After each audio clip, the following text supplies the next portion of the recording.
I talk fast. I have a lot of stuff to cover with you guys. In fact, we have over 159 slides just for tonight. All right, we're gonna see how it goes. All right, we may have to break it into another webinar. I don't want to kill anybody by making them sit through something for this long and have their brains turn to mush. Another thing, there's gonna be a lot of information presented. All right, on the slides, on the screen. Make sure that you're also listening to my voice. If you're multitasking, quit. You're going to miss stuff because a lot of the stuff that I say is going to be infinitely more valuable than what you see on the screen, okay? So make sure you guys are with me on that. Now, a few things to tell you about this workshop, and then we'll take a sound break and we'll get started, okay?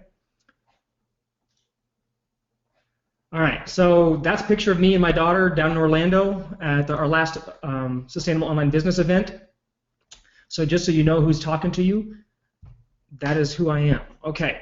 So tonight we have tons and tons and tons of material to cover. Like I said, 159 slides. Can you guys see my screen?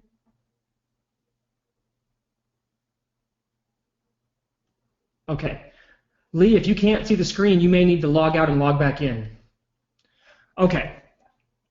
So we are teaching tonight a whole business model, not just one single piece, okay? Most of the time when you do a crash course workshop with me or something like that and we teach insanely long, we're still only teaching one piece of a puzzle. Tonight I'm teaching you the entire business model, okay? So it's a ton of content. It will be a very, very long night, all right? There's no way around it. It's going to be a long night. Fact of the matter is, some topics may not get covered tonight, all right? When you guys registered for this training, you saw that there was going to be a second webinar if we need it, okay, a second workshop, all right? If we don't get through with the slides tonight, whatever we don't finish, we'll finish on that next section, as well as any additional questions and then any additional training we need. So we may have 2 workshops instead of 1. Anybody have a problem with getting 2 for 1 out of this deal? Nope? Okay, good. So I don't want to hear any crying, you know, if it's like, oh man, well it's only, you know, I can go for 9 hours, but not everybody else can, okay? All right. You will leave with a full system. When all is said and done, when you have all the recordings and everything done, you will have every single thing you possibly could need, okay, to build this business. You will have even more than what we have. If you have not gone to the bathroom, you better just pee in your chair, okay, because that's how we're going to go fast. Some areas may not be covered in detail tonight, but we will get it done, okay? We have the next week's session to fill the gaps. Also, feel free to ask questions as we go. I'm kind of famous for being able to pick up questions on the fly and work them into my presentations. However, if the question is not on topic pertaining to what I'm actually speaking about and what's on the screen right then, I'm going to skip your question, and then I will answer it at the end. So if I skip your question and you look at it and you're like, well, he's not even talking about that, realize that it's off topic. I want to keep the recordings as concise and clear as possible, and then I will answer it again at the end. So just save your questions. Oops. So yes, there will be recordings. The thank you page that you access this webinar from, when you register for the webinar, that thank you page, it was sent to you in an email, that thank you page will have the access to the replays for you, okay? That's a dynamic page. It's unique to you. It can only be accessed by you. If you share it, we will know. That's why we did it that way. So yes, you can access your recordings there. Also PDFs of the slides and all the course materials and any handouts that we come up with, those will be added to that section. Something else to consider, guys. It may take us some time to render and prepare the recordings. If this webinar is 4+ hours long or 5 hours long, whatever, that's multiple gigs of data that has to be then edited, rendered, and then uploaded. All right, so from the time the webinar ends, give us at least 24 to 36 hours to get the replay before you guys freak out and start blowing up our support desk. We're human, we like to sleep too. Okay? Any problems with what I've said so far? Okay, awesome. How many of you guys are ready to get started? Okay. Oh, one more thing. See this blue screen? This blue screen is for Wendell. Okay, there's a ton of these blue screens in this presentation, and they're just for Wendell. They're not for you guys. Wendell's the guy that has to do all the edits. So we're trying to help make it easier to know when he needs to do an edit or a cut to kind of speed up the editing process. So in between topics, we'll have a blank blue screen like this to hopefully allow him to, find it easier. We're trying it. We'll see if it works. If it works, we'll incorporate it into later trainings, and if not, we'll scrap it. But for now, you guys get a pretty blue screen in between each topic. All right? So if you see a screen with nothing on it like that's blue, don't freak out. That's what it's supposed to look like. All right. So let's get a sound break, and then let's start.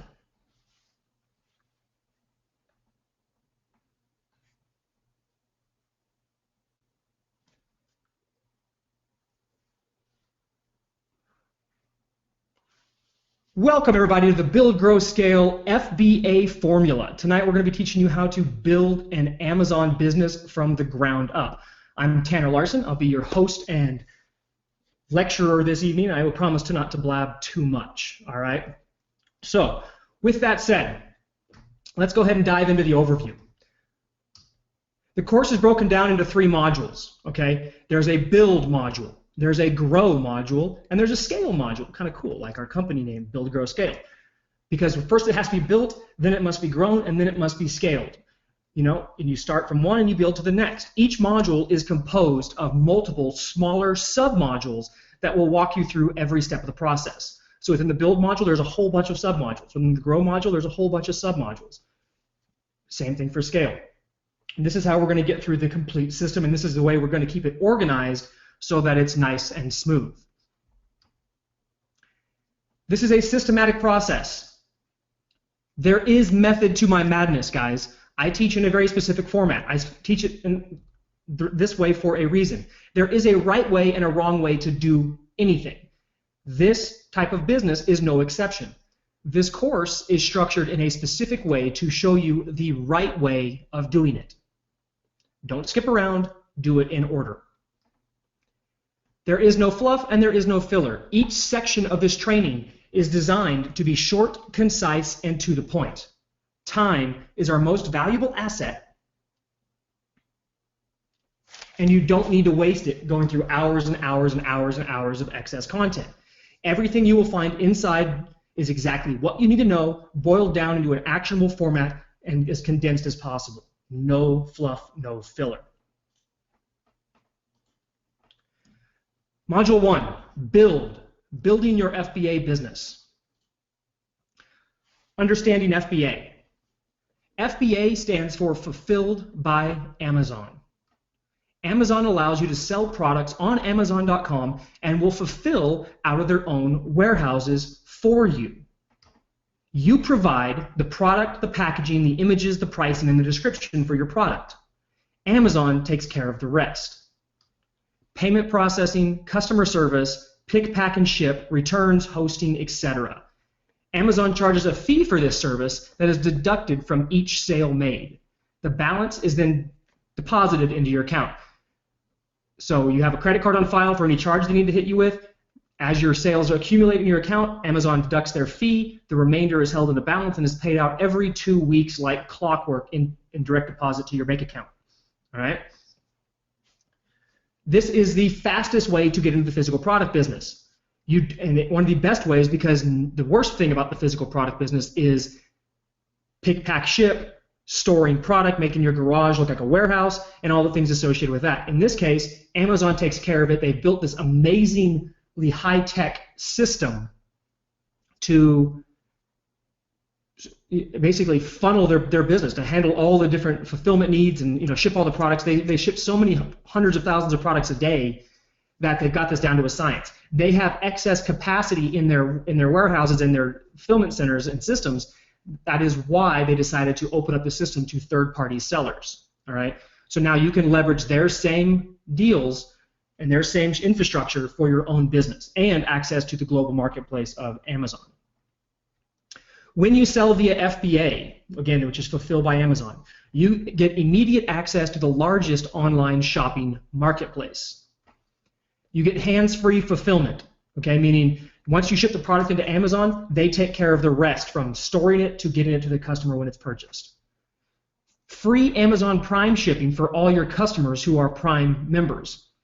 Amazon has something like 80 or 90 million Prime customers, or maybe more than that now. I can't remember the exact number. I know they gained a huge amount this year over Christmas. All those people get free 2-day shipping, free shipping. They get all kinds of perks for being a Prime member. When you sell through FBA, your product automatically qualifies for all those Prime benefits for those customers. So now it's like they're buying it straight from Amazon, and oh, I get free 2-day shipping. Great. Whereas before, you would have to pay for that 2-day shipping. Amazon FBA is available for use by people from all over the world and can be sold from people by all over the world. There's a few countries that are off the list, but for the most part, everybody can. If you are outside the US, everything in this training will apply except for how you set up your account, because there are some additional hoops to jump through in order to get set up. No problem being outside. Amazon Europe, Amazon Global, they have all of the details you need to jump through in order to get set up and going. It is not a complicated process. It's just a few extra steps, and they have it very, very well documented. You can also sell through FBA on Amazon Canada, Amazon UK, and some of the other foreign domains, as well as the main.com. You can choose just to sell on the US. Let's say you're in the UK. You want to sell on Amazon.com, you can. You're in Singapore and you want to sell on Amazon.com, you can. You're in Singapore and you want to sell on Amazon.uk, you can do that too. All right, so you can sell on the different platforms that Amazon offers. You can target whatever ones you want to. So to sign up with Amazon FBA, you have to create a Seller Central account. All right, Seller Central is basically your main dashboard and control center for your entire Amazon business. Everything revolves around this one dashboard. Okay, everything you want to do, adding products, checking stats, emailing customers, everything is handled right through there. Creating promotions, coupon codes, all of it. It's free for 30 days, and then it charges you $39.99 per month. Trust me, once you start selling, you won't even notice that $40 per month. There is a free pay-as-you-go version. Do not use it. You're just shooting yourself in the foot if you go with that version. You only want to go after the premium version, which is 30 days free and then $39 a month. There is no affiliate commission. I don't make a dime for telling you to do that. I'm just telling you what's the way to set up your business. You are building a business here. It will have costs. This is one of the costs that you have to deal with.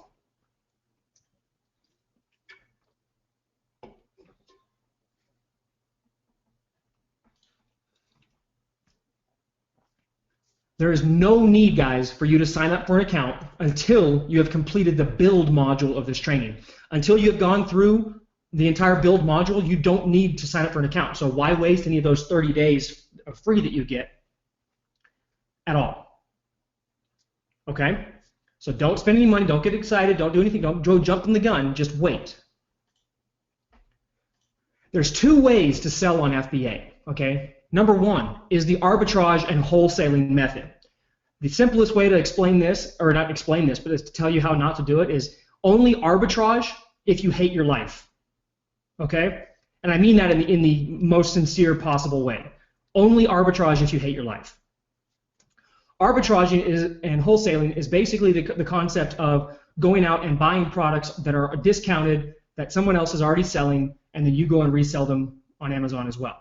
So you may go to Target, and you go to the clearance section, and you have this little scanner on your phone, and you run around and you scan all these different items to see how much of a profit you can make if you buy the product at this price with tax, and then you turn around and ship it to Amazon, and then hopefully by the time you're done with that one item, you've made $9.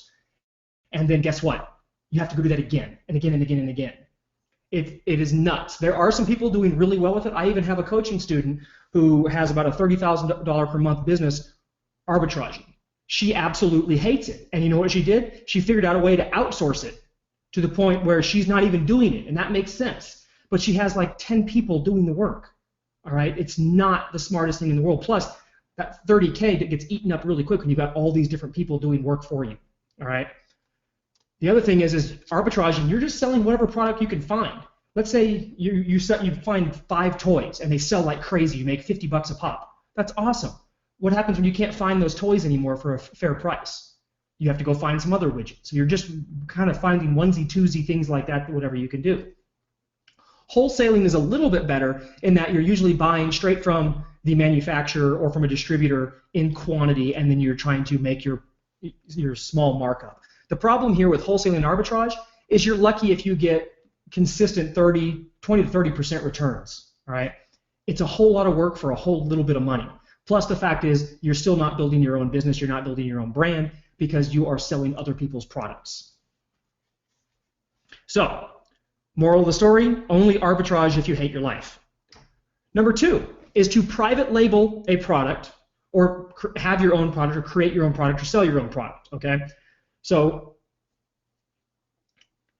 if you private label, there's products out there that you can put your label on and call your own. In that mode, you're still going to get a much better margin than you would if you were arbitrage, and it's your own product. You can sell the TANN3R spatula, and nobody else in the world can sell the TANN3R spatula except for me, okay? Now, there are other spatulas out there, but the TANN3R one is mine, so I can build an entire brand and marketing presence around that type of spatula, okay? Also, I don't have to compete with anybody on Amazon, which I'll talk about in a second, at least in the listing. If you already have your own product, you're a manufacturer or something like this, you also fall into this category. Of these 2 categories, the only one that I can recommend to you is private labeling and or selling your own product. The only thing I can recommend to you. Okay? This entire course is focused around doing exactly that, as it is by far the better of the 2 business models.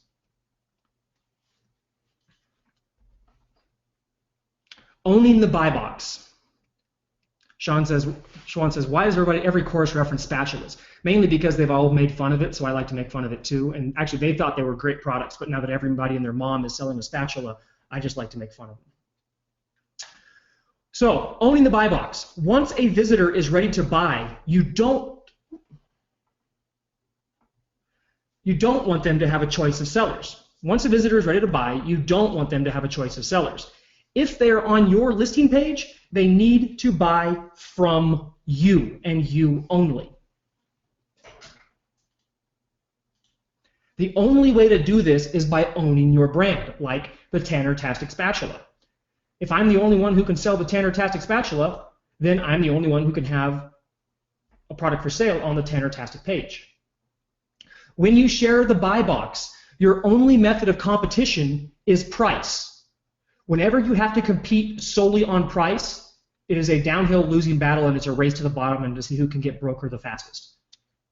And really the only person who wins here, and they don't even really win, is the one who has the deeper pockets. So, this is the buy box. Here's a KitchenAid slotted turner, which is a fancy term for spatula, right? So over here in the yellow, if you look at this, there are 3 different sellers showing up right now in the buy box, okay? Plus the actual seller. That's 4 people all competing to sell this same exact KitchenAid spatula. Now, most people are just going to click add to cart. Some people may price shop and go down and look and see which one they can get. Yeah, excuse me, sellers. 4 different sellers sharing the buy box. So they're going to buy from one of these 4. Who is going to win? Well, I'd say about 50% of the time, the person who automatically already has the buy box is going to win, the add to cart button. The rest of the time, it's going to go down to whoever gets the price shopping win, okay? Because you have the same product and all 4 of you are competing for the same buyers, all right? This is not owning the buy box. This is having to compete on price. This is owning the buy box. Here's another spatula by Precision Kitchenware. And if you look over at the yellow area, there is only 1 seller, okay? Only 1 person selling the product. Only 1 person can sell the product because whoever Precision Kitchenware is, they own their brand and they are not selling to other people. They're selling to other vendors. They're selling direct to the public. They own the buy box. So if you land on this page and you want to buy a Precision Kitchenware spatula, you are going to buy from them. They don't have to worry about them getting diluted by some other seller. If you can't private label the product and create a new listing with your brand where you own the buy box, okay, find a different product to sell. It's pretty blunt, but it's a fact. If you can't private label the product, if you can't create a listing and you can't own the buy box, you're wasting your time. Don't even get started with that product, okay, because you're going to put all the same effort out and you're half the time going to be building somebody else's income rather than your own.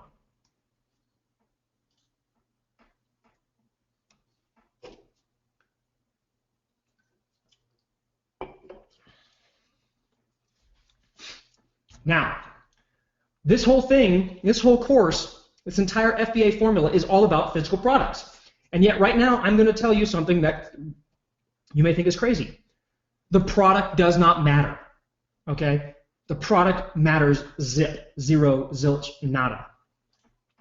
You can have the best product in the world, but if you don't have a specific plan of attack and know how to actually sell that product, then it won't matter how good the product is. Products don't sell. Marketers sell products. All right? This is what actually makes a successful product, and it's going to probably shock you because it has nothing to do with the product. Branding, strategic marketing, multi-channel advertising, product positioning, and mastering your metrics. These are the 5 keys to building a successful product. Notice how 0 of the 5 have anything to do with the actual product. This is what is going to be different about this course from any of the other courses that you buy. While we do show you how to find the product, the most important thing we're going to teach you how to do is market that product. No matter what business you're in, guys, no matter what business you are in, let's say you are in well, like me, I used to be in the window cleaning business. Okay, that was the first company I started right out of high school. I was a window cleaner. It took me a long time to realize that I was not in the window cleaning business. I was in the marketing business, and my product was window cleaning. This is what most small business owners and most business owners in general just don't realize. They think that whatever their product is their business, when in reality, every business owner is in the same business, marketing, and whatever they are marketing is their product, okay? So if you can understand anything, this is what's important, okay?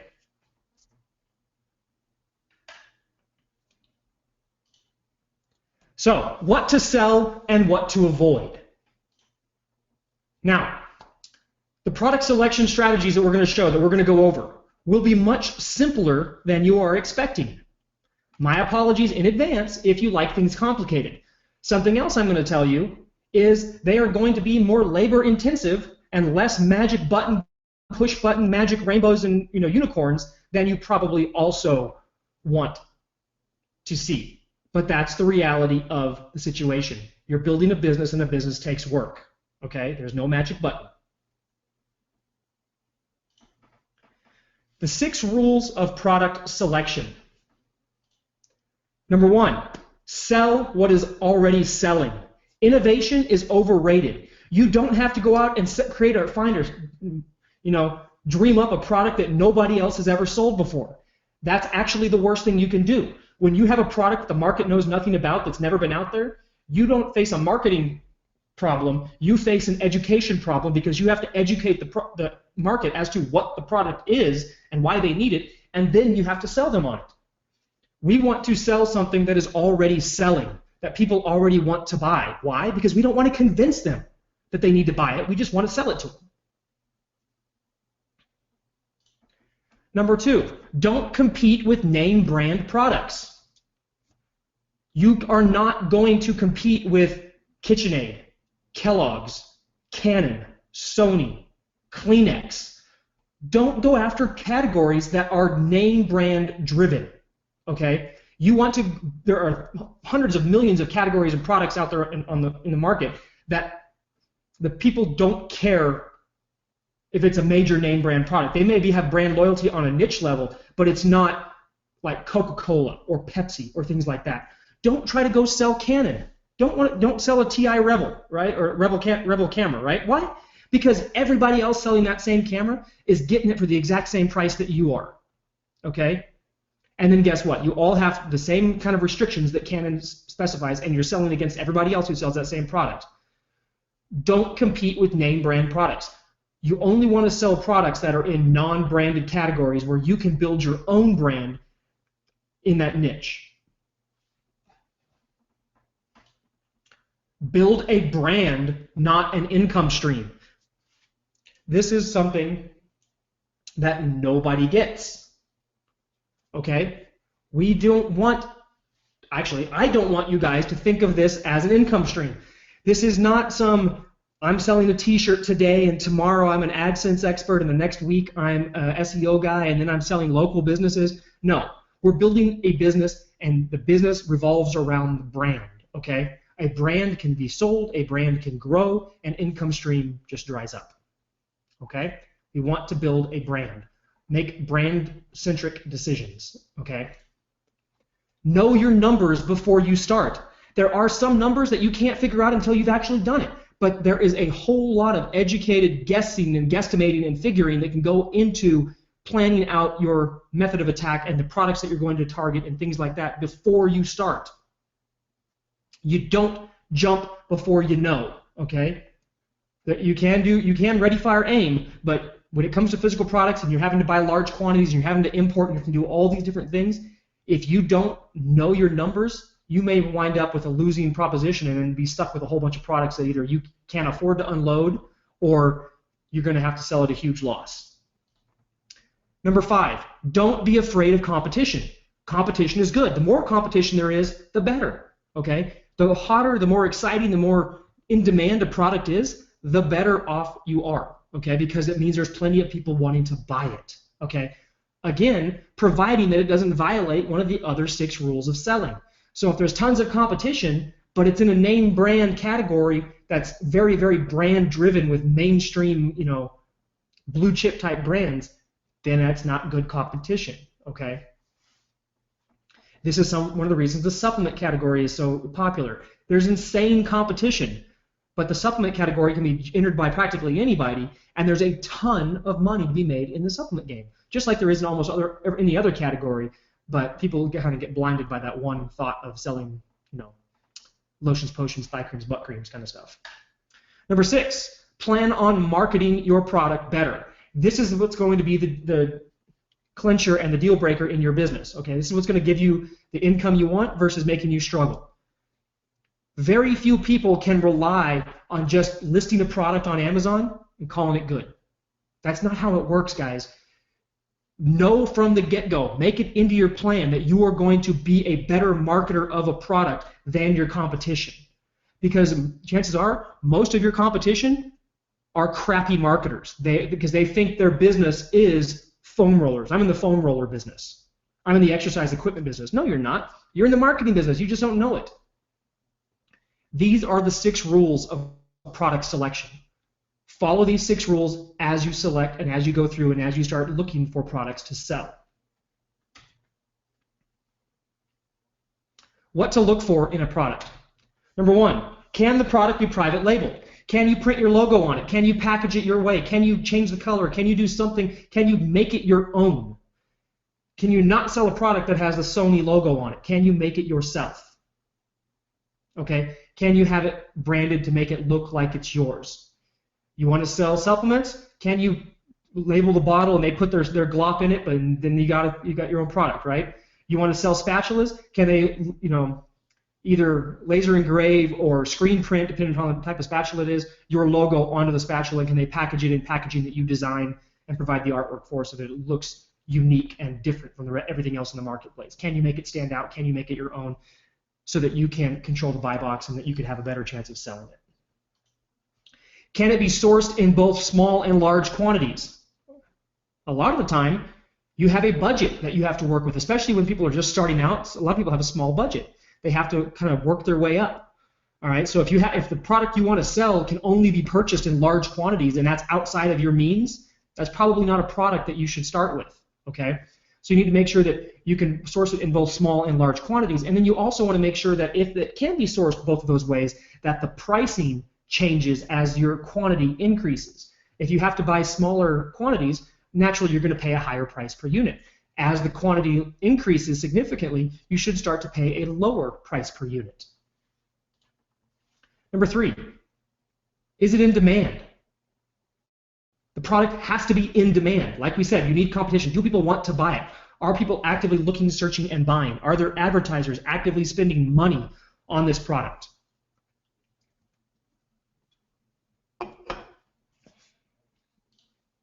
Can it be sold for at least $9.95?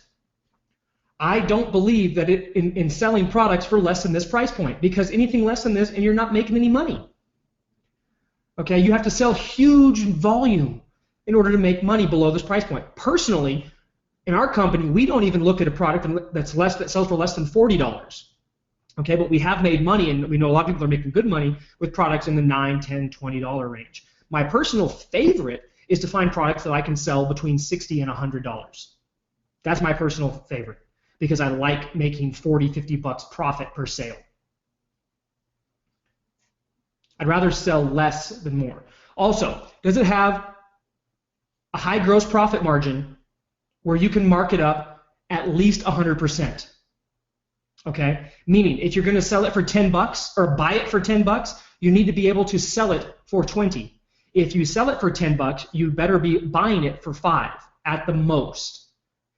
If you can't mark it up at least 100%, find a different product. Is the product of moderate to high quality? Not every product people find or sell is going to be the next, going to last when the world explodes and still be as an identifiable chunk or anything like that. But you want the product to not get a lot of refunds. You want the product to last, to stand up to whatever abuse it's supposed to handle or do what it's supposed to be doing, right? So make sure that it's of moderate to high quality. If the only supplier you can find is a garbage supplier, maybe think twice, because it doesn't take very many bad reviews to ruin your listing. Is the product lightweight? This is not a must-have, but especially if you're importing and you have to pay for shipping, it costs money to ship, okay? And the heavier something is, the more money it costs. If it's light, if it's small, if it's portable, it's easier to ship, and there's more profit, more money involved for you. Is it durable and not prone to breakage? If any of you guys have ever worked for FedEx or UPS or the post office, you know that those people are the most gentle with the packages. They never squish, step on, jam, punch, kick, drop, throw any kind of package. Okay, I used to work at the airport at the gateway for UPS packing air cans when I was younger, and we had to pack those things so tight that if there was a gap that was 3 inches wide and the box was 4 inches, well, we would just squish that box down to make it fit. So things get damaged in shipping all the time. That's the point. So make sure the product is durable and not prone to breakage in shipment. So when you're importing them, as well as shipping them to Amazon, as well as Amazon shipping them to the customer, you have less breakage. You also preferably want a product that is not bulky or large. Again, this is optional. But let's say the product's lightweight but is really bulky, like a big roll of foam, okay? Air filters. Anthony, perfect example. Air filters. They're bulky, they're large, they can't be folded up. Okay, Anthony actually has looked into these, okay? They're a real pain in the butt to get shipped overseas because they are so bulky. You can't do anything but container shipping, okay? You have to get in a container. So these are things that make it a little bit more difficult to get involved with the product, okay? Again, these are not hard and fast things you have to follow. If you want to go buck the trend, go for it. But these are the guidelines that have proven effective over and over and over and over again. Number 10, is it consumable? Again, asterisk, because it's not totally required.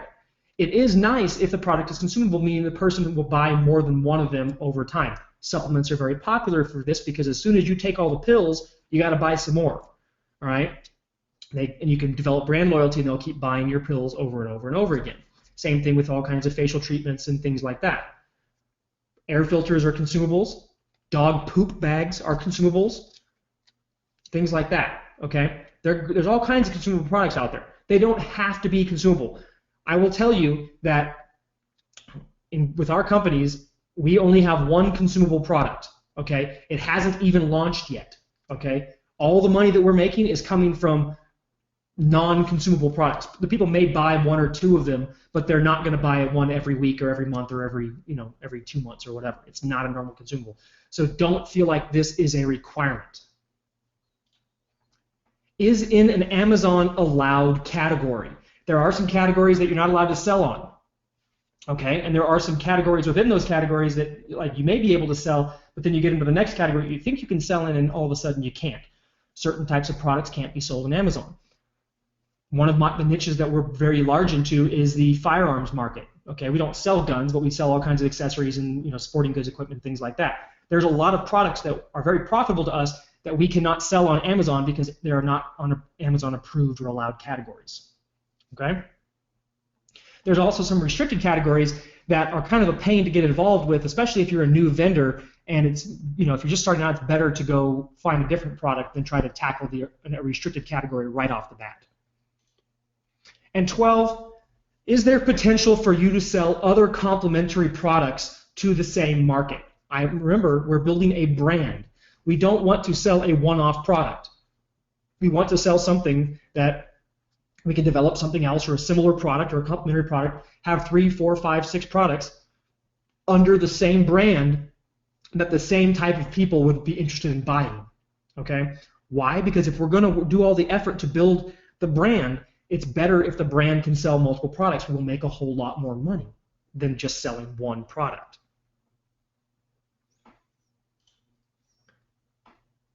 Categories to avoid.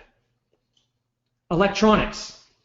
Asterisk here. Why electronics? Number one, most electronics are name brand driven. Okay? You're probably not going to private label a product that's going to compete with the GoPro. Okay?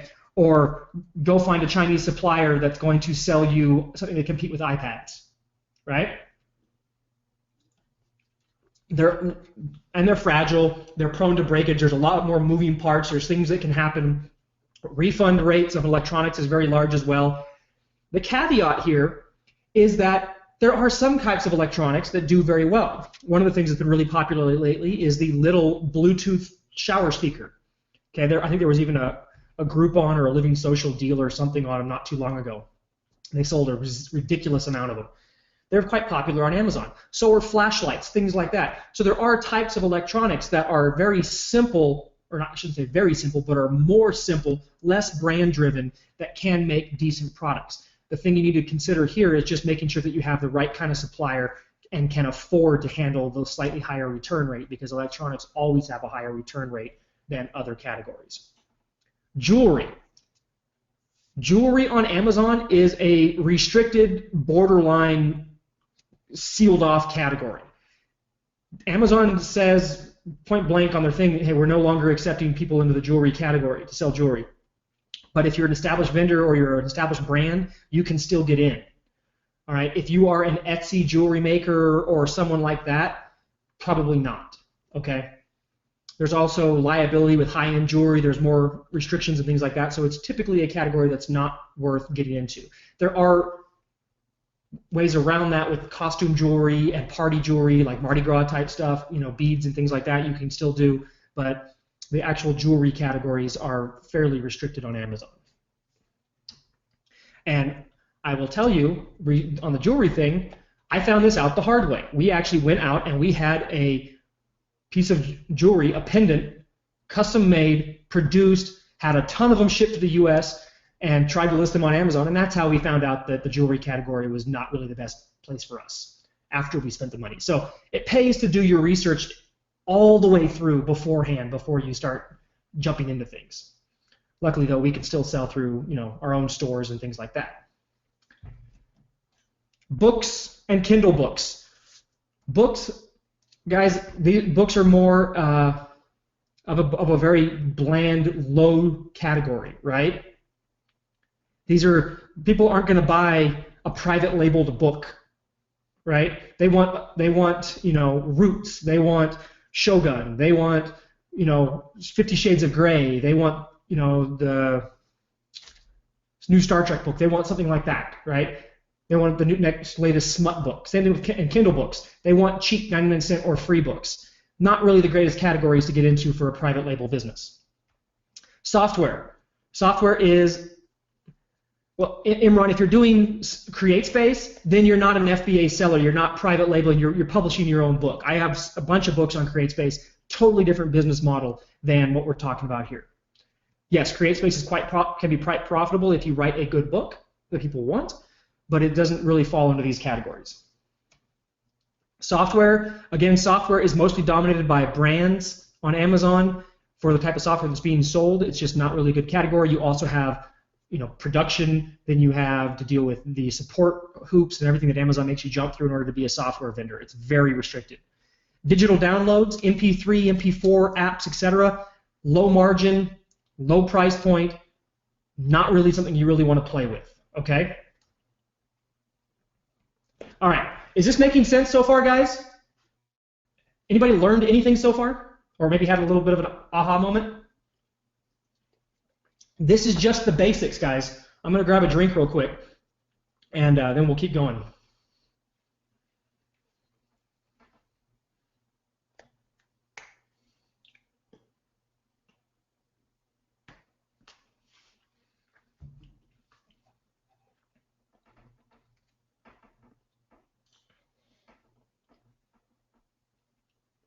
Okay.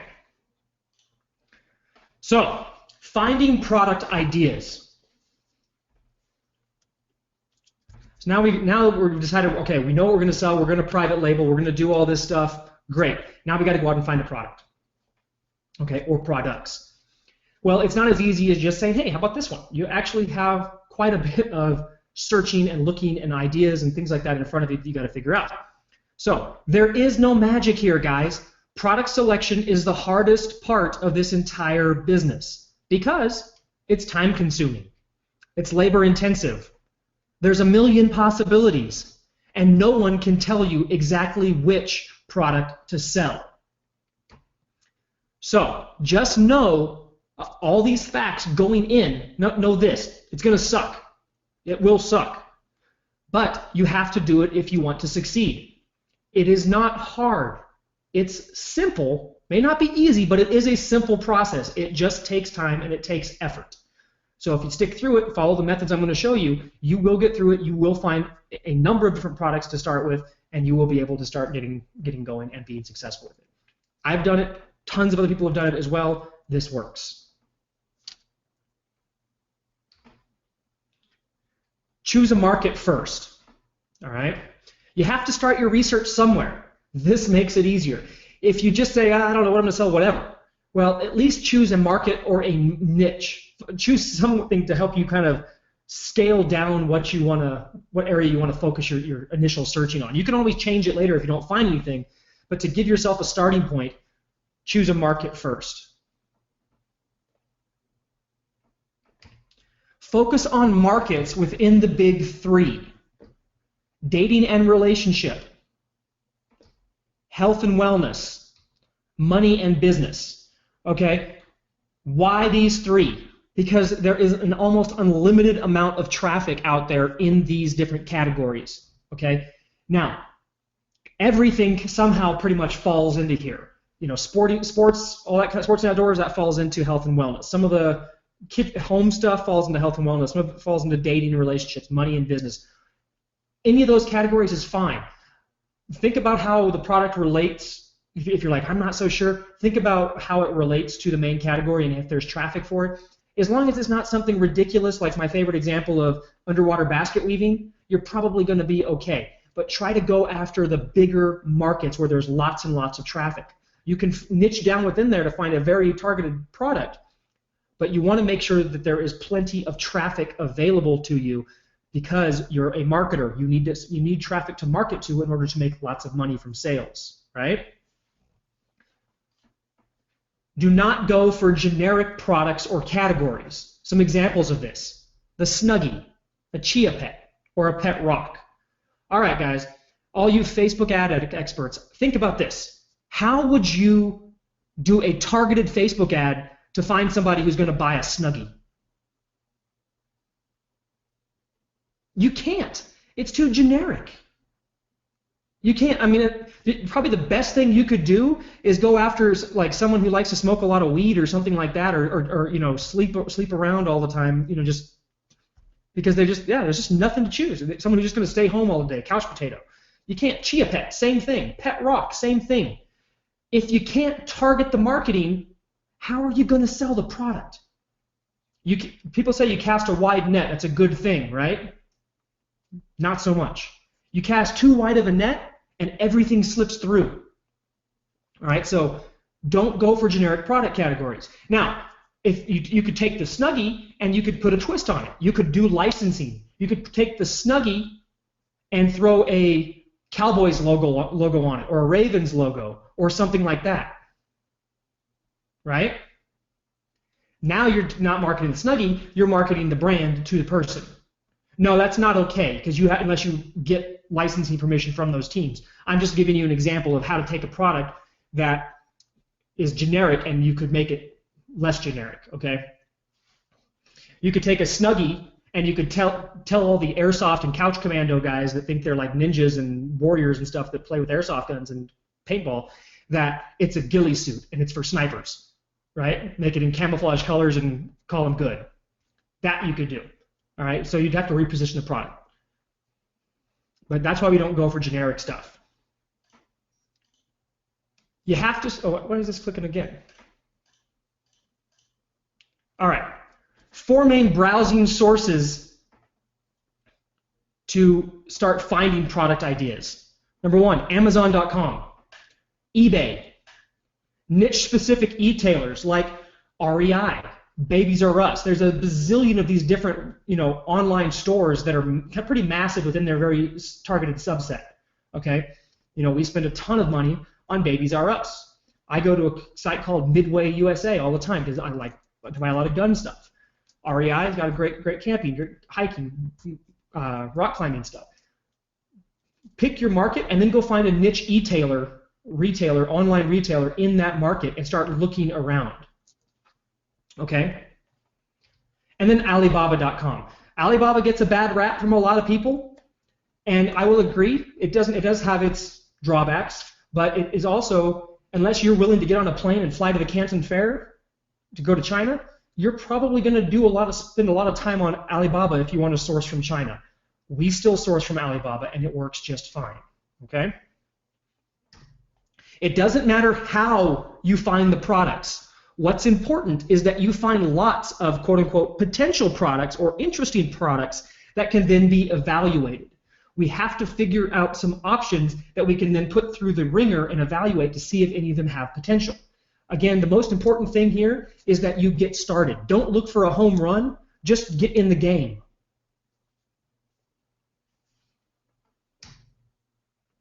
You want to create a potentials list. Make a list of all the products that you find that you think are worth looking into further. Include things like the name of the product or item, what it is, URL to the product, so you can link right to it, right? Any notes that you want to make about the product, if there's anything specific that you need to note or you want yourself to know. A rating system, it's optional. I do this because when I make a potential list, it's very easy for me to get a whole lot of stuff. Some things I think are cool, some things I think are awesome, some things I'm just like, this might be okay. If there's a product that I'm really excited about, I'm not going to stop searching. I'm just going to go ahead and put like 3 asterisks next to it or something like that.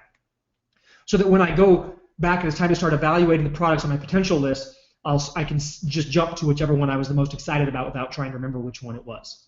Okay. Optional, it's a neat little trick that works, okay?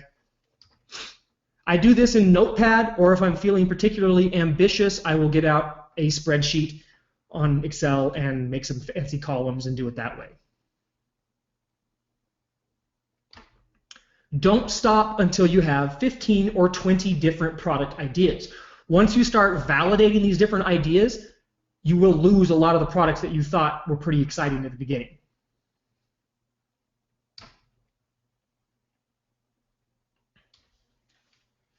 Mining Amazon.com.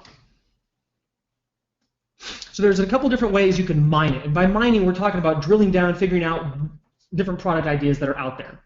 You can do a specific product search. So if you have an idea for a product that you might want to sell, you can just type it into Amazon and see if it's selling, right? And then see what's there and start looking through the categories and the search results and just kind of see what's there. There is the bestseller list, which is at this URL right here, or the way I find it every time, because I can never remember that ZGBS thing, I just type into Google Amazon bestseller list.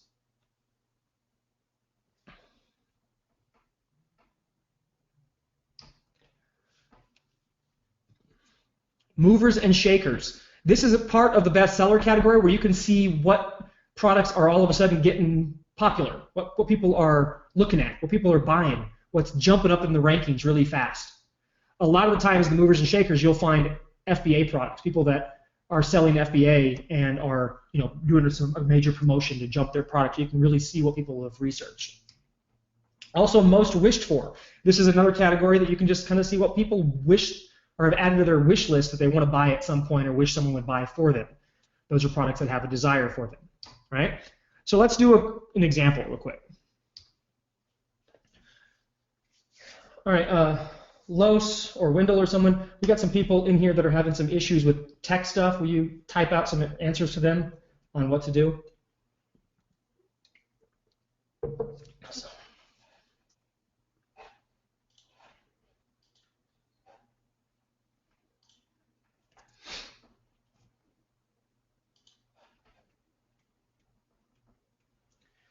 Okay, guys, so here's the bestseller. All right, so if you've ever been to the bestseller category, this is how it looks. You've got all the categories down the side. So really, when you're doing this is why it's labor intensive, okay? Because there's nothing you can do besides just start browsing, all right, unless you are going to look for a specific product. All right, so then we've got the hot new releases. These are new products that came out, top rated, most wished for, movers and shakers. So let's go ahead and go into a category. Let's go into home improvement.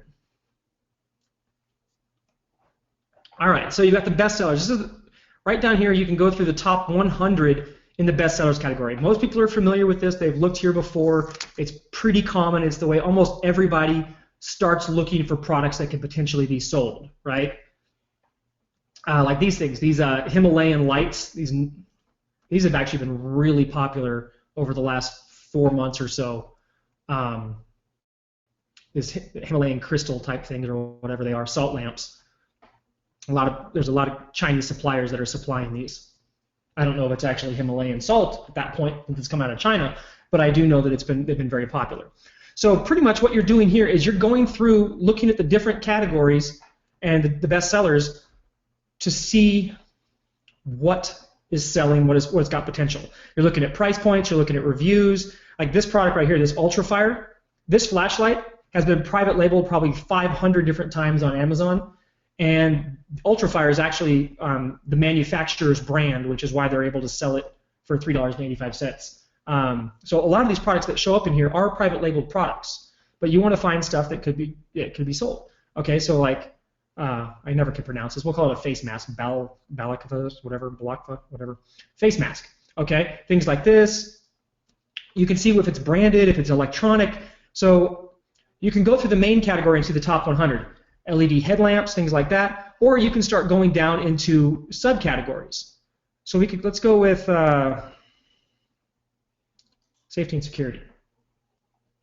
All right, so emergency Mylar blankets. This is actually a product that was very popular over the last few months as well. People have made quite a bit of money with them, and now everybody and their mom is selling them.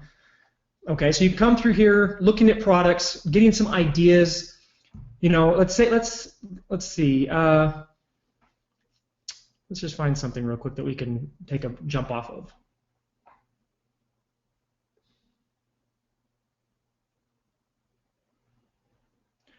All right, so let's take this for a second. So you've got this infant use extra tall walk-through gate in bronze, okay?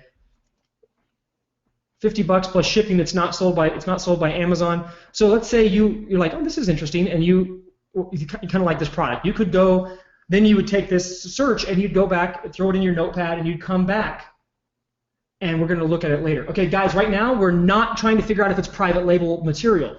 We think it can potentially be private label because it's just a gate. Okay, it's not branded.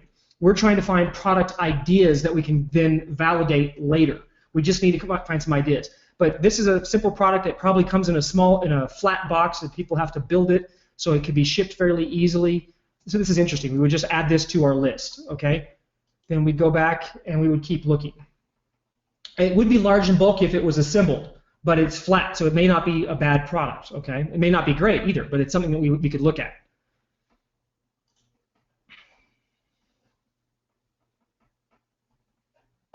Okay, then we got this ViperTech flashlight. Okay, that's interesting.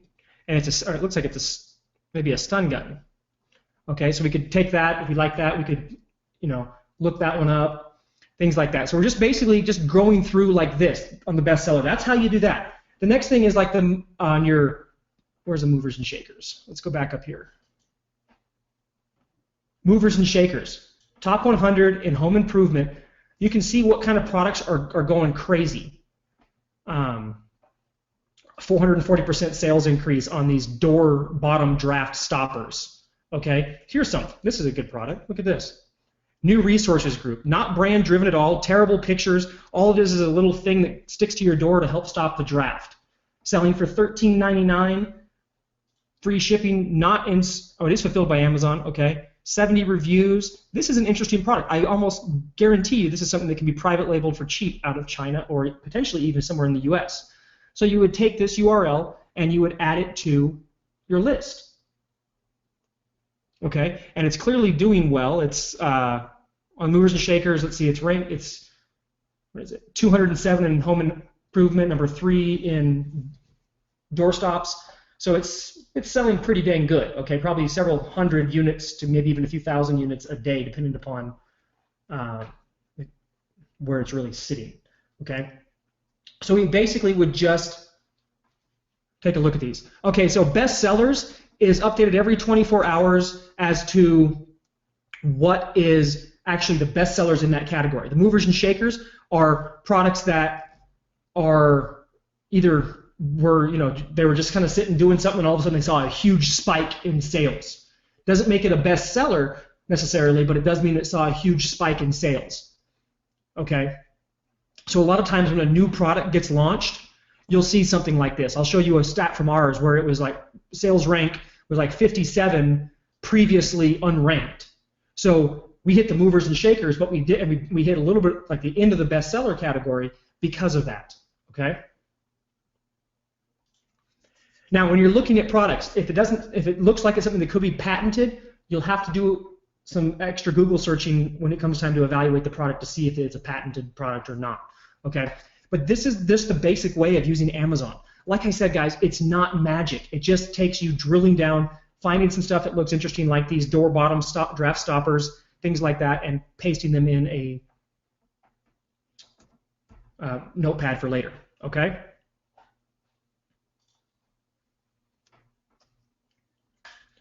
So eBay. The best way to mine products on eBay is with their advanced search feature. I didn't even do it this way until just recently, but it's so much better to look through products this way. Okay, so it's ebay.com/SGH eBay advanced search. Okay, you want to search a product name or a niche. Okay, you gotta start with something, wine accessories or shooting or hunting or at least something. Or if you have a product, wine openers that you want to look for, start like that. Select the category if you want to narrow it down if you're not sure. If it's, wine, then obviously you could select a category that fits with wine, okay? Select sold listing. So this is going to show you things that have been sold.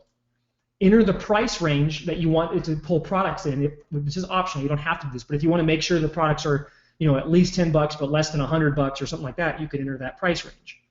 Select worldwide or US if you really want to limit it, but I usually select worldwide. Now let's take a look at this. This is actually pretty cool. Okay, so here's the eBay advanced search. All right, so let's just do, I'm just going to type in wine. Okay, categories.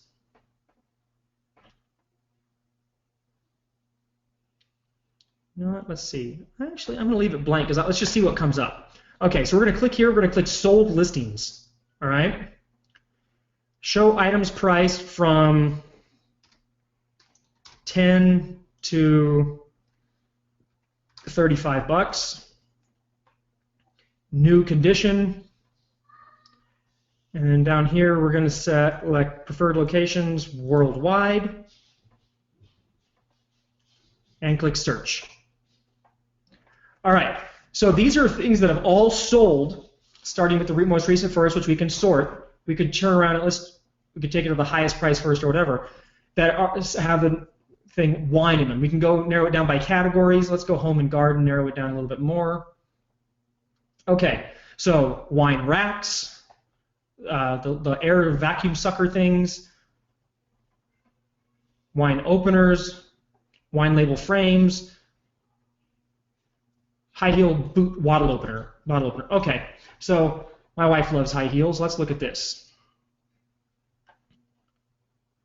This is something I bet looks interesting. It could be a private label product. It's niche specific. Women who like wine and dressing high heels would probably like this. It'd be a gift. You could even keep it in the house, whatever.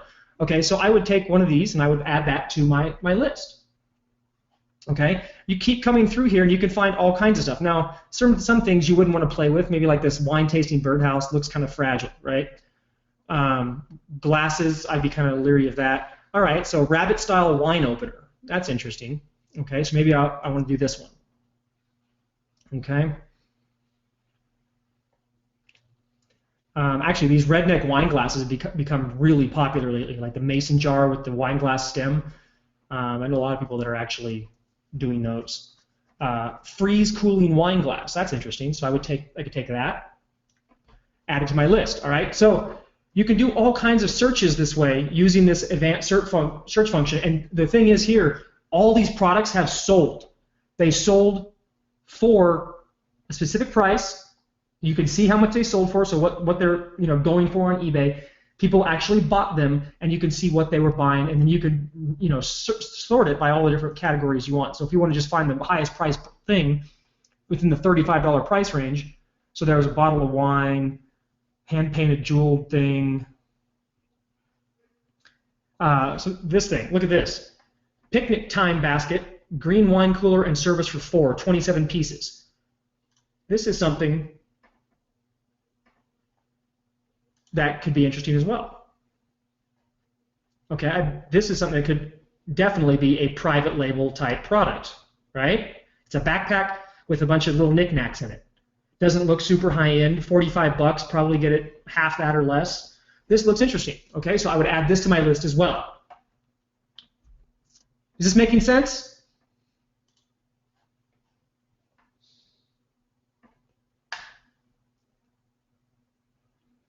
All right, Alibaba, okay? Alibaba is not only a great place to find suppliers, but you can find a bunch of product ideas pretty quickly using it as well. So you want to search a product name or niche, okay, to help you figure out your search. Apply any supplier restrictions if you want to for the search. Apply some certification restrictions if your category needs it, like does it need to be BPA free? Does it need to be FDA? Does it need to have ISO 9000? Different products have different things like that, right?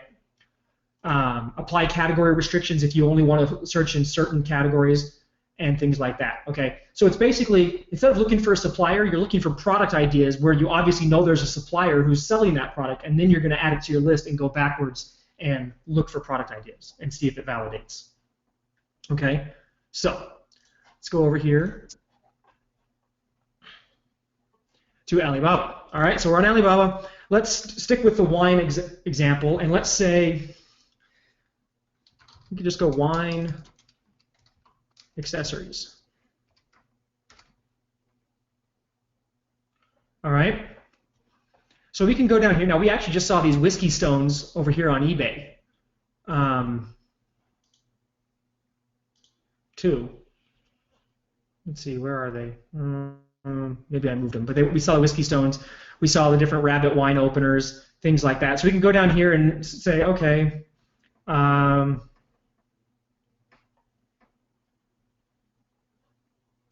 this wine pourer, wine tools, right? These are the vacuum thing and the pour spout. Okay, we could take a look at that one. And then the thing is this way, if you're looking at just like a niche, this is like a gifts company. So when you look at this company, you may find send you off on a whole nother tangent of looking at products. So you look at the product, okay, you might like this product, or you can go over here and click on the company name, and now you can go through all their product categories, okay?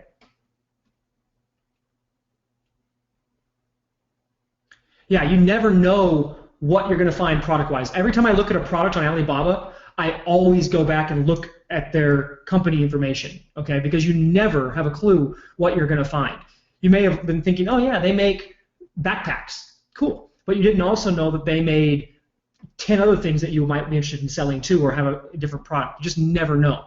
And they have all these things you can just scroll through and look at. And, you know, let's say,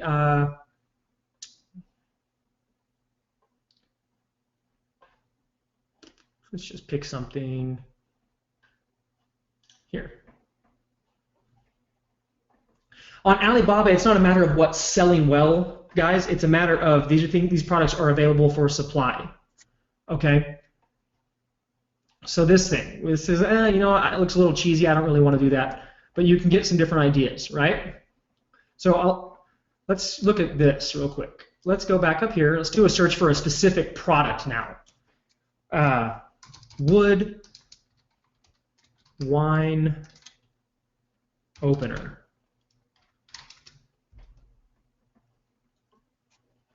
Okay, so now you see these, right? All right, we're going to keep this one because I'm going to show you. Actually, let me just show you an example, guys. So we're looking here. I would think this is a cool one. I'm going to save this, add it to my list. I'm going to look it up later. This is not what we're normally doing, but I'm going to show you something kind of cool here anyway. So look at this. Now let me go in here and go.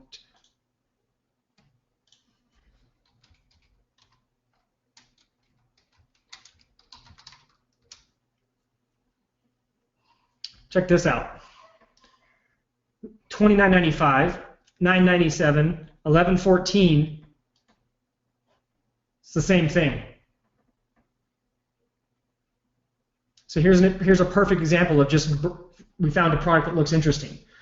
This product they're buying for between $1 and $4, okay, which we don't know these prices. We'll talk about the pricing in here more in a little bit. But interesting product, okay? I'm going to go back and look. So if you see a product on Amazon and you happen to be on Alibaba looking for a different product and you find the same thing, make a note about it. Maybe worth checking out, okay? This is how you go back and forth and you find products. Now, if you do a search on Alibaba and you want to kind of do some make sure that there's some suppliers for it as well, then you're kind of leery of the whole thing. Right here, it says gold supplier. This means that they've basically paid Alibaba some money to be a gold supplier, but it doesn't mean they're any more reliable. It just means they've actually spent some money to be listed prominently on Alibaba, so they're probably slightly more. Advanced check, this means that someone's actually gone out to on-site, when someone's actually gone from Alibaba to look at their company, or a third party has, or the basic check is just that they've had their information checked out. Assess supplier, trade assurance, this is new. I haven't even used this one yet. Basically, it's like some kind of Alibaba insurance on your orders, which is pretty much BS for the most part, because the suppliers, it's a third world country, or not third world country, foreign country that you're dealing with, especially since it's China. If there's money lost, you're done. You lost the money. It's just part of it. You're probably not going to get it back. But you can add these restrictions, and it will sort the suppliers by these different restrictions. Okay, and then if you want to be more category specific, you can do this, and then you can, if you want to be just do stainless steel, eco-friendly, or make sure it's got, the company has good manufacturing practices and whatever, you can do that. So if you're doing something that requires like an FDA certification or ISO 9000 or something like that, you can choose those different kind of restrictions to help you find better sourcing. Okay? So this is one of the ways you can reverse look up products on Alibaba. Don't use it just for suppliers. You can use it first to find a product idea to see if it's worth vetting further. And when you do it this way, you've actually already found a potential supplier, because the only people who have the products on here are suppliers. This is Alibaba. Okay, there is also AliExpress. AliExpress is like the little sister to Alibaba and allows you to buy items at smaller quantities. But you pretty much wind up paying retail for the products. I don't like AliExpress at all. I've never found a deal on AliExpress. Okay, it's always the price point you pay is usually what I could buy it for on Amazon, or close to that, and actually usually a little bit more because I can get it for free on free shipping on Amazon.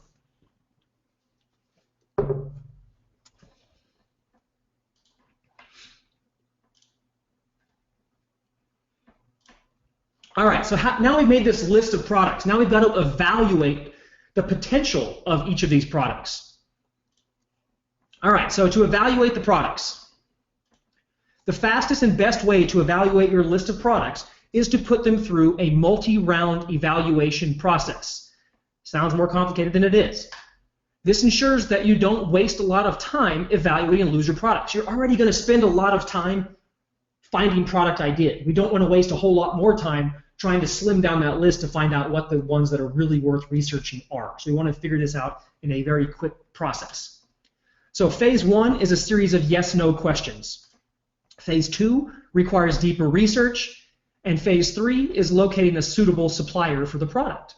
Okay, so if you start with Alibaba, you may actually have already found the phase 3 supplier before you've even done phase 1 or 2, but they still have to pass those phases before you go back and look at the supplier.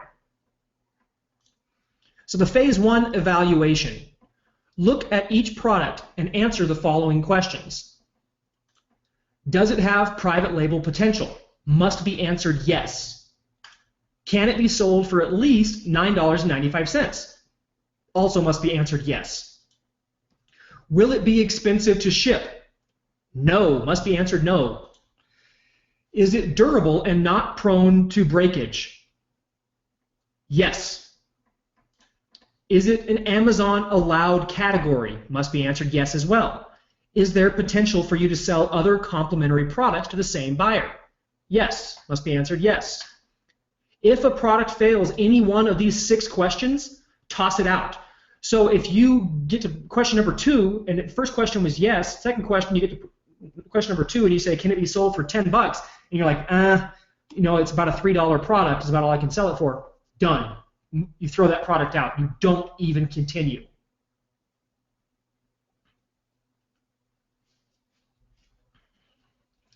Okay, so a gross example for Rich on number 6.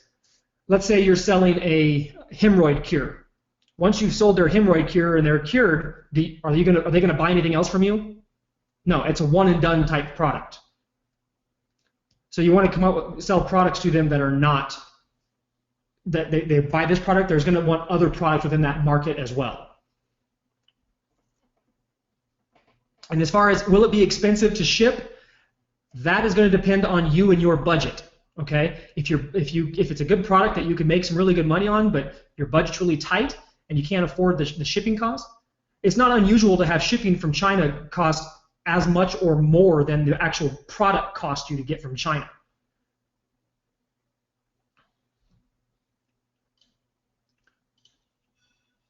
This phase should eliminate a large number of the product ideas from your list. Okay, you ask these 6 questions, you should eliminate a large number of the product ideas. And now as you get better at selecting opportunities, this will not be as true. But when you're first starting out, this will help you prune down your list very, very quickly. If none of your products pass the phase 1 evaluation, and this does happen on occasion, then go back to the drawing board and find some new products. Don't just try to force it to work, okay? Before proceeding to phase 2, you should have at least 3 different products worth evaluating. That means 3 different products that pass the phase 1 test, okay? Phase 2 evaluation. This is where we try to evaluate the product's sales potential. Since we are not selling the product, we want to look at the competition, see what it is doing.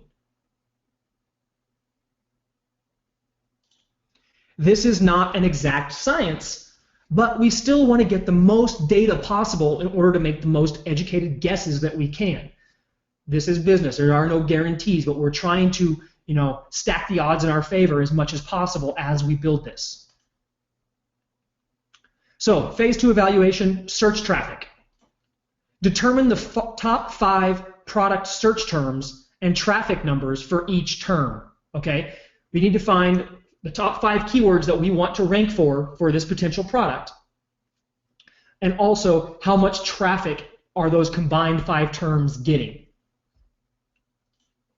So the 2 ways to do this that are easy is merchantwords.com, which I'll show you. This is a $30 per month subscription that pulls data from Amazon and it gives you Amazon search data. It's not perfect, but it's the closest thing that there is. The next option is to use a combination of Amazon and the Google Keyword Planner, okay, which is, both of those are free. The more search traffic, the better, but at a minimum, the top 5 keywords should have at least 10,000 combined searches. So if each of the 5 keywords has 1,000 searches, that equals 5,000 combined searches. Not enough.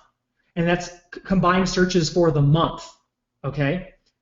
The more the better. The more traffic you can possibly have, the better. But if it doesn't, if 5 keywords can't equal at least 10,000 searches, move on. All right, let's do an example real quick.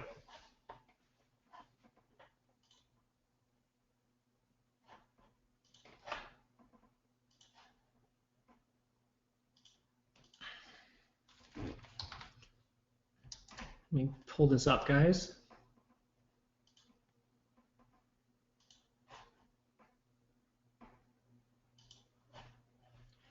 Okay, so when you're inside of Merchant Words, it's got a, like I said, a $30 per month subscription, you can see what Amazon users are searching for. So let's just, since we're using this example, let's go with wine opener. All right, then we want to sort it by highest search volume. All right, so we can see that there's a ton of searches for wine openers. Even just the one keyword gets way over our 10,000. But since we were looking at a wood wine opener, let's go ahead and add in wood and see what happens here. Okay, so wood wine opener does not get that many searches.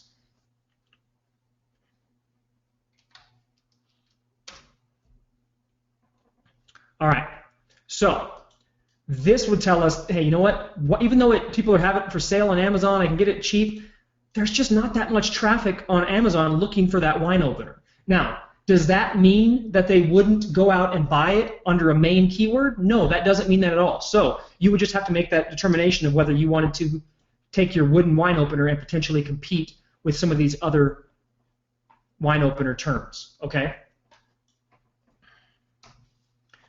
So you basically would come through here, you take your top 5 keywords that are the most related to your product. So in this case, let's do this one.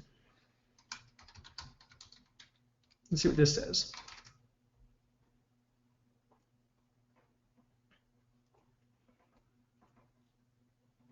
All right, so let's look at these keywords real quick. So this, pretty much all of these are correct. All right, but let's go down here. Let's say that one of your keywords was Metro Cane Rabbit Wine Opener. That one gets 2,000. You would not count that keyword because that Metro Cane is probably a brand name. It's not something you want to work with. Okay, so if this was one of our top 5, we would skip this one and we'd go back down here to Wine Bottle Opener Rabbit. Okay, or Vertical Wine Opener Rabbit, because we want very specific keywords that are specific to the product that we're looking at. So in this case, Rabbit Wine Opener, obviously we're good, so the first 5 would be fine.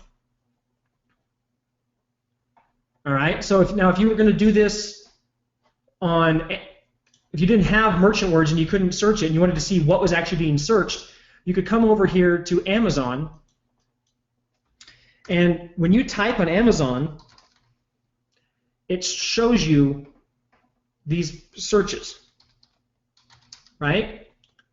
These are in order the most search terms with what you've typed in so far. So based on wine openers best, wine openers electric, wine opener rabbit. Okay, so if we wanted to look at the rabbit one, okay, rabbit wine opener set, rabbit wine opener electric. These would be the top 5. But so in rabbit wine opener replacement screw and rabbit wine opener charger or rabbit wine opener parts, those would not be good keywords for us because unless we're selling parts, that's not for us. We're selling the actual wine opener. Okay? So we would have to go through these terms until we can find 5 good keywords that Merchant Words just gives us, but with Amazon we got to do a little bit more legwork to find 5 good keywords. Okay, wine opener set, and after you're only selling a single wine opener, it's not part of the set, then that's not necessarily for you. All right. So what you would do is you would find those 5 keywords, and then you would go over to the Google Keyword Planner.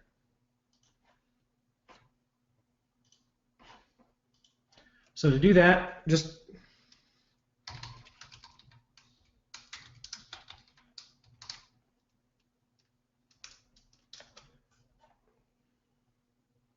okay, Google Keyword Planner. This took over for the keyword tool. Okay. Used to have the Google Keyword Tool, which was great. Now we have the Keyword Planner. It's not the greatest. It's not nearly as good as the old Keyword Tool was, but it does work pretty good. Okay. So we would take, let's go back and let's get our, what was it? Rabbit wine opener. So let's just say this was our first term. You get search volume for a list of keywords or group them into ad groups. So you enter your keywords.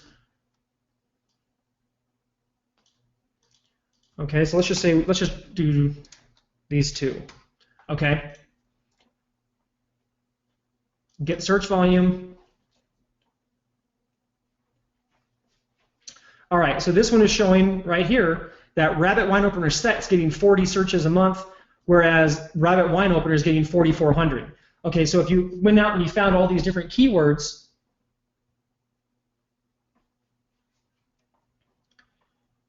you can figure out what the best keywords are. This is if you don't want to spend $30 on Merchant Words. You don't have to. This is a workaround. It's more labor intensive, but by combining what you find in the search bar when you type in whatever it is, okay, find these keywords, then start plugging them into Amazon. I would go ahead and get 10 or 15 keywords from Amazon, plug all 10 of them into here, and see what comes up, what works. And apparently there's a way to get Merchant Words for a discount. I will get that information to you guys in the members area as soon as I find out how they do that. Okay, so these are the 2 ways that you find your keyword stuff. Now, it's very important that you take your time and do this. Yes, you get 5 keywords. You want to have a combined volume of at least 10,000 monthly searches for all 10 keywords, or for all 5 keywords. So each one could be 2,000. That's 10,000. One could be 9,000, and the other ones could be a couple hundred. That's okay. Yes, if you have Merchant Words, you don't have to do the Google part, although it is kind of cool to kind of double check yourself and see how those keywords are performing in Google as compared to Merchant Words. The important thing is that you get 5 awesome keywords that are directly related to your product or what your product is going to sell under. Because we're going to use these keywords, and this search traffic is what we're going to put into our product listing when we start trying to rank on Amazon. And these are the 5 keywords that we're going to be using for all of our organic stuff. Okay?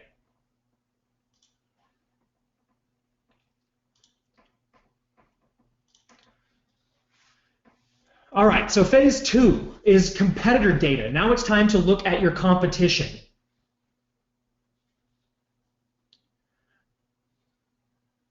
Okay, let's go back. We're going to have to edit this part. So let's go back here. So Neil just said, is Rabbit Wine Opener 1 or 3 keywords? It's 1 key word. It's basically a key phrase. Rabbit Wine Opener is a key phrase, which basically is the same thing as a keyword. Okay? So Rabbit Wine Opener is just 1 keyword. No matter how many words is in that key phrase, that's just still 1 keyword. All right? All right, so phase 2. Competition data. All right, we need to figure out what our competition is doing.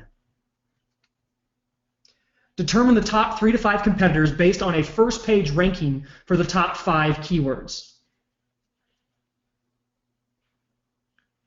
Okay, so we want to figure out what our competitors are doing. In a spreadsheet, copy down the following information for each competitor. The URL to the product listing, the price, the bestseller rank, and the number of reviews and the average review rating. Okay, So you want to go out and find your competitors for the top 5 keywords. Okay, so what you're going to do is you are going to look at all 5 of your keywords, okay, and there's 10 people on the first page of your keywords, right, or maybe sometimes there's more depending upon what Amazon's changing. So the first page of the results, you do a search for rabbit wine opener, look at the 10 there. Then you do the second keyword, look at the 10 there. Whichever competitors are ranking for the 5 keywords in the highest, those are your top 3 to 5 competitors. So you have to kind of look at all your keywords. That's why we are doing it for the top 5 keywords. Okay, so you actually have to search all 5 keywords and see which competitors are consistent across all 5 keywords.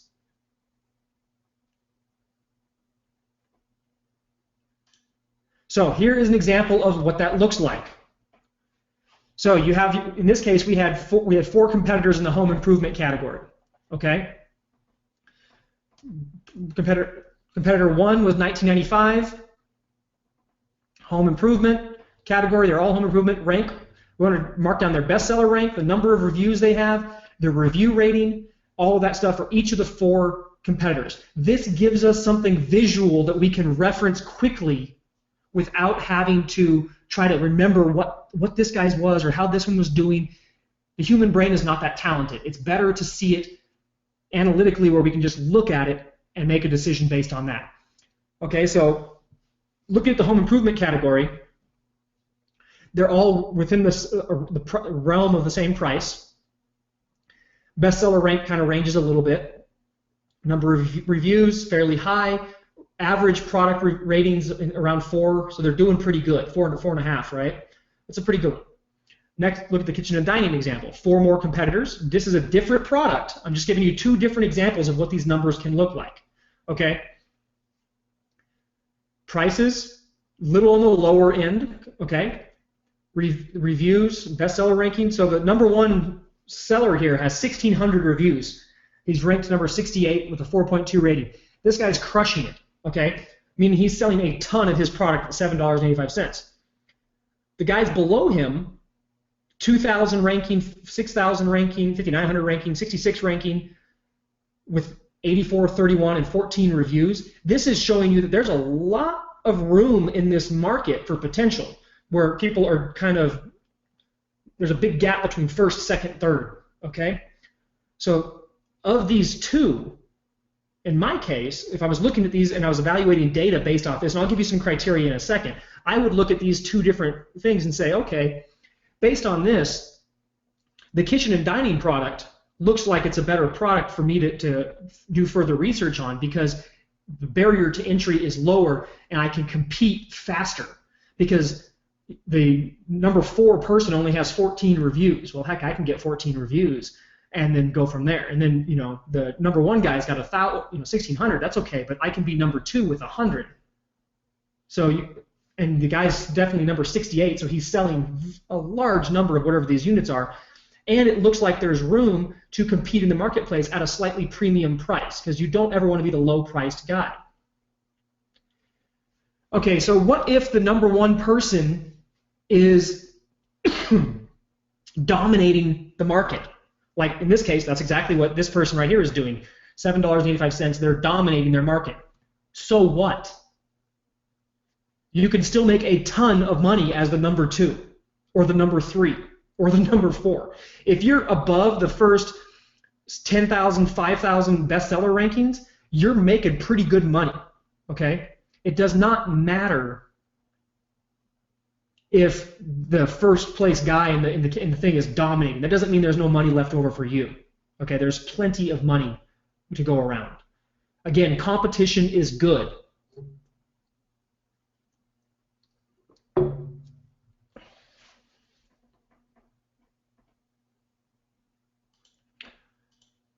So ideally, okay. So how do we find this data? Let's look at that real quick. Actually, let's go back. Let's break this down. So ideally what we're looking for is a variety in price points. It's good to see high and low prices. Okay? You want to see Some products are selling for a low price, some products are selling for a high price. The more the volatility there is in the price, the more likelihood there is for you to come in at a premium price point. High bestseller rankings for all product. You want to see everybody above 10,000, all the top 4, top 5, everybody above 10,000. The higher they are, the better. I'm going to show you where to find the bestseller rank in just a second and how to do all this. Okay, so 75% or more of the products should be above the 10,000 bestseller rank. Okay, so if there's 4 people, 3 of them, if there's 4 sellers, 3 of them needs to have a bestseller rank above 10,000. If there's 1 that's above 10,000 and the rest of them are below 10,000, there may be something going on in that market. Okay, maybe more brand driven and less room for opportunity there. Low quantity of reviews for each product. The higher the bestseller rank and the lower the number of reviews, the better the opportunity is for you. Yes, 9,000 is above 10,000 bestseller ranking. The lower the number, the better in bestseller rank. Number 1 is the best. Number a bazillion, zillion, gajillion is the worst. No more than 2 products with reviews or of 300 reviews or more. Okay, lots and lots of reviews are hard to get. They take time, and when you're starting out, it's easier to start in a category where you don't have to compete with people who are dominating in the review space. Reviews are social proof, and reviews are what makes products sell. Okay. Additionally, you want consistent average review ratings or very poor review ratings. So either you want everybody in the category to have a good number of good quality reviews, 4 stars, 4.5 stars, 5 stars, things like that, or you want people with really low quality scores because maybe there's room for you to find a quality product and bring in there and be the good guy in the marketplace. Hey, quit buying all this crap. I've got the good product, right? And that's why we have all this data right here, because all the data that I just showed you, now we can use these criteria and figure out which one makes more sense, okay? So if we go back over here to Amazon and we look at a product, let's say this is one of the best sellers that we're looking for in our category, in our home improvement category. All right, so we're looking at, for the number of reviews, well, there's 70 reviews. This product has 70 reviews, so we would add 70 reviews to the column, okay? This product has 4.1 stars out of 5, so we know their average is 4.1. We would add that to the star rating. All right. We'd come down here, and this part moves around a little bit, but it's usually around this section. Okay. Sometimes it's not over on the right, sometimes it's over on the left. But what we're looking for here is the bestseller rank in its top level category, which is home improvement. So this product is ranked number 207. Okay. So we take that number and we go paste that into our form. We also copy and paste the link right here. We only need this portion of the link. So we take all that data that we just showed you,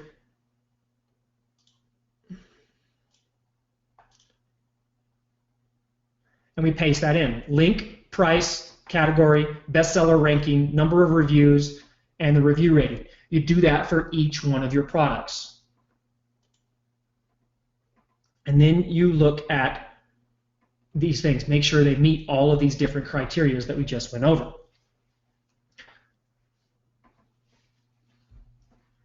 Consistent average review rating means that if there's 4 bestsellers in the category, they either all have, above 4-star, they all have products that are consistently have high customer satisfaction, or there's lots of low, like most of the sellers have low customer satisfaction, so there's room to come in there and be the knight in shining armor.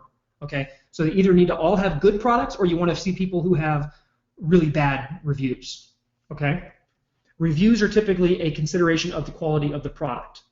The product quality sucks, the reviews are going to suck. The app and the review rating is going to be lower.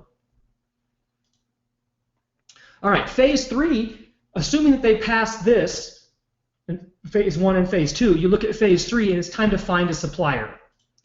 Phase 3 is where you find a supplier, ensure the private labeling is an option, order samples, evaluate the samples, Run the numbers to see, make sure the numbers actually work. Just because it's a cool product doesn't mean the metrics work. Okay? These topics will be covered in detail starting with the next section. So I'm not going to cover them right here. We're going to cover them in the next section. Let me grab a drink real quick.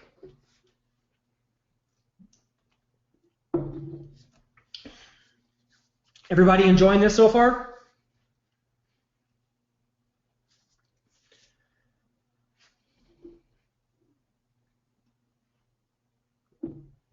Awesome. Okay, cool. Everybody's loving it. And yes, guys, again, to repeat, everything will be in a recording for you guys. So the thank you page that you have where you got access to this course, to get on this webinar, you had to click on a thank you page link. Go back there. You got an email with that link, and you will get access to all the recordings. And yes, you'll also get a PDF of the slides. All right, one more drink and let's keep going.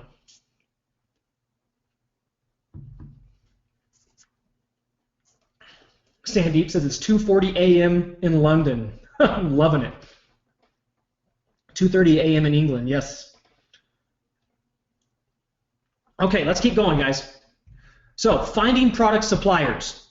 Once they've passed the first two phases of your evaluation period, it's time to see if you can find a good supplier.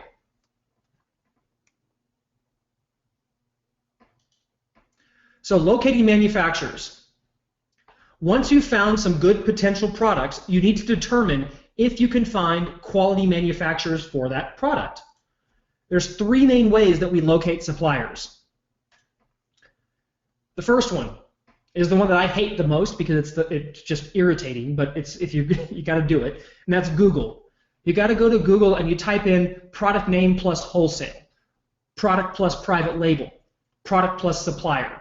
Okay, the idea here is that you're trying to find a supplier through Google, and you're using the Google search hacks to return specific keywords. Okay, be prepared to go way, way, way, way deep in the search results, 3, 5, 6, 7, 8, 10, 11 pages deep, because most of the people who are manufacturers and suppliers, they have the worst websites. They're not SEO optimized, and they don't show up in the search results unless you dig super, super deep. Okay, have a client of mine who sells a garden hose attachment, and he was dead set on getting it manufactured in the U.S. because he knew there was a manufacturer here that made it, even though there were some in China. He was just terrified of going to China. He finally found the manufacturer, or actually he found a link to an address where he could send a letter, not even a website, but it was like on just a website that had an address of a company name on like page 47 or 48 of Google, and he found it. Okay, you just have to go through it. If you're trying to find a wholesale supplier, if you're going to find U.S. suppliers, it's a good place to do it this way. If you're finding supplements, things like that, then it's actually quite easy to go on and click and type, supplement plus private label, or Garcinia plus private label, or grass-fed whey protein plus private label. Those are very easy to find because there's lots and lots and lots of supplement companies that do private labeling, and they all rank fairly well, and you can find them within the first 3 to 5 pages of results fairly easily. Chances are, though, a lot of the products you're going to want to sell, to be competitive, you're going to have to source out of China.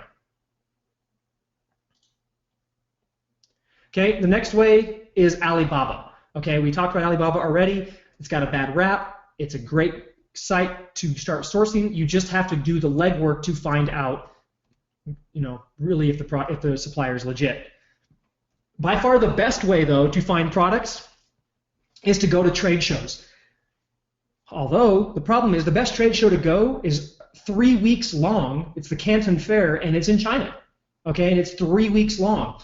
There's different phases of the fair you can go to, but I think the last time I looked at a plane ticket was like for last year because I was going to go, and then we had some stuff with my daughter. I couldn't go. It's like $8,000 for the plane ticket. Okay, so you're going to spend some money. Okay, there are trade shows here in the U.S. that are really good as well. Okay, I've gone to several of them through this Events in America trade show website where I found quite a few of them.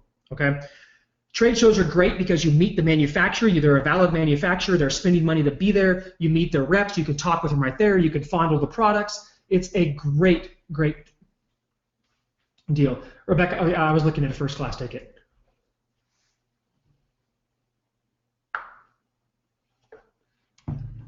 Okay. So these are the three main ways for most people to find products. Okay. Google, pretty self-explanatory, right? Alibaba's a little bit different. So we're going to focus more on sourcing suppliers on Alibaba because it's something that nobody else really talks about, and it does work really well, and it needs to be explained in a specific way so that you do have good luck on Alibaba.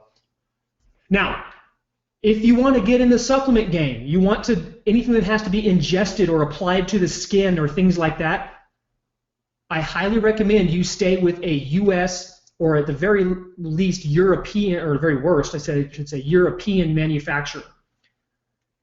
The liability of something coming from China that someone's going to eat and you don't know where it was manufactured, how it was manufactured, all kinds of stuff like that, it's just through the roof.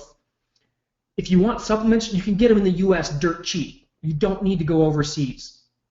Okay? So highly, highly recommend you don't go to Alibaba and try to find grass-fed whey protein or some kind of vitamin C serum or something like that. You're running a risk that's just not worth.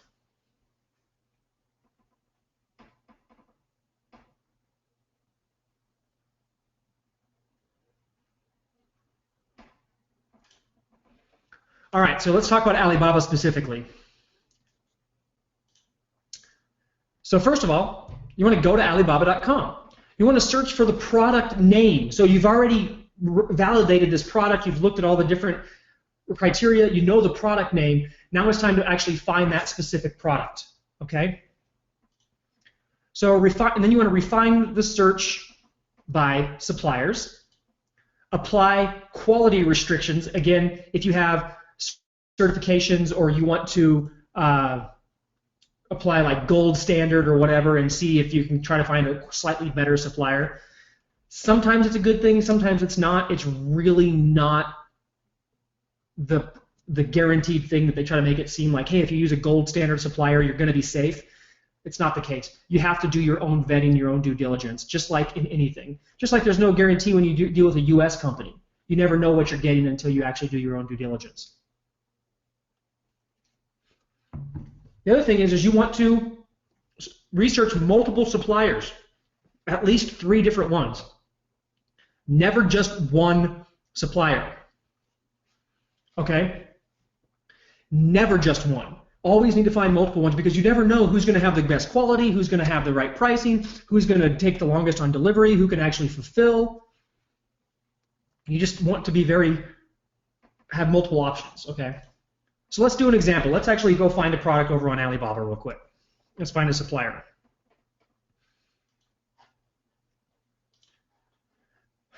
Okay.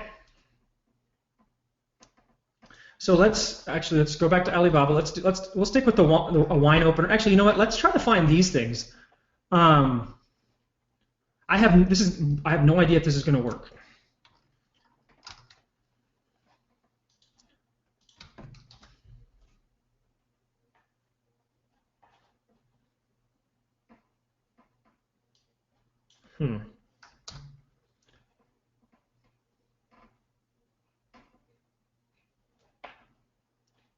So there's a draft stopper, but it's a different kind, okay?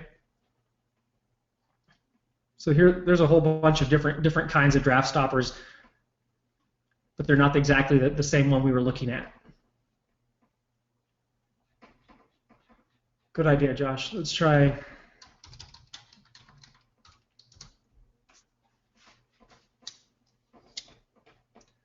Okay, here we go. Now we're getting somewhere. Here's some different seal strips. Okay, so here's one right here. Let's say we find it.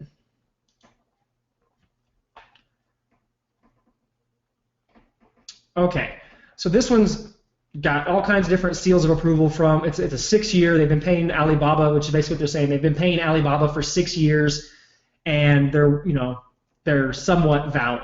You can look over here. They have an 81% response rate, so they actually at least are getting back to customers who inquire with them. Established in 2009. All of this stuff, guys, can be inflated by them. All right. Except for the performance. This is calculated by Alibaba. The trade assurance thing is also calculated by Alibaba. All right. Payment terms, LCTT, which is wire transfer, Western Union. Never send money, Western Union. Okay. So we found a product here. So we want to go back. We found one for this. Okay. Yeah. Now you can talk to them for sure. But we want to look up suppliers first. Okay. All right, so we found this one. Let's see if there's any other ones.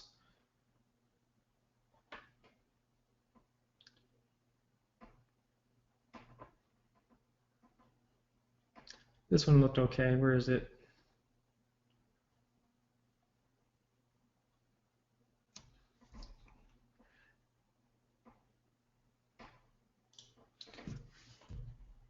So here's a door sweep again with a PVC holder. This is probably the same thing, just with a black replaceable blade on it.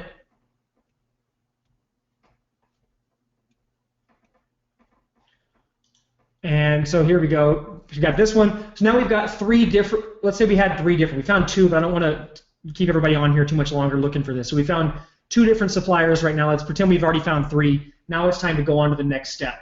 Okay. So actually, let's look at this real quick. Well, we'll cover it in a second, actually. All right, so number 1 thing to remember when you're contacting suppliers is to act like you are not new to the game, okay? So you're going to contact the supplier, all right? So first thing you're going to do is you're going to look over their stuff. You want to go through, read about their company, look at all their details. You want to try to make sure the company looks fairly legit before you even reach out to them, okay? I'm going to look down here, take looks at the pictures, see what they're talking about. So this company, they do a lot of different suppliers.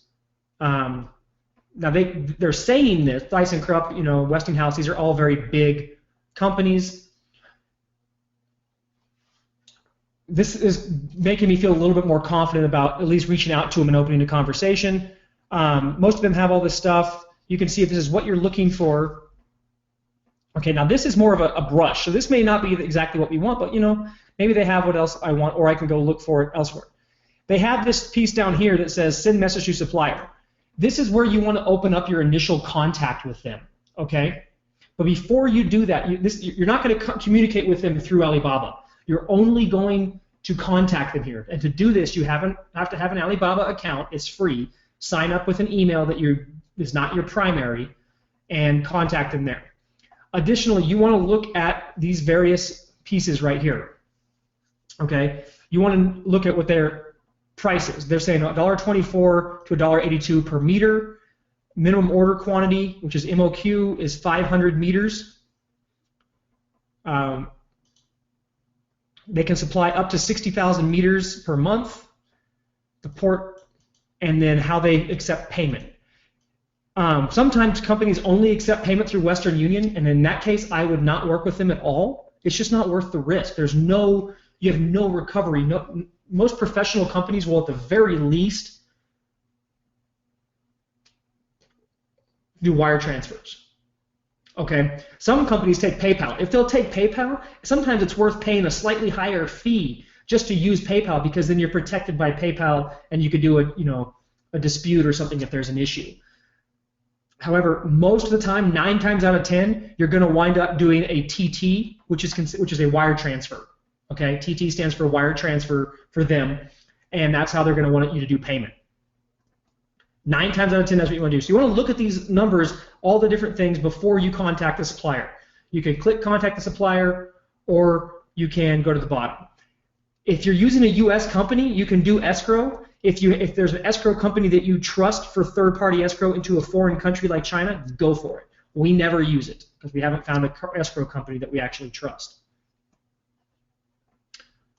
All right, so now it's time to contact the suppliers. You found 3 suppliers. We need to go talk to these 3 and see who's legit, okay?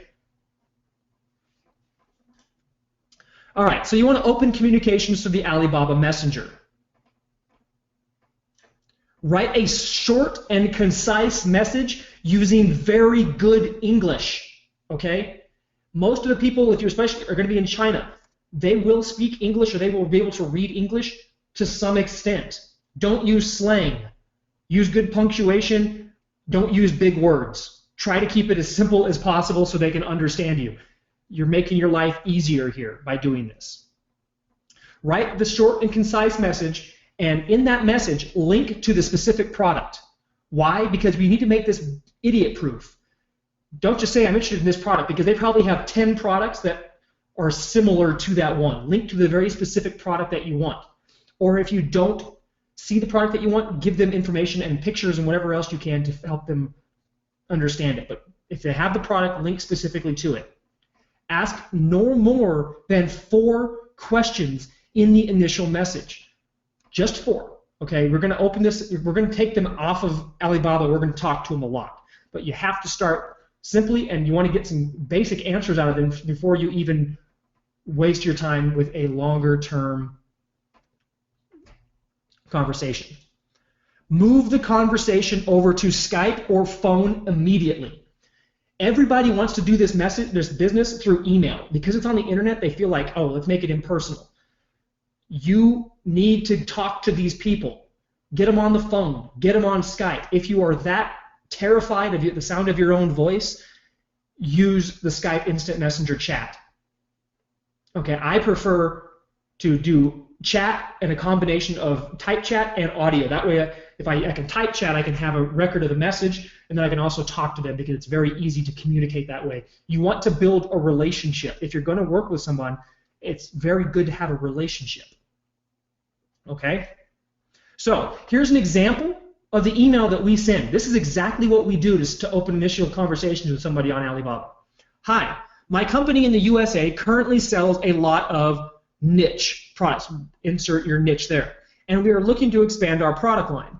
I am very interested in this product. Link to the specific product.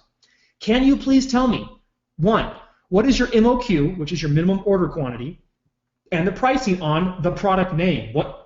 We keep saying it over and over again so they don't get confused. Number 2, can we private label this product? Parentheses, our logo and packaging design. Okay. Sometimes they don't get what you're talking about, so you say, hey, I want to put my logo and I want to put my own packaging around this product. Can I do that? 3, what kind of packaging options do you offer? Again, we're trying to make our product somewhat unique, stand out, make it a premium price. We want to figure out if they have different options. And if they don't have any packaging, you want to know that as well. What are your production lead times for the product? How long does it take you to make the product and then ship it? Thank you, and looking forward to working with you. Also, it would be easy for us to communicate through Skype. My Skype ID is blank. Please reach out to me there. You are telling them where to contact you. Number 1, if they don't contact you on Skype, they can't follow simple instructions. Maybe you shouldn't work with them. Number 2, if they contact you on Skype and they don't answer your questions, ask them to answer your questions before you have a conversation with them. Because by answering those 4 questions, you can immediately determine whether or not you want to proceed with the conversation. Okay? These are qualifying questions that help you save your time, again, from getting into a long, drawn-out discussion. Okay? Very simple, guys. It's just tedious. Next up, you've talked to the supplier, you've vetted them, you kind of feel comfortable with them, you have agreed that you want to potentially sell their product. Now it's time to order samples. Never commit to doing business with a supplier without first getting samples of the specific items that you want to sell. Order samples from multiple suppliers, the top 2 or 3. Most people just go find one supplier, order samples, and then that's it. No. Order samples from the top 2, top 3 suppliers. You want to be able to compare against each other. Okay? Never just order 1 or 2 samples either. Always order enough samples that you can test them out and that you can test the quality over multiple products. When you order one sample, it's very easy for them to cherry pick that sample and send you only the best item. And then when you wind up buying a big order, they're all garbage. Typically, when we order samples, we order 25 to 30 or so of each item. Okay, number one, now we can test market with these products. We can actually try to sell these 30 sample products. And number two, we can test out the quality over a range of items. Okay? And that 30 product could technically be, if we like the product enough, it could be 30 reviews or close to 30 reviews while we're waiting on the next product order to come in. Okay, so you always want to order. The other thing you want to do is you want to look at the quality. You order from supplier 1 and supplier 2. Look at the products. How similar are they? Are they the same? Which one has higher quality? Are they different prices? What does it work? And yes, when you talk to a supplier, you can never act like a beginner. Okay? You have to act like you've been in the game. Yes, you say you are already selling products. Yes, you say that you have been doing this. You already have a company. You're not a newbie. Act as if. They get hundreds of requests a day. If you act like a newbie and you act like you don't know what you're doing, they are going to treat you that way, and they probably won't even respond. And if they do, they'll try to rape you on price, and you will not be dealt with properly. Now, if they have an MOQ of 300, 400, 1,000, whatever units, samples, every company understands samples. They have to send you samples before you're going to commit to an order. You will have to pay for this, of course. But yes, you can get a sample order. Now, sometimes they don't like sending you 1 or 2, but when you say, hey, I'll take like 30, they're like, oh, all right, this guy's serious. All right, or I'll take 15, or I'll take 20. You will pay more for samples than you will for your actual unit cost, typically. Okay? That's okay. Ask if they will private label your samples and be willing to pay extra. All right? This is huge. You want to private label your product. Let's say you are looking at a wooden wine opener, and they can burn, like wood burn your logo into the grip. And they said, hey, it'll cost you, normally it's only like 30 cents a unit, but it'll cost you $5 this time for your sample, on top of your sample cost of 10. Do it. Why? Because then you can actually see what your product's going to look like. Not only that, if it looks good, you can go ahead and start getting pictures done and start test marketing with a branded product. If they're willing to private label it, typically they won't print packaging for you on a private label, on a sample order. 9 times out of 10 they won't. But a lot of the times, if it's just screen printing, laser engraving, wood burning, or etching or something like that, they will put a logo or something for you on the sample. Okay? Yes, I'm talking about private labeling the sample. That's why it says private label the sample. If they are willing to do it, ask them. First of all, ask them, because they won't offer it half the time. But if you ask them, they'll check with their boss or whatever, and they'll say, yeah, we can do it for $10 or $20 or whatever. Whatever they want to charge you, unless it's super ridiculous, go ahead and do it. And then pay for the fastest shipping you can afford to get it there. Also ask them to send examples of the packaging options that they have. They may have a blister pack. They may have a box. They may have a clamshell. Whatever. Ask them what they've got and ask them to send it to you. A couple reasons. One, you want to see what different kinds of options you can have packaging-wise. Okay, what looks cooler? What do you like? What's better for you and your product? Also, a lot of the times they will send you packaging that they are printing for your competitors, and then you'll find out who your competitors are, and you'll see how they're packaging their products, and you can go research their product.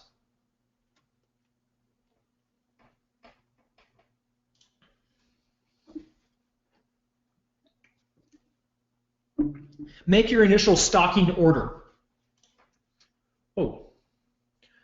Okay, so assuming that the sample order goes good, you're happy with everything, you want to proceed, okay? You've got your samples, you like them, you're ready to market. Now it's time to make your initial stocking order. This is where you have to order in quantity so that you can start selling this product. So here's the process. Number one, you got to get in contact with the supplier via phone, again, or Skype. Ideally do this over voice and then type it out at the same time. Establish an MOQ with them.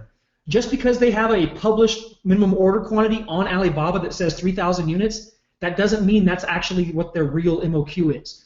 Ask them. That's why we ask that as the #1 question, because half the time they don't even know what's on that website, and they come back with a different number. If it's your first order and if the MOQ is a little too large for you, you can try asking for a smaller order. However, if it's a volume product, which means they only make money or decent money if they produce it in a large volume, don't expect them to be able to negotiate too much, because if they don't make money, they have no intention of work or reason to work with you. So you got, it's business. Make it good for them, and they'll make it good for you. Establish that minimum order quantity and agree on a price per unit. Provide a detailed requirement sheet for your product.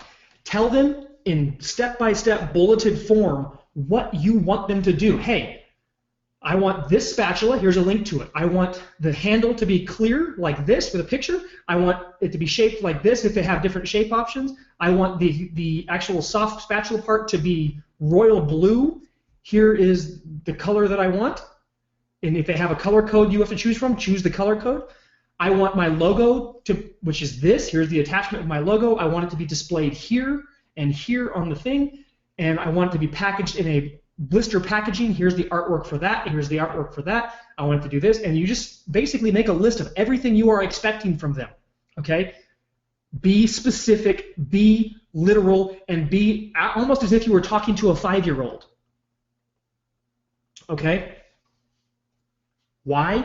You want it to be clear. You have a language barrier. You have all kinds of issues. You're across the world, whatever. You want to make it specific. Send them that. Make them commit to it. Make them understand it. Make sure they ask any questions that they have. This will ensure you don't wind up with 100 products or 200 products that you're not happy with. Okay. On the MOQ, the minimum order quantity, is it how many products? It depends on what you're doing. Some products have a 500. Some products have a 2,000 minimum order quantity. Some products have 100. Now, for one of our products, we don't order any less than 3,500 at a time. Another product, we order 500. Another product, we order 2,000 at a time. Okay? That's just, it depends. And we, usually are ordering those at least once or twice a month, if not more. It just depends. So MOQs depend on the supplier and the product. Understand the proposed Incoterm. This is a shipping acronym that can get you into a lot of trouble. Okay? All right, we're going to talk about this in just a second. I'm going to go through them. But if you come over here to Alibaba, this right here, where it says FOB, doesn't stand for fresh off the boat. It actually is an Incoterm that stipulates how things are shipped. Okay? And if that's FOB or EXW or something else, that dictates the price. Even though it still says $1 there, if FOB is $1.24 and EXW is $1.24, those are actually very different prices that you need to be aware of. Okay? And we're going to cover that as well. So make sure you understand the proposed Incoterm that they are shipping for. And if you don't like it, ask for a different one. And ideally, you want FOB. That's the standard one, but you can't always get that. But as long as you understand it and understand the costs that are associated with it, it's okay. Make sure that you calculate that into your numbers. Establish the shipping method and the firm shipping quote. Give them your address. They're going to ship it to you. Okay? Get a very firm quote, whether it's UPS or it's going to go China Post, or it's going to go container, or it's going to go air cargo, or whatever.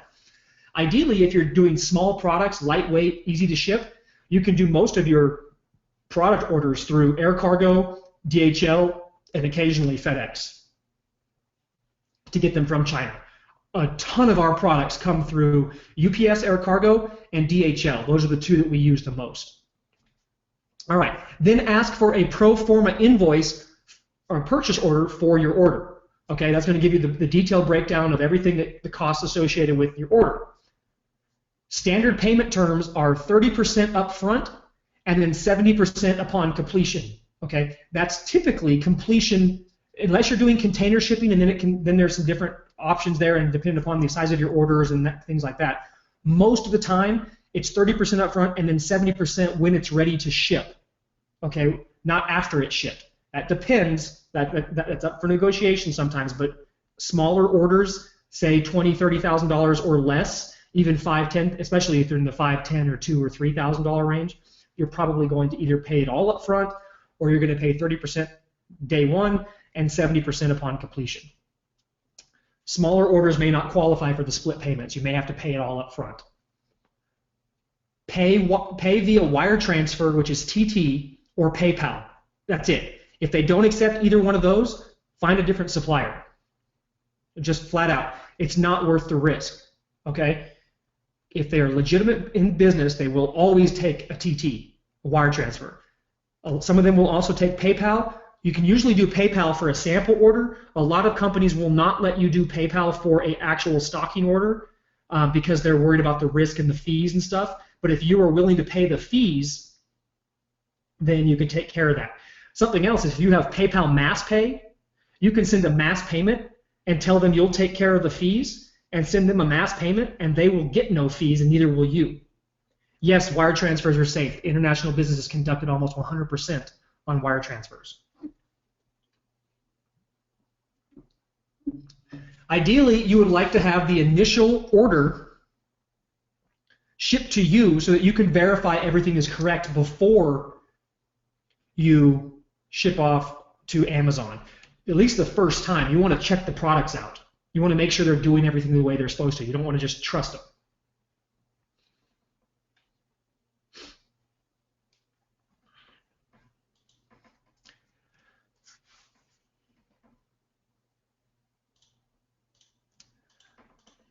All right, we got this out of order. It's okay. Evaluate samples and pricing. This happens before your initial order. When the samples arrive, make sure they are as advertised. Do you like them? Would you put your name on them? Is the quality high enough, and is it consistent? We don't need perfect quality, but we do need the quality to be consistent so that you would actually want to sell this and not be ashamed to sell it to your mom. Okay?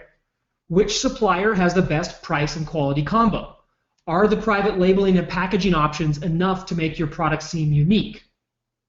And can it be sourced cheap enough to sell at a good profit? That's the key. So this is what you have to, once you get your samples, you need to evaluate these criteria before you make your initial order, okay, before you commit to using a person, okay, or using a supplier. Now, when you get the samples, an optional thing you can do, and this is something that we try to do with every single product we create, it's one of the secrets to our success, is that we try to create a competitive advantage with our product. Can you create a better mousetrap? All right? So with the spatula example, what do people do with the spatulas to make their spatulas better? Well, one thing they could do is change the color.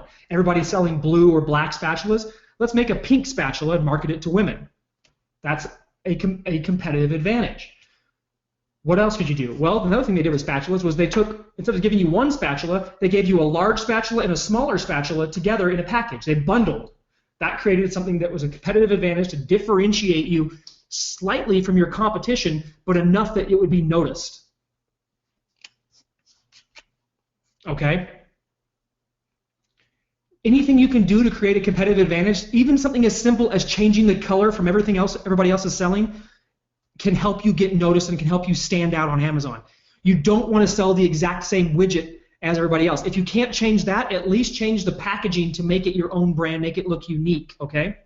The more you can do to create a competitive advantage, the better off you're going to be for creating a good sales channel and a good way to profit from this product, okay? An example, duct tape. Or there's a duct tape thing on there that's 50 feet of duct tape for whatever, 20 bucks. Cool. I'll give you 30 feet for 24 bucks. We added 10 feet to the roll. And we gained a competitive advantage and an excuse to charge a slightly higher price. When you differentiate, when you make yourself stand out, you are giving yourself an opportunity to be a premium priced product. Now, premium price doesn't necessarily mean a huge price increase over your competition, but the idea is to definitely be 30% or a couple dollars more than your competition. In one of the markets that we're in, my competition is priced at $21.95 on average. We sell for $79.95. We are definitely the premium priced option, and we sell neck and neck with them. Okay, so you can, but we created a competitive advantage with that product. All right. So the idea is looking at the samples. What can you do to make it unique? Can you create a competitive advantage? Can you create a bundle? Can you change the color? Can you make it bigger? Can you do something to make it a better mousetrap that you can use as a marketing angle and a presentation piece to help position your product differently? All right.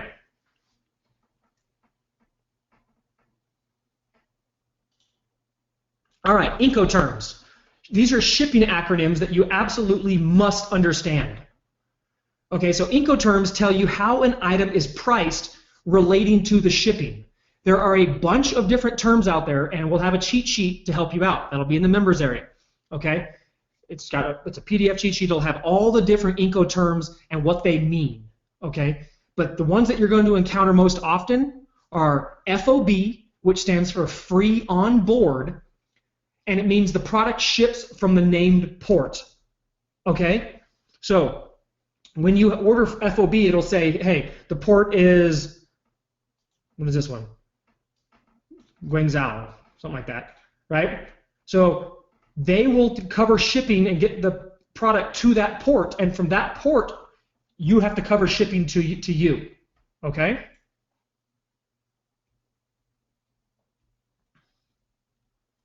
EXW stands for Ex-Works. This means it ships from the facility. EXW and FOB are hugely different in terms of the cost, because let's say the factory is in the interior of China. Then now you're also responsible for covering the cost of shipping from the factory doors all the way to the port, and then from the port all the way to you. Whereas FOB, you just cover from the port to you. CFR stands for cost and freight, which is the same as FOB, meaning it ships from the port, but you are held liable for shipping damage and or loss. Okay, I had a $14,000 order that got seized by Chinese customs, returned, reshipped, and then damaged in shipment. It was shipped FOB. The supplier had to take care of that for me and replace my items. If it was shipped CFR, I would have been responsible for that damage. Okay? CIF, cost, insurance, and freight, which is the same as CFR, but you are required to buy insurance. And if they want to charge, if they want you to use CFR, insist on CIF, because you might as well spend the money on insurance if you're going to be liable, because things do happen with international shipping. So you want to be careful with those things. FOB and EXW are the most common two you're going to see. The difference on that $14,000 order from between FOB and EXW would have been $5,000 in shipping costs if it was FOB versus EXW. So FOB, I'm good. I think I'm good, but with EXW, I would have had to account for another $5,000 that had to be absorbed into my profit somehow, otherwise I would have lost that money. Yes, FOB, EXW, CFR, CIF apply to all types of freight, whether it's container or air freight.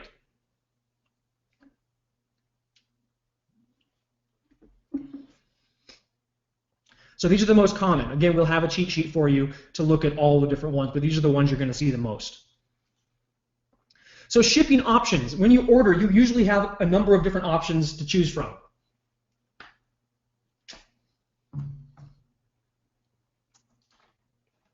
There are many different ways your products can be shipped.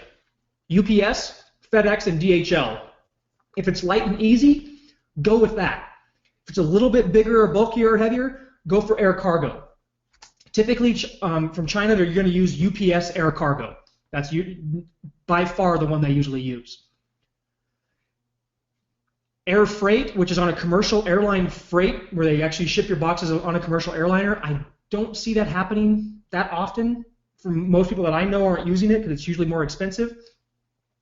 If you're bringing a whole lot of an item over, or it's very big or bulky or whatever, container shipping is what you're going to have to do on the ocean. And there's full containers. You can either rent a full container or buy the shipping in a full container, which is either, there's two different sizes. There's a big one and then there's a really big one. Okay?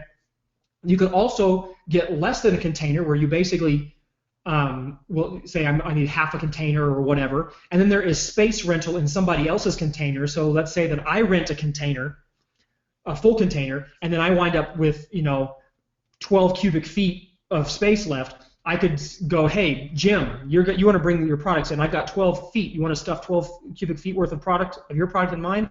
I'll charge you X. That's space rental. Okay?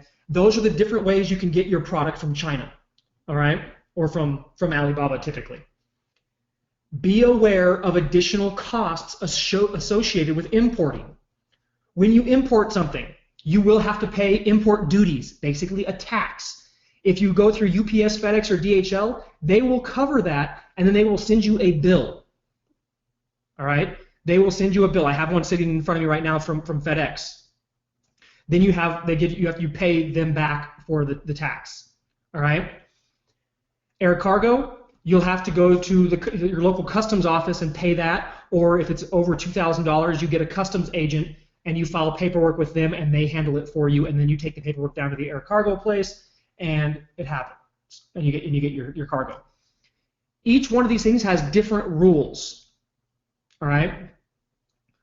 When you are talking to your supplier about which different shipping options that they have for you and they want you to use, they know what they're used to shipping their product. They know what typically works best. Ask them. Ask them what's the cheapest, what's the fastest. And then if you're not familiar with it, ask them. They can usually recommend a freight forwarder. Okay, if you need one. Freight forwarder is someone who handles getting your freight, your product or whatever, from a port to either to Amazon or to you. Okay, if you have like air cargo, typically you're going to have a customs agent fee, which is going to be between $100 or $200 for them to file the paperwork for you to get your customs bill paid and then the cargo released to you. All of these are very straightforward. It's nothing scary. You just need to find out in advance what they're going to be shipped, how it's going to be shipped, and ask the questions. Okay? Know before you go. Ask every single question that you can think of, whether it's product or shipping or whatever. If you are unsure of something, ask. There are no dumb questions unless you don't ask, and then it's dumb that you didn't ask. Never send money or commit to an order where you don't understand the details. Okay? Like FOB versus EXW. What if I paid for the order thinking it was FOB and then find out it's EXW and then I get a $5,000 bill after I've already paid for everything? What are you going to do there?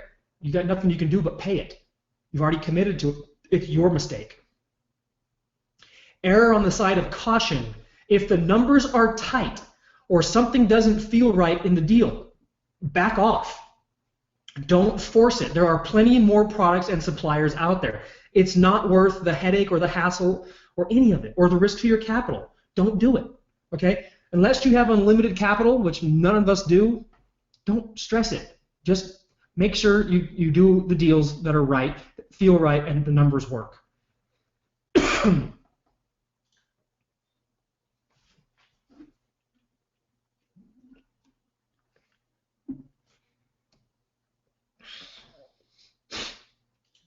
All right, pricing, positioning, and metrics.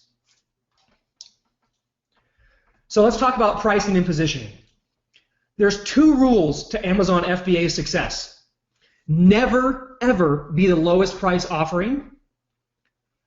Your prices that you sell your products at must be no less than 3x the cost of the product. This is what we call the rule of 3. So if your product costs you $5, and I mean $5 after you have it in hand, not what it says on Alibaba. If it costs you $5 after you have got it shipped from China to you or from wherever to you in hand or into Amazon, the cost of the product is $5, that means I have to sell it for at least $15. Why? The rule of 3 is simple. When you sell on Amazon, if you sell a $15 product on Amazon, these are rough numbers, but Amazon is going to take $5. You sell the product, Amazon takes $5 for their fees. You have to have $5 to reorder the product so you can sell another one, and then you make $5 profit. And out of that $5 profit, you also have to deal with your advertising and marketing costs. That's why the rule of 3 is the minimum price point that you want. Okay? Personally, we go much, much higher than this, but never take a product that is less than that. Okay? So if the product, once you get it in hand or in Amazon, into Amazon, or in hand where you've accounted for shipping and everything else, cost you $5, then you need to be able to sell that product for $15. Okay? Rule of 3. Whatever the price is, times it. You want to have a large margin, okay? You don't want to sell a $15 product and only make 2, all right? That's one of the reasons I like to sell higher priced products above 40, you know, preferably like 60, 70, 80, $90, because I can, you know, have a $40, $50 profit margin. One of our products has a $48.50 average net profit margin after advertising and customer acquisition costs. And it's a $79 product. $48 in my pocket every time after paying advertising. Okay? That's really good. So we sell a lot of those products, and we're very happy every time one sells because we make money with that. It takes just as much effort to find a good product with a good profit margin as it does to find a crappy product with a crappy profit margin. Okay? It takes also just as much effort to sell a product with a good margin as it does with a product with a bad margin. The difference is that you can actually afford to market a product that has a good margin. And once we get into some of the advanced marketing stuff, you're going to realize you need a margin in there to allow you to grow and be more profitable than your competition. So the goal is to position your product as a premium offering. And typically, that means your price point will be higher than the competition. When you price your product higher, it leads to a higher perceived value. Things that cost more money are typically thought to be higher quality. Price point alone makes you stand out. If everybody else is $7 and you're 13, they're like, hey, why is this guy 13 bucks? I'm going to look at him. Whether I buy, I'm going to look at them. Okay? And then if you do your job right, they will buy from you as well. Larger profit margins, goes without saying. Inherent reason for less reviews than competitors. This is kind of an untalked about bonus, but when you're starting out and your competitors have reviews and you're a new product, the last thing you want to do is look like a new product. What you want to do is if you're priced at $14 and your competition is $7, your competition at $7 has 30 reviews and you have 3, well, they're like, he has less reviews because he's more expensive. Not necessarily because it's a worse product or a new product. It's just, he's got less reviews because he's more expensive. Less people have bought it. It doesn't necessarily mean it's a bad product. So it actually acts as cover when you're launching a new product. Also allows for a larger marketing budget, like I just touched on. The larger the profit margin you have, the more you can spend on marketing. Product positioning. Stand out or be left out. Here's some key considerations to positioning your product. What does it solve for your market? What is your competitive advantage? Okay, what does it solve for your market? What does your product actually do? What is, if you sell kinesiology tape, what does that product actually do? What does it do for your market? All right? What is your competitive advantage? What makes your tape different from everybody else's tape? Okay? Why should I buy KT tape over rock tape? Why should I buy mummy tape over rock tape? Right? What's your competitive advantage? What are the acceptable price points and where do you want to be? Okay? Looking at what the competition's doing, where do you want to be in the market? What's a good price point for your product? Can you position yourself there? Is the price congruent, the price that you want to sell at, is it congruent with the quality, benefits, and results of the product? Is your product of crappy quality and you want to sell it for a high price? Probably not going to work, okay? How will it be presented to ensure a premium offer? premium branding, okay, really not quality logo, quality graphic work, nice packaging, very well presented, high quality photos, professionally laid out. All of those things lend to allowing you to sell for a premium offer. Things like I said, packaging, photos, your sales copy, what you say in your description, the logo, and the graphics. All of these things lead to the presentation of how you present a premium offer. When people buy things on time or online, excuse me, all they can see is what's on the site, and what they read, and what they see.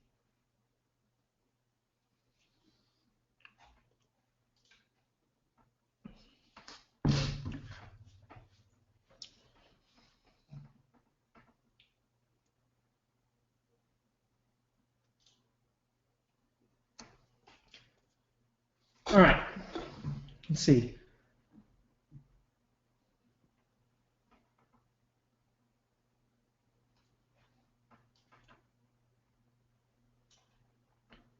Okay, sorry guys, I'm just grabbing a drink real quick so I don't croak out on you guys.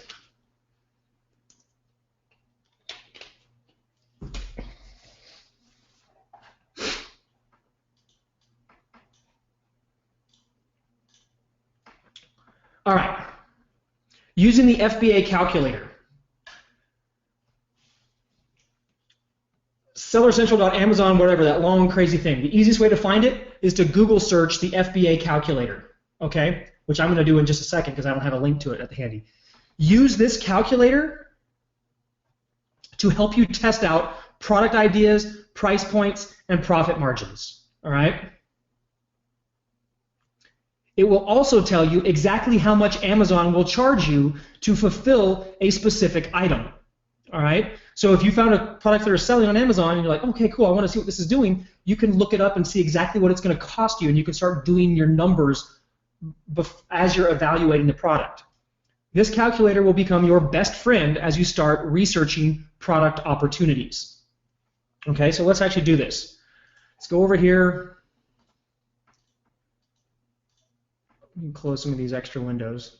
All right, so let's go to FBA calculator. All right, there it is.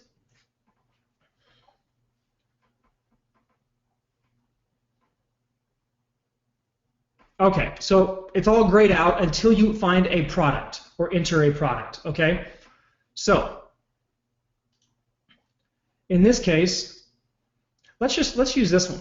So I'm going to come up here to the URL. I'm going to take the ASIN, which is the product identifier number. You don't have to do it this way, but I'm just going to do it this way to show you one of the ways you can do it. You could also just search by wine opener, right? And you search it would pull up this stuff. Or you could look up a specific product that you want to compete with and see what it's costing. So in this case, we can see, okay, incredible door bottom. So it pulls it up, shows it's 0.75 pounds. All right, so let's go back to the product real quick. It's selling for $13.99. Okay, so the current price is $13.99. Now, the other cool thing about this calculator, I don't use it for this because I know I don't want to fulfill products myself. I never want to ship a product, but if you did want to see if it was more profitable or easier or cheaper or whatever for you to do the fulfillment yourself, you can run all the numbers side by side with Amazon. Okay, so $13.99, and we click calculate. All right, I typically ignore these graphs because they're kind of dumb. All we really need to know is all the stuff that's over here. Okay, so if you look at it, the way Amazon's doing, Amazon is going to cost you $4.75 in Amazon fees to sell this product, okay, at this price point. All right, so it's telling you it's going to cost you $1 for order handling, $1 for pick and pack, $2 for the referral fee, total $4.75, 55 cents for weight handling, and 8 cents for 30-day storage. That's how much it costs you for Amazon to store your product. 8 cents for something that weighs 0.75 of a pound. Super cheap. Okay, that's why fulfillment is awesome. All right, now the cool thing about this is, so now you can see this. Now you can play with different price points and say, you know what, I'm going to sell mine for $19.99. That's my goal. So same kind of thing. Now, down here you have prep service, and you also have inbound shipping. These are two fields that you can add to. Typically, and not all the time, you may have to pay a label fee for Amazon to apply a label to your product if you don't want to apply it yourself. They charge 20 cents for that, so I usually just put in a 20-cent fee here. Okay? Under inbound shipping, I usually put, number one, the inbound shipping cost, but I also put my product cost. So let's say this, I already closed that one, but let's say this is, we can get these things for $4. Okay? And with my inbound shipping cost, I'm at $5.50. Just, let's say I did the math, I did the numbers, and that's what it is. All right? So I'll calculate. All right. So selling it at $9.99 with a $5.50 cost, I am going to make $8.64 profit, okay, per item sold. Okay, now you could also always look and see, okay, if I sell, 1,000 units, you plug it over here, then you would see that you would sell basically $20,000 and you'd have $8,000, $8,600 in profit. Advertising cost, if you know your advertising cost, you can factor that in here. But if you're just estimating a product, you don't know that. But what you can look at here and say is, I have $8.64. You know what? I should be able, let's say if I spent $3 on advertising to acquire a customer, I'm still making $5. Okay? You've got some room to play with here. Typically, I like to see my profit margins or profit price point higher than this. This is why I like higher priced products. See, let's take the same thing. Let's say if I was selling this product at $29, just for example, the costs stay the same, then I have $17. Okay, if I spend $7 on advertising, I'm still making $10 a sale. All right, I have to sell less to make more money. All right, so you can play with these numbers to see what you do. Yes, whenever you find a product that looks good, you want to play with these numbers. You can go ahead and talk to the supplier, check them out, get their numbers from them, ask them for their MOQs, their pricing, what it's going to cost you, everything like that. Take all the data you have and plug it into here. Okay? This way you can kind of see what you've got. Okay? You can do a lot with this, and a lot of the times you find products that you think look good, and then after you plug them in here and realize what you can actually sell them for, what it's going to cost you, you find out it's not worth it. Let's say the best you could sell this thing for was, let's just say it was $10. Okay? Well, my profit in this case would be 14 cents. Definitely not a good idea, right? So this calculator is awesome for testing out different price points, different things, checking out your prices, learning your metrics, and finding out what Amazon is going to charge you. Okay?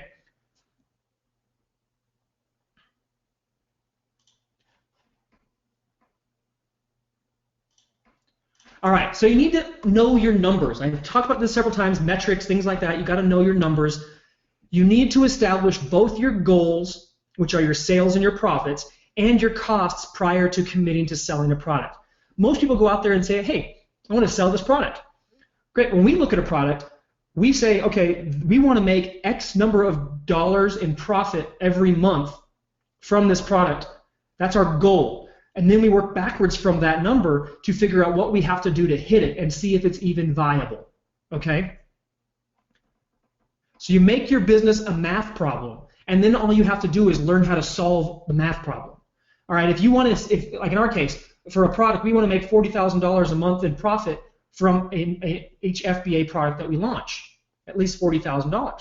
Well, if we want to do $40,000, that translates into a certain number of sales, a certain number at a certain price point, with certain different numbers of metrics that we have to hit all the way through. So we can reverse engineer it and see how much money is it going to cost us to be able to make $40,000 profit in a month from that one product, okay, or whatever that number happens to be. Okay, so the costs. You need to consider the product cost. How much does the actual item cost you to buy, okay, from your supplier? How much does shipping and fulfillment cost you from Amazon? Okay? How much does advertising cost you? Now, when you're first starting out, you may not know advertising. So you may not be able to plug that cost in. You're going to have to just kind of work with that. And then as you start going, you get more accurate data. Again, there's no hard and fast numbers on everything. You have to kind of get the most data you can and work with it. Okay? Customs and duties fees. How much are you going to pay in customs and duties? You can call the U.S. Customs Office. You can ask them. You can talk to your supplier. Find out what the average duty rates are on the things that you're buying. Okay? What are your merchant fees if you're selling, you know, on your own, or you have to eat the merchant cost? Are you paying fees? Are you paying an extra 5% because you're using PayPal? Those kind of things are important to account for because they all affect your bottom line. Overhead. You typically have other bills. You have a business that has things that cost you. $39.95 for Amazon. You have your internet. You have all kinds of stuff. Now, some of that stuff gets kind of mitigated through just like internet. Your whole family uses internet, so it's more of a family bill than it is maybe a business bill. But you still have business overhead that needs to be accounted for. You know, if you're paying merchant words, that's $30 a month. If you're paying for your Amazon account, that's $40 a month. You have an autoresponder, that's $20 a month. So you've got things you need to account for. Then you need to know your sales metrics. What's the retail price that you can sell this product for? What's your gross profit margin? Gross profit margin is before advertising costs. What's your net profit margin? After everything's said and done, how much do you walk home with?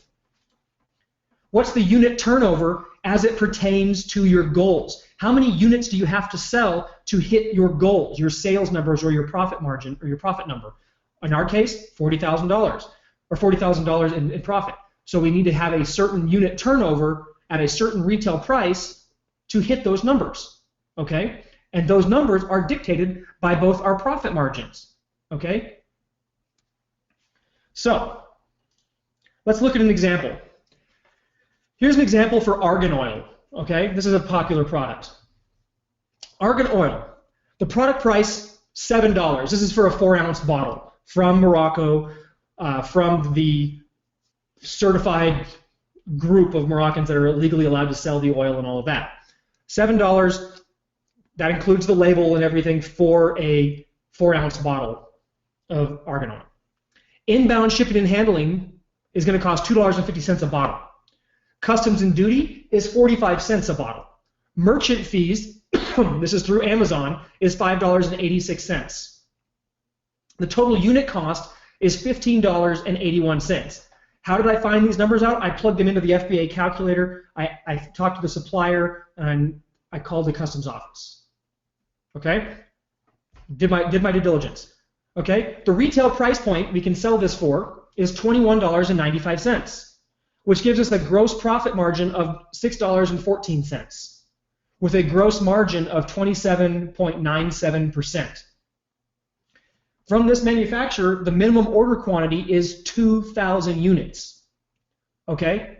2,000 units times $7 has a minimum order quantity cost of $14,000.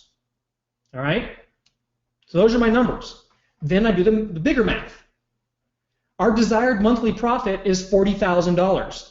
So in order to hit $40,000 in profit with this 27% profit margin, we need to sell 6,515 units a month.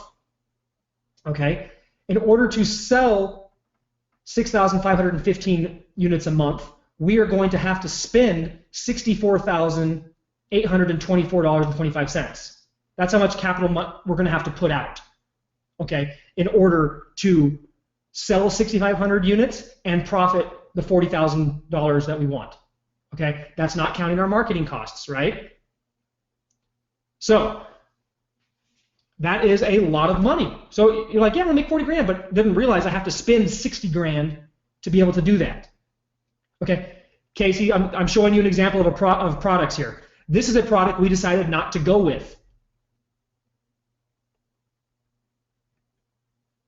All right, this is a product the numbers did not work, so we didn't go forward with this product.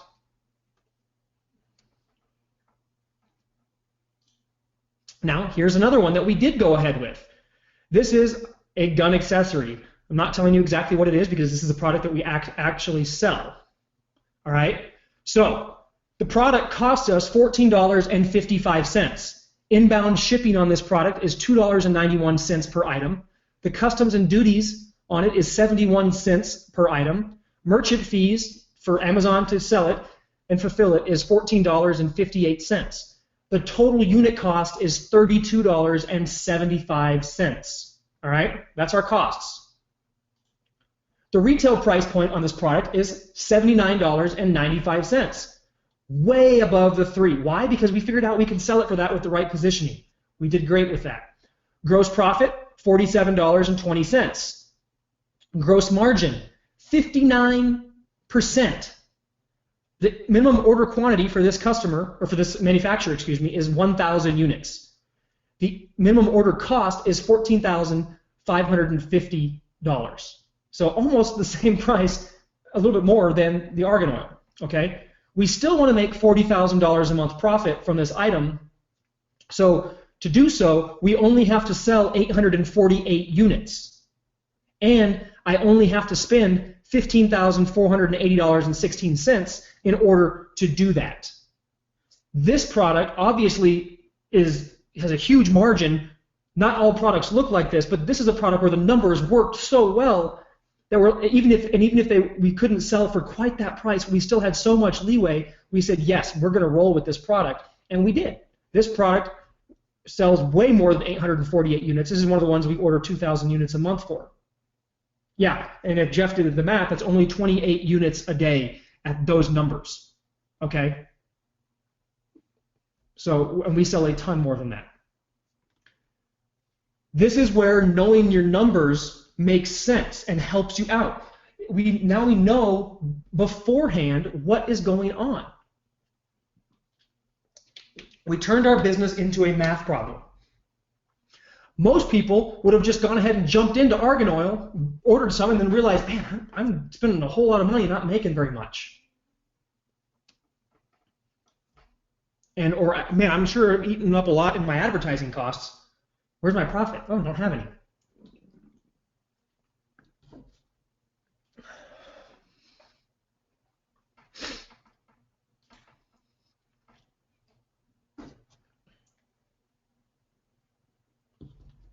All right, guys, sorry, just trying to save my voice for a second. Let me get a drink.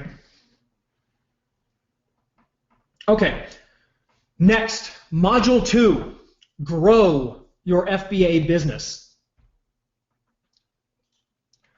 Okay, we grow our FBA business one bite at a time. You need to build your business the same way you would eat an elephant. Grow your business one product at a time. It is so exciting to go out and say, I'm going to do 3 products at once. Very few people can actually do that.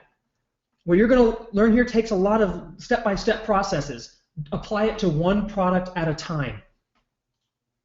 Avoid the temptation to try and do more than one at a time. It will stunt the growth of both products, I promise you. So, at this point, you're ready to create your Seller Central account. You want to sign up for your Amazon Professional account, all right? You can just go to Sell on Amazon at the bottom of Amazon, or you can go to this, type in Amazon Professional, whatever you want. It looks like this. You want this one, Sell as a Professional. Okay, it's $39 a month. After the first month is free. 30 days free, then $40 a month. In order to sign up, you need a dedicated email address. Yes, you can use Gmail. That's what we use. Okay? But you need a dedicated email address that's not your main personal Amazon address. A business name, an address, and a contact info for your business. Checking account, okay, for your business. Valid credit card. If you're international, you need an international credit card that Amazon can charge. So if you have bought on Amazon before, your credit card's okay. If you've never been able to use a credit card on Amazon, you're going to have to get a different credit card.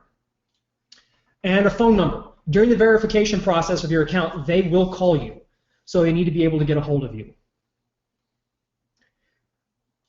And you need a tax identification. This could be your social security number. This could be your EIN, it could be whatever, okay? You have to have a valid tax ID. If you're outside the US, you have a slightly different criteria, but you just have to click on the, hey, I'm outside the US, and then follow those instructions. You do not have to have a corporation or a sole proprietor or an LLC or whatever. I'm not a tax strategist, I'm not a business lawyer, I'm not any kind of those things. I'm not going to recommend what you should do. I will tell you that we build LLCs for most of our companies, because some of our companies are corporations too, but we usually do LLCs. You can get by with a sole proprietorship, but this is something you need to talk to with your accountant, your tax strategist, and figure that out. And yes, your brand and your company name can be totally different. If your company is, Joe Bob's Enterprises LLC, and you want to, your brand is Zumba Fitness, that's different, totally cool. Okay? Obviously, I wouldn't recommend being Zumba Fitness. You might get in trouble for trademark violation there. Okay, so you got your account created. I'm not going to walk you through that because it is so simple. You just literally fill in the blanks with them. The most important thing, though, is when you start listing your product is your own brand. Your product, even though maybe you're selling a spatula, and there are other spatulas on Amazon, your specific spatula does not exist on Amazon. So you need to say that it is not in Amazon's catalog, and you need to create a new product. Okay? Don't find it on Amazon. If you find it on Amazon, you'll have to list your product under somebody else's category. Or on somebody else's product listing. You don't want to do that. Make sure you create a new product. Your private labeling, it's your brand, it's a brand new product, even if it's similar to something that somebody else is selling. So to do that, from the inventory drop-down, select Add a Product. Right there, inventory drop-down, select Add a Product.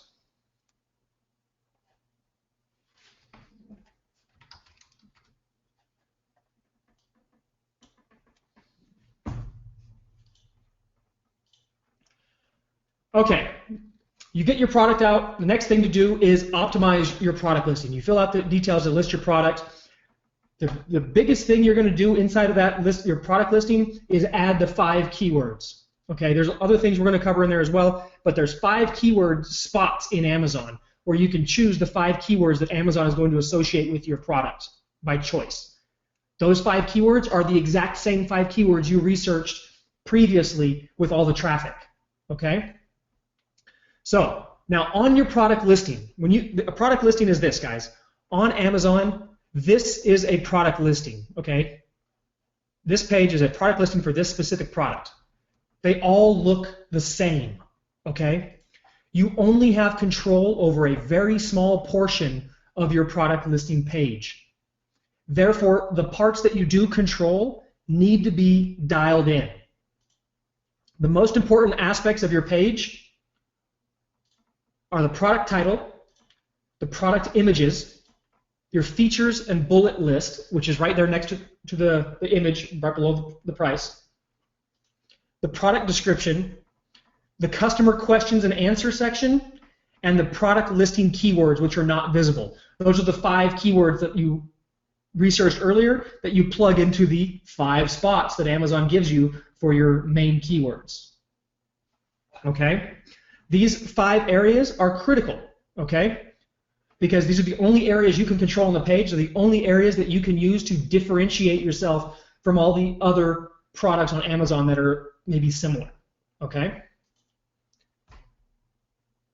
So, Amazon is all about organic search. When you search on Amazon, you type in a product name and they return a result. Amazon has a search algorithm that, based on your search, the sales volume of all the products, the ranking, the keywords, all kinds of crazy stuff that they don't release, they figure out what to return in the search results, and that's how that's with the kind of products that you see listed. So it's very important, just like if you were trying to rank your site in Google, that you learn how to rank your product in Amazon. You need to optimize your page to have the best chance of ranking highly for your chosen keywords in Amazon. These are the areas that Amazon uses for its internal SEO. These are the areas that Amazon looks at for helping to rank your product. Okay? This is not talking about sales volume or anything like this. This is just specifically for the SEO aspects. Okay? Number one, the product title. Oh, actually, sorry, number two is the product title. Number one is the product listing keywords, which are not visible. Okay, again, those are the 5 that you plug in. The product title. The features bullet list, your customer questions and answers, the public brand name and the sold by name. I'll show you these areas. The ingredients, if you're selling a supplement or something that has an ingredients or a components type section that's special to that specific product, they search that as well. And the product reviews. Notice what is not on here. The product description. The 2,000 characters that Amazon gives you to describe your product is not used in Amazon search for ranking purposes. It's only used for the description to describe your product. Amazon does not pull any search data and search ranking out of that. Okay? So you don't have to keyword stuff it. You just write it like sales copy to make it convert. Everything else is where the keywords are important. Okay, so here's some screenshots of a listing page where we're going to show what's going on. So the first section that's highlighted. Muscle foam roller, free quick start instructional guide included, free replacement guarantee, effective relief for tight muscles, pain and stiffness. TheraGrid massage therapy, right? This is the title. This is the title of the product title. This thing is keyword stuffed like crazy. This is actually a very good listing. It's actually just not performing very well, but it's set up properly. All right. This section right here is the brand name. Sold. Okay. So this brand name is considered as well in the search algorithm. The sold by is also considered.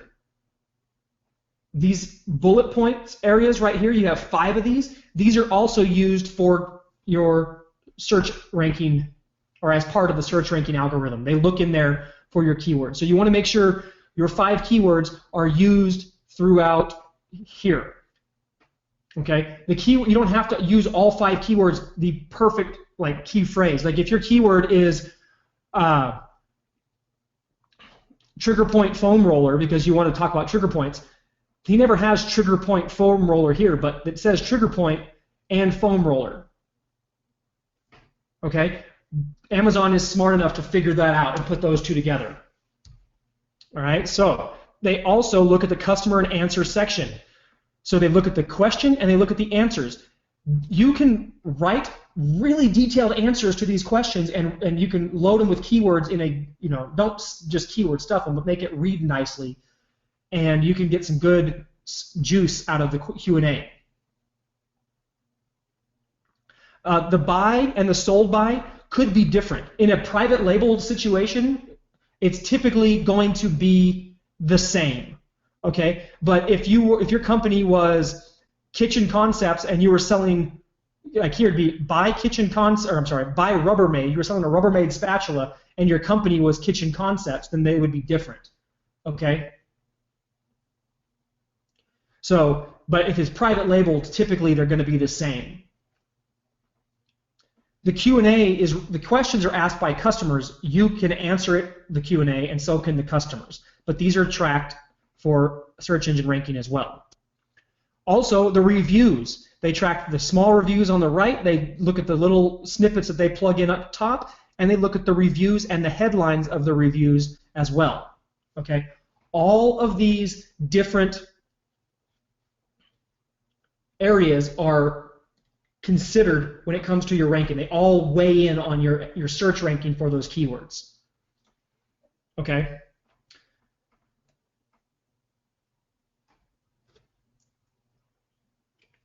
Yes, if you want to sell different brands, then you want to have a new Amazon account. If you are a new business, not just an Amazon account, a whole new business. Okay? Each business can have one FBA account. Each person can have one FBA account. A person cannot have 2 FBA accounts, and one business cannot have 2 FBA accounts. So if you have If you're going to sell in the fitness market and the kitchen market and you want two different brands, you need two different companies, one for each brand, and each one of them needs its own Amazon seller account.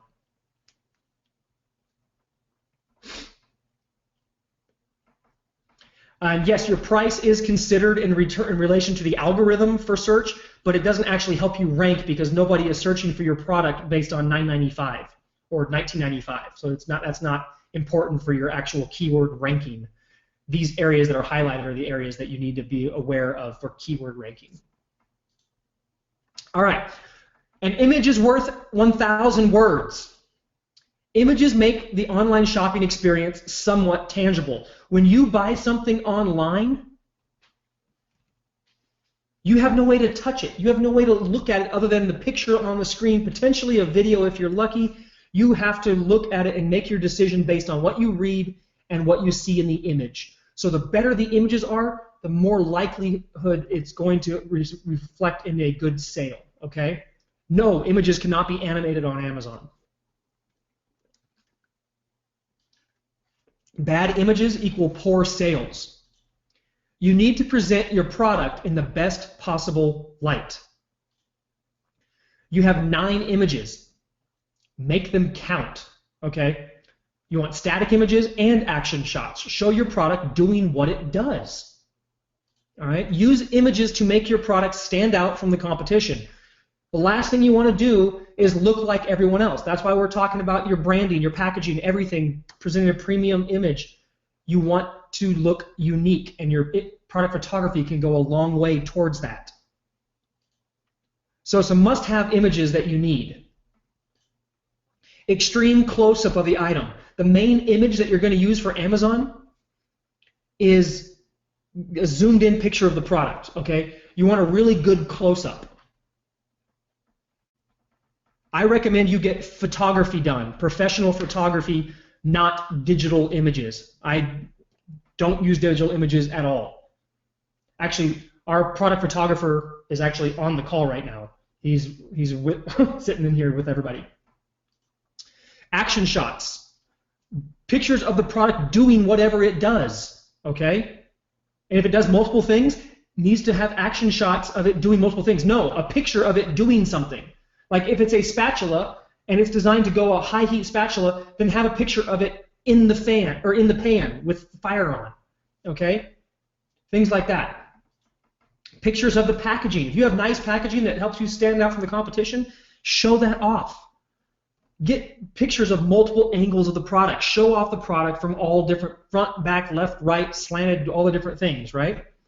Get some bundle images. Make it look good together, okay? And then do details or product info shots, okay?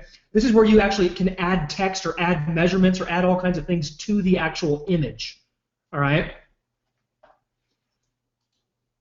So please, please, please don't let your listing look like this. This is one of Los and I's clients that we just took on to revamp their Amazon business. This is one of their best-selling products. There's 9 images here. Their main image is not a close-up. Their second image is the back of a package that you can barely see, and their third image is like a lump of food. Okay, they have no other images. Do not let this is like a suicide thing right here. You're killing yourself. First thing we're doing is, actually Adil doesn't know this yet, but he's going to be taking a lot of pictures of all of these products to revamp this product line. I actually just informed him of that now. Okay, so don't be like this. Make sure you have good products. No, please don't be lazy and do 3D rendering, okay? Or have someone, a Fiverr guy, slap your label on something. Go out and take some good pictures.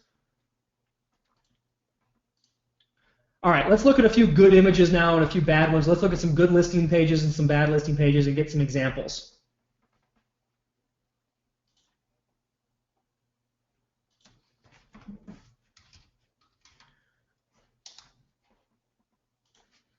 All right, a second, guys. Let me.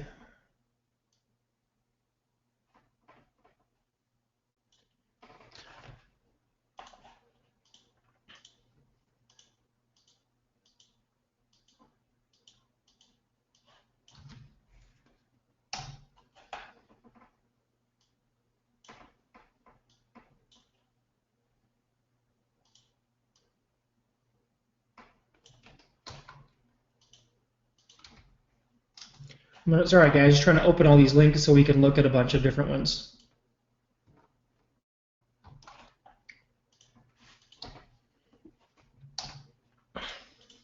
Okay, so let's look at this one. This is the one we looked at as an example. Okay, so look at the pictures first. The main image is a good zoomed up image of the product, so in the search results, when it makes a thumbnail, it's going to be very big and look really good.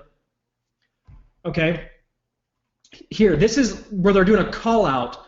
Okay, they're actually adding images or adding text to the images to make them more valuable, almost like an infographic, right? So they have a measurement on here where it shows it's 5 inches wide by 13 inches long. It shows close-ups of the pressure zones, and it says what they're there for. See what I'm talking about? This makes this image look really, really nice. Okay. Another image they got the guy on here laying on it, fairly fit guy, showing how he's rolling out his back even though he's doing it wrong. They have a picture of a girl, fairly fit girl, doing the same thing, rolling out her calf. All right. This is the best picture that they have, because nobody else has a foam roller out there that shows, hey, this thing can travel. Look at how small it is. It goes into a small suitcase full of clothes. It can travel with you. Then they've got nice packaging. They show a bundle shot, show it in packaging.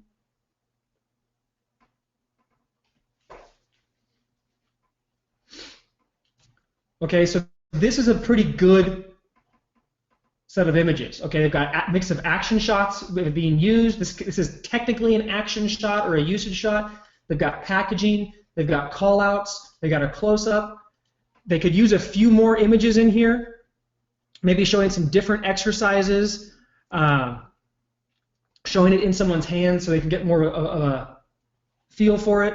Now, let's look at a different one. Here's basically the exact same thing. It's actually made by probably the same company. Here's their images. They're poorly done images. They don't even have a real true white background. They're probably snapped with a camera phone and not done very well. There's 2 images, that's it, laying down and standing up. These actually may even be the manufacturer photos. You can barely see anything. It just looks like garbage. Okay? There's a difference. Here's another really good. Oh, nope, not that one. Where's the? Okay, so this one. Now, this is a good image just because it's attractive, but it probably won't sell the product all that wonderfully well. The videos are by invite only, okay? They have to let you do that, all right? This product, I don't understand why this product has a video, because they have 0 reviews. It's a nobody product. Very weird that this product would have it. But these photos are pretty bad. Ah, yeah, I didn't even see that. Yes, you're right. It is sold by Amazon. That's why it gets a video. Amazon is selling this product. So Amazon does what it wants when it sells it. Sometimes you'll see other products that are not sold by Amazon that have videos in them as well, and that's by invite only.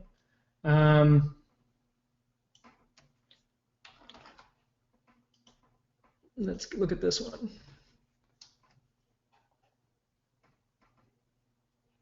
All right, so here's some spatulas.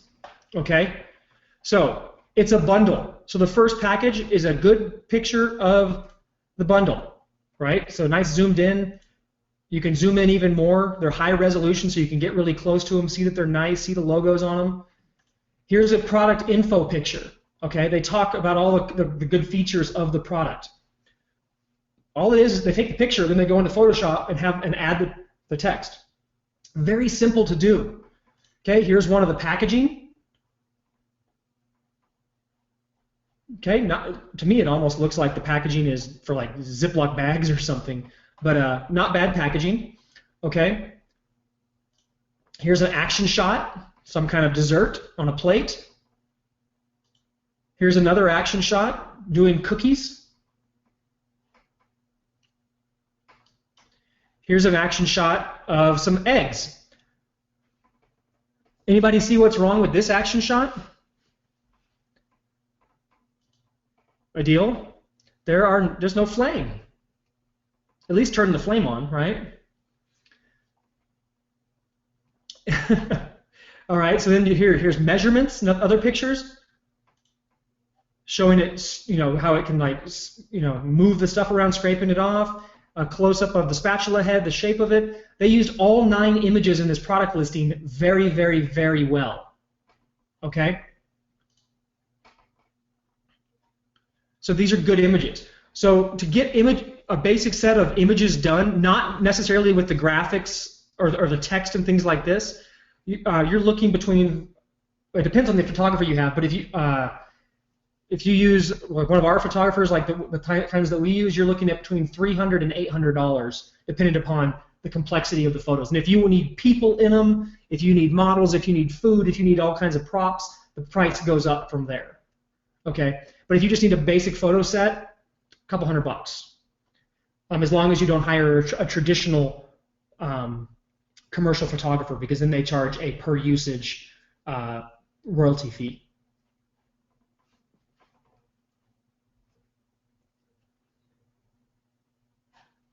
Now, same thing with these listings. Let's look at just the listing itself.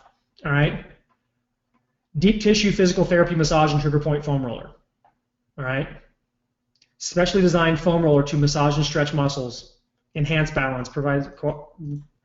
It's a garbage listing. Okay, and let's look for. Here's where it gets really good. Let's go down to the product description. Wait, there is no product description because they didn't put a description in there. Okay? So many products on Amazon are set up exactly this way. This is why if you do it right, it's really easy to be competitive. Okay? Certain categories obviously are more competitive. This product is set up very well. It's just not being marketed very well. Okay? But it's set up really, really well. It's got a good title. Gives you a free instructional guide that's included, free replacement guarantee. It tells you what it does. It has good keyword stuff in the title. The bullet points are, there's good, well-written text. Yes, this is a very well-written and laid out page. Okay, advanced grade design. So there's benefit here. Here's the feature, it relieves pain and stiffness, and then the benefit, reduces tension, okay? Designed by trainers is the feature. It's, through hard training, injury prevention, recovery, and physical therapy, okay? Prime shipping shows right here. Get free shipping. Prime. I'm not logged into my account right now, so it's not showing free shipping for me. You come down here to the description. It's a pretty well done description. They use basic HTML tags to bold, to separate the text so that it's easier to read, and it looks very good, okay? There's a couple Q&As done, and it's got, 38 reviews. This product is currently, where is it? 21,000. Probably not selling all that well. Not selling, probably it's still selling, but it's not selling super, super well, I would imagine. Okay, let's look at this spatulas. Okay, the title is okay.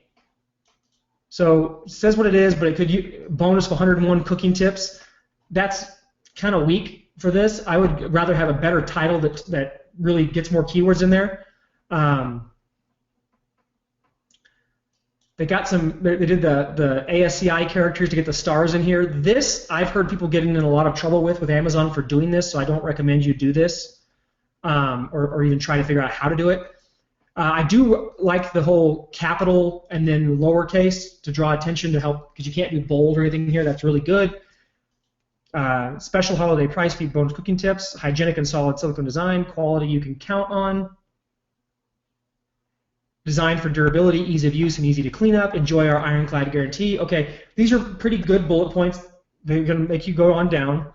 Product description, again, good. They have a nice bulleted list of what you're getting, what it is, what's powerful about it. They've bolded the key points. They've got it real well written. Very, very well done listing. No wonder. Good, few good Q&As. 14 questions. 343 reviews. Someone's done video reviews for them as well. So yeah, this is a good listing as well. Okay. So these are the kind of things that you want to do this. You create the text, guys.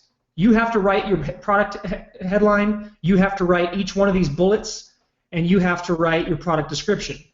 If you really don't want to do it, you can go find a copywriter on Odesk to do it for you. But this is up to you. You fill these fields out when you create your product on Amazon. You can go back and edit them at any time. Okay, so this is where you need to spend your effort. Okay, if you really suck at writing and you're okay, go ahead and hire somebody to write the copy for you. Okay.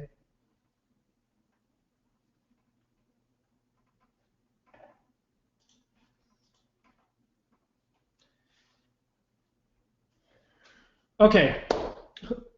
How about we take a real quick bathroom break? Say about 3 minutes.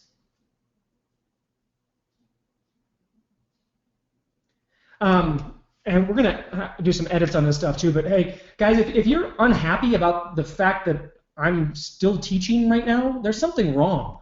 Okay? We've got a ton of information. I'm teaching you an entire business model. I'm sorry, guys. If you have a problem with me still teaching you guys, wow. Yeah. Welcome to the internet marketing crowd. Okay. All right, guys. Take a 3-minute break, and then we're coming back. Okay? 3-minute break.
Okay, guys, are we ready?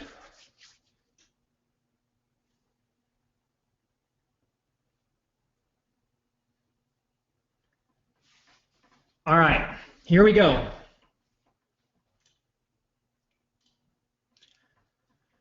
Amazon super URLs.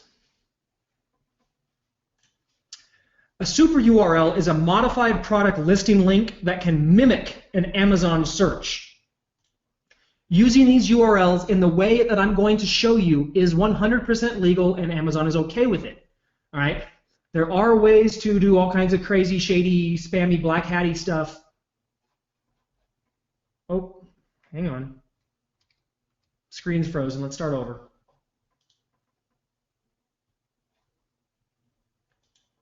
Okay, Amazon super URLs. Super URL is a modified product listing link that can mimic an Amazon search. Using these URLs in the ways that I'm showing you is 100% legal, all right? But there are some black hat spammy ways where people are using bots and all kinds of stuff to use these links that may make them not work forever, but for now they work, and they're very, very effective, and they're one of the biggest ways that we are growing our business right now, is using these in conjunction with everything else that I'm going to be teaching you. These super URLs are very useful for helping to rank your product for your chosen keywords. I'll show you the advanced URL uses later, but first let's learn how to build the URL. So this is what a complete Amazon super URL looks like for that same joint dog supplement that I was telling you is one of our clients' products. It's a long, ugly link, all right? When we break it down, though,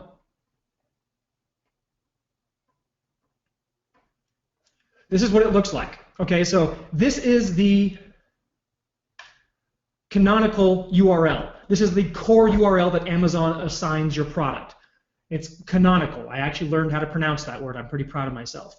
Okay, the canonical URL. This is the core URL. If you type this in, it will take you to your product, or to that specific product. These keywords right here are randomly assigned keywords that Amazon assigns to your URL when you create your product. Okay? These, you can change these, okay? But they're randomly assigned. All right? So they're not the actual keywords that you really want in there typically. And then this other number, this is the ASIN. This is your product identifier on Amazon. Okay? Every product has a unique ASIN. Okay? So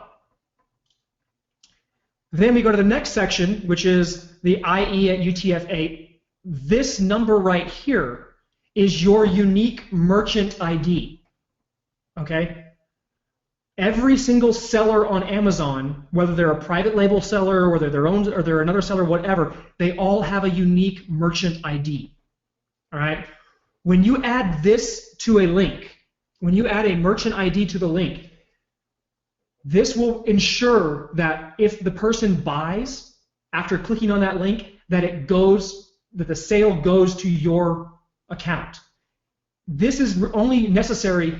It's kind of more like a just in case kind of thing. Since you're private labeling, you should own the buy box, and there should be nobody else jumping in on your listing. However, there are on occasion times where other sellers try to list their own products under your listings, and you have to go through a whole jumping thing with Amazon to get them removed from your listing. It happens on occasion. But if you send traffic with the link that has your merchant ID, if that happens, if someone else jumps on your listing, you will still get the sale and they won't. Okay? It ensures that it goes to you, to your Amazon merchant store. Okay? Then you have the and keywords section of the link, which is the search term keywords that you are wanting to mimic a search for or rank for. Typically, this is where you're going to have your main keyword. So in this case, joint supplements for dogs is the keyword that this link is trying to mimic a search for. All right. Now,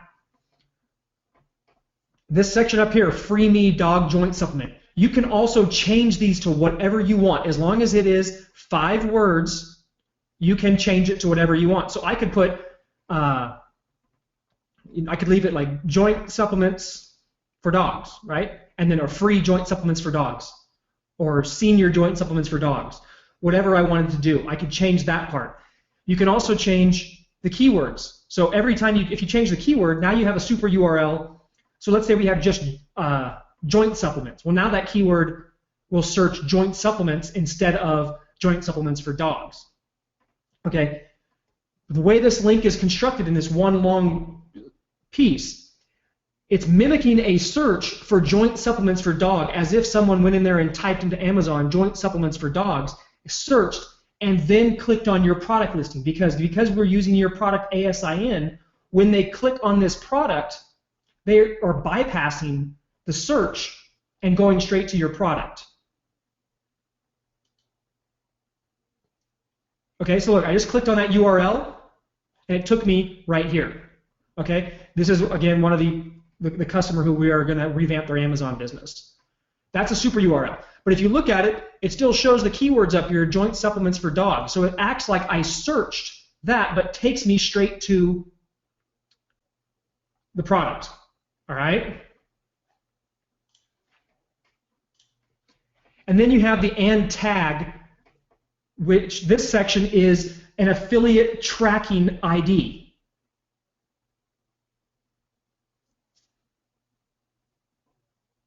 Okay?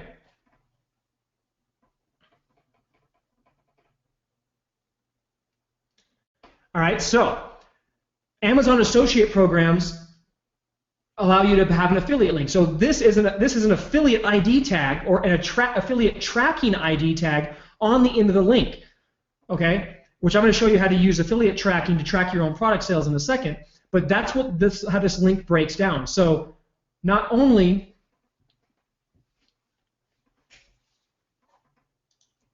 hang on, guys, let me grab a drink.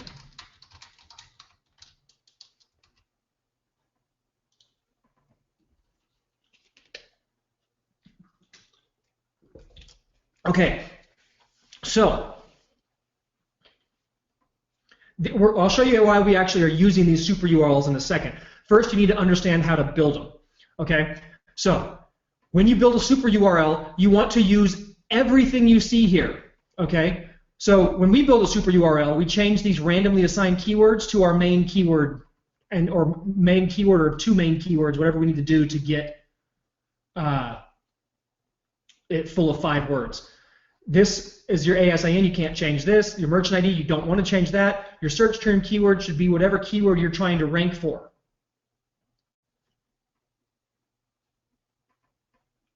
And then the affiliate ID is a tracking sub-ID that we're going to use so we can track where sales are coming from, okay? And if you were just an affiliate, which there's no point in just being an affiliate, you would get to get a commission on that, okay? So this is how you build a super URL. From this point on, never use a regular product listing URL for anything. If you're sending someone to your product page, if you're driving Facebook traffic, if you're doing blog post links, anytime you have to link someone to your product, use a super URL. Every single time you have to show someone a product or you want to send someone to a product, use a super URL.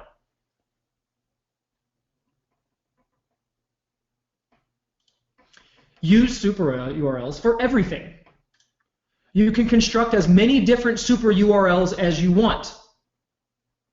Okay? So if you want to have 20 URLs for 20 different keywords, you can have 20 different URLs.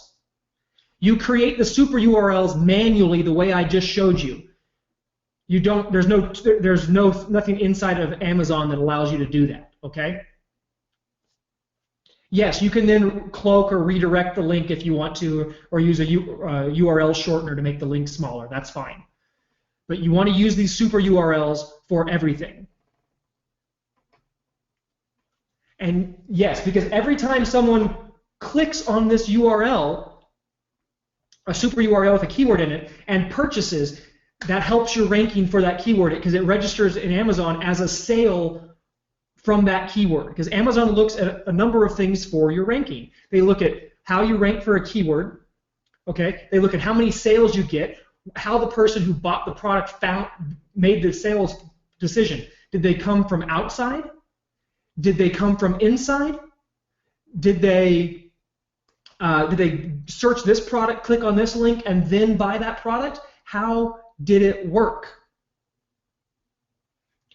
Does it hurt your ranking if the super URL does not get purchased through? So if they click on the link and then don't buy, it doesn't hurt you any worse than if they did. Plus, with what we're going to show you, you're going to only allow qualified traffic to ever get to your sales page or your product listing page anyway, so they're more likely to buy. You're not going to ever let random traffic get to your Amazon page.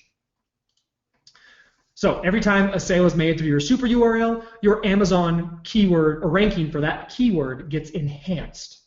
Okay? So an example of this thing working. We took a product from previously unranked, which means it was a brand new product, to number 57 on the in sports and outdoors. That's what category it was in. I don't know why I blocked that out, because it was sports and outdoors. Number 57. Took us 4 hours to do this. From the time we promoted this, 4 hours, we went to number 57. Okay, we're no longer number 57. I'll tell you exactly what happened. We ran out of product, and then the supplier who said our order was shipping already lied about the shipping, so we were out of stock and our ranking dropped again. So now we're having to climb back up. But now we're back in stock and we're selling pretty well. Using the super URL like I just showed you, one super URL, we jumped like this. Okay? We were also number 1 in our second category and number 9 in our third level category. So these super URLs work. Okay, product listing kickstart. You get a new product. It's time to jumpstart that listing, get it selling. The kickstart has 2 goals. Generate an initial review base, 25 to 50 reviews. I know other courses out there say, hey, you only need 3 to 5 reviews. Horseshit. You want to sell, you want to build a business, you want to do good, you need 25 plus reviews. Okay? The more reviews, the better.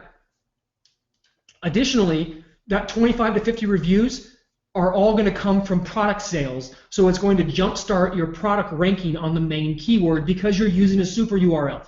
They click the super URL, they buy the product, they leave a review, boom, you are getting 25 to 50 sales on one specific keyword in a short period of time, or as short of a period of time as you can. You're going to jumpstart your listing, okay? Now, here's how it works, and everybody hates it because nobody wants to do it, but it works like gangbusters, okay? You create a coupon code with a huge discount, okay? I'll show you how to do that in a second. Then you ask all of your friends and your family to buy your product and leave a review. I don't care if you're selling, you know, a spatula and your sister doesn't even have a kitchen. Doesn't matter. Have her buy the product. Typically, we give it to them for $1 or $2 or something like that, and then or have them buy it at full price if they want, and then offer to pay them back. Okay, we don't want them to actually have to buy the product unless they want it. But even then, give them a discount because they're helping you out. All right. Ask them for a review. They have to buy the product though. Amazon almost doesn't even count reviews that are not Amazon verified purchase. So if you go to an Amazon listing, you come down here, see this review from Johnny B. Truitt? It's not verified. But down here from Maritza, it's a verified purchase. This means that Amazon knows the person purchased the product and left a review. These kind of reviews are the only ones that Amazon counts in terms of ranking. They could care less about the non-purchase reviews. Those are good for social proof when someone looks down here and reviews it, but Amazon buyers are smart these days and they're looking for the same thing. They don't want a review from someone who was maybe hired to write a fake review. They want someone who actually bought the product. Okay? So it's important that you get your friends and family to buy your product. Everybody knows 15 or 20 people, 25 people. You make a list of every person that you know and you get them to do it. Okay? If they only have to spend $1 on it and they have Prime shipping, and tell you what, I'll give you the $1 back. They need to spend some money. Make it at least $1. Don't make the product free.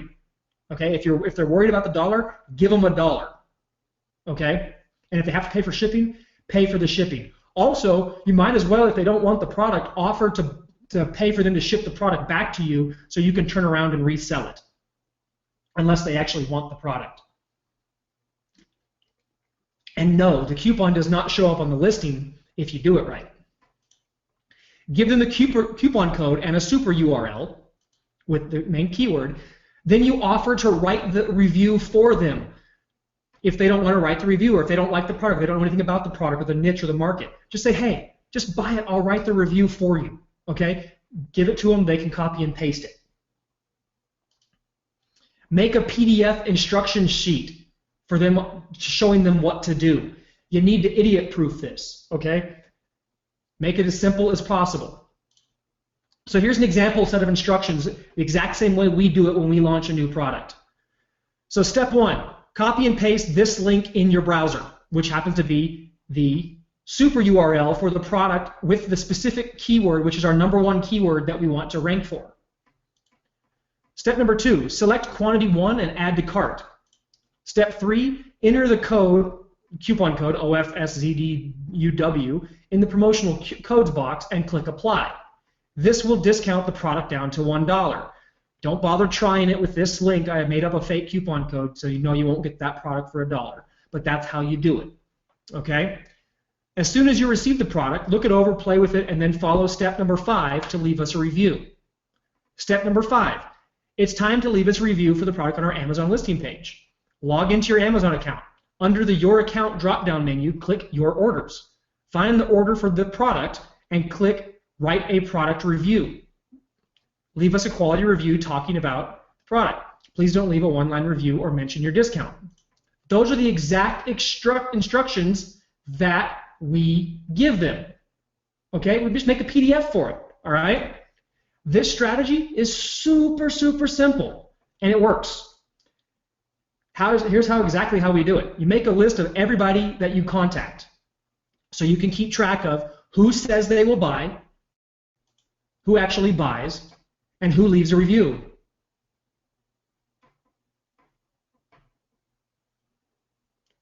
All right. This step is a bit like herding cats. Okay? Why? Because people say they'll do it, then life happens, they forget, whatever reason. It's just a little bit of an issue. You got to follow up. Okay? This is all you got to do. Now, how do you know who buys? Inside your Amazon seller account, you can click on orders and see who orders. So you can track your orders. You can see John, Bill, Mary, Seth, whatever, whoever ordered. So once they buy, you got it. And then you know who to follow up with and say, hey, have you got the product yet? Can you leave me a review? It's a manual process, but you are jump-starting a brand new product. It's going to take some effort, okay? Chances are you're going to have to follow up multiple times to get this completed.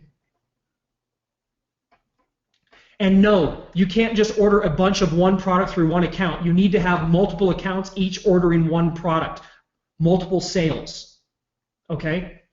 Ideally, you'd like to get this done in a week or two period, okay? So you get 20 to 30 reviews all at once on the same keyword in a week or two period. The idea is get them all to buy it fairly quickly. Yeah, go to their house and do it for them if you have to, and then within 7 days of that, you should have most of your reviews coming in all about the same time, okay?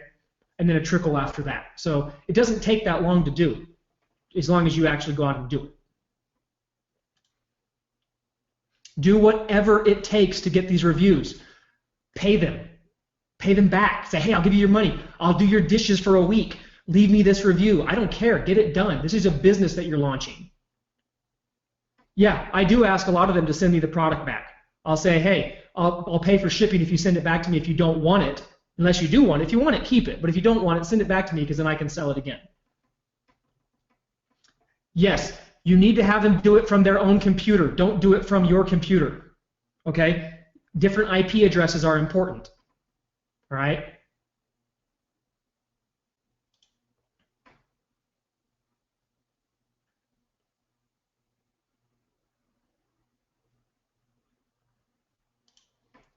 Discounts and coupon codes. Amazon allows you to offer 4 different types of specialty promotions. Free shipping, money off, buy one, get one, and an external benefit. Free shipping, obviously you can offer them free shipping. You can offer free shipping to anybody, whether they're Prime customers or not, if they use a coupon code. Money off, you can give them a percentage off or a discount or whatever. Buy one, get one, self-explanatory. External benefit, if they buy this, you can give them that. You can give them something, whatever you want. You can create your own little benefit. 9 times out of 10, you're going to be using the money off promotion. Okay, very straightforward. I'm going to set one up for you and show you exactly how to do it.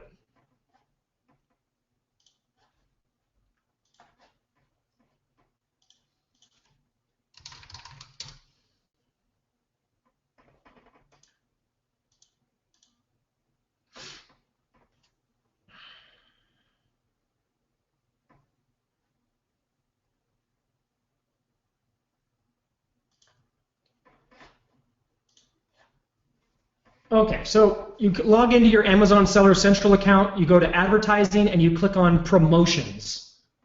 When you click on that, it takes you here. All right, so here's your 4 different kinds of promotions that you can create. If you can also manage your promotion from here. The reason I'm showing you this live is because there's one little box that will screw you up if you don't get it right. So I'm going to show it to you live. We're going to click Create Money Off. All right, so it's a very straightforward as to how to do it, okay? So, before you even enter any of this stuff, if you've never done this before, you have to create a new product selection, all right? So click on New Product Selection, open it up, and then you want to create a product selection. The best way that I found to do it is just to click on ASIN and click Submit. All right, so you get your ASIN from your product. Okay, so on your inventory page, you can actually see a listing of all your ASINs. Okay, so if we're going to create an ASIN for this, or actually we're doing the joint supplement, so let's do this one. Okay, you get your ASIN, you copy it, and you just paste it in the list here. Okay, then you can create a tracking ID. Sample tracking. Okay, internal description, test promotion. You can put whatever you want here. Any notes if you want, click Submit. Good, you're done. Go back over here to creating your promotion. Now we can actually create the promotion, okay? So, buyer purchases at least one of these items. You can change that to every quantity item or whatever, or you have to spend a certain amount of money. In this case, we want to just create a regular coupon, so we're going to leave it at least this quality of items. We're going to select our offer, okay? Buyer gets either a % off or a dollar amount off. So let's say it's a dollar amount. You're going to, if the product's $34.95, they're going to get $33.95 off. Okay, applies to the purchased item. Okay, that's what you want to do. Advanced options, you don't need to mess with this. All right, start date.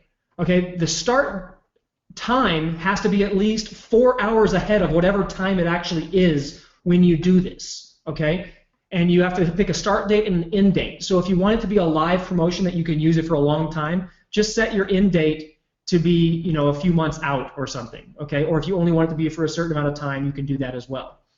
All right, internal description, put whatever you want. Test promo here. US money off, this is your tracking ID. You can put whatever you want here if you want to. Okay, now, you need to get a coupon code. So you got to come over here and click claim code. And then you should also, and if you only want one customer to do this, or one offer, one coupon code per customer, select one redemption per customer. This will give you the coupon code. You can get a different one if you don't want, or you could type in your own code if you want to have your own code. I usually just take the code that they give me. So copy that. All right, leave it on exclusive. And then the thing you need to know here is if you click on Customize Messaging, scroll down, it says Detail Page Display Text. Uncheck this box. If you leave this on here, your coupon code and your discount to buy your product for $1 will show up on your Amazon listing page. As long as you uncheck this box, it will not show up and nobody will have a clue that you're doing a coupon code unless you give them the code. Okay, I don't know why they call it this. It's a stupid way to display it, but make sure this box is unchecked. Okay? Then you click review, and you have all the details you can check to make sure everything is right, and if you're done, you click submit. That's all there is to it. Okay, then you've got that coupon code, and now you can go out and give that coupon code to whoever you want or use it in whatever promotion you're doing. Okay, you can have as many different promotions do you want. How do you protect your friends from sharing the code with others? If you can't trust your friend, then that did not give the code away, and you're worried about that, then don't give them the code.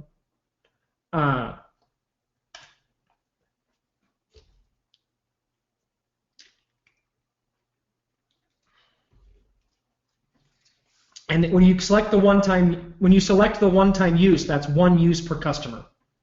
Okay, so each customer can use that code one time. And you can also limit how many people can use it. If you say, hey, I only want the first 40 people to be able to use it, you can limit that as well. Okay, and you can always go in and stop your promotion and deactivate the coupon code at any time if you need to. All right, next up is to boost your questions and answers.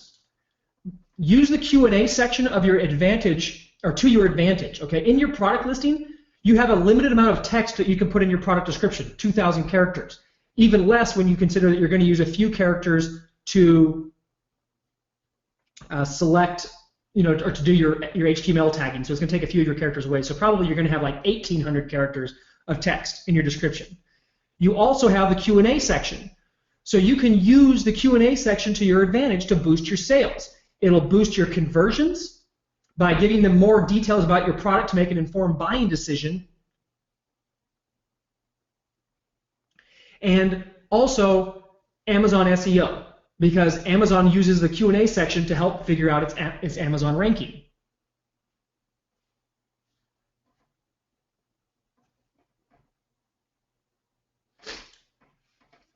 Think of it like an FAQ section on a sales page where you want to highlight the buying questions.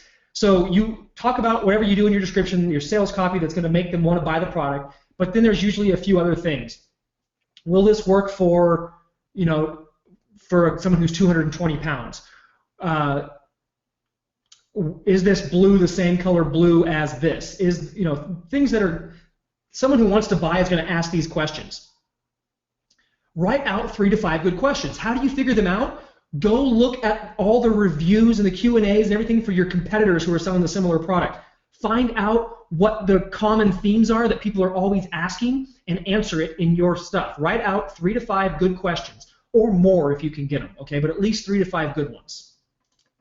Then create well-written, detailed answers to each question.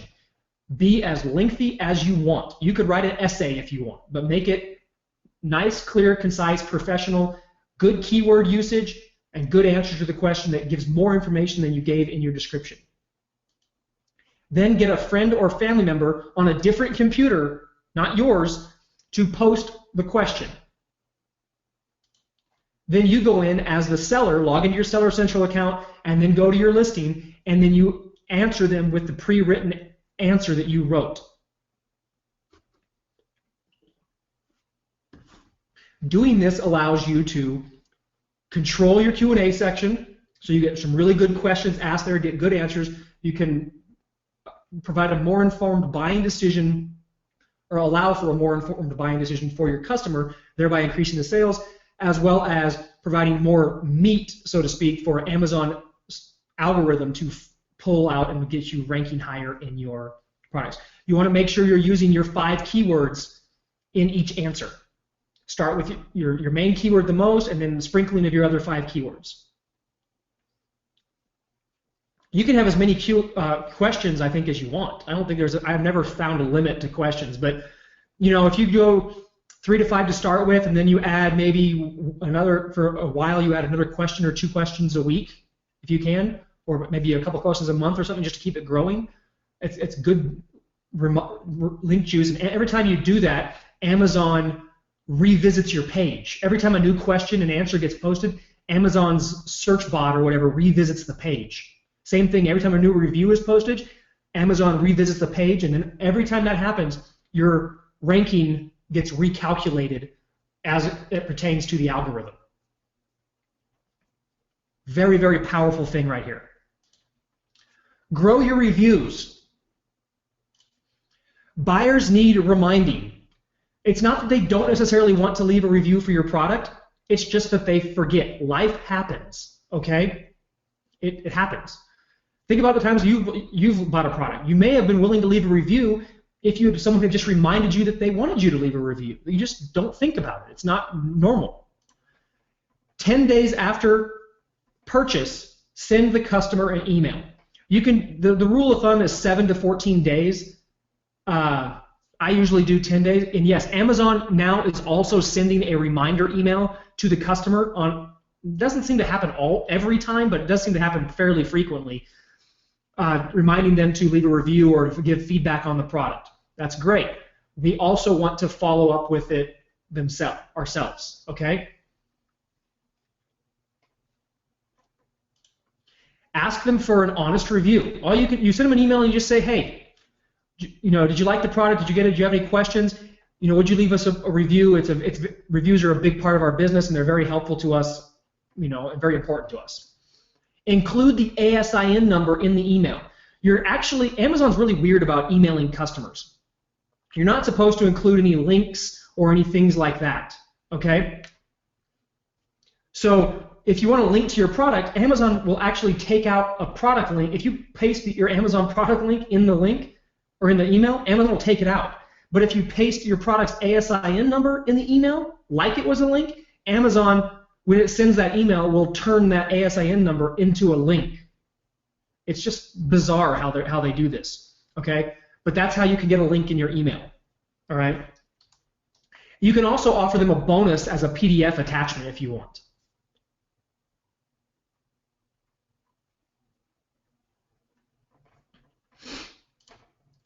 Now, there's a tool out there that automates this for you. It's called Feedback Genius. I don't use it because I kind of am of the opinion that if you're using tools like this that are questionable in Amazon's terms of service, is more likely to get you in trouble.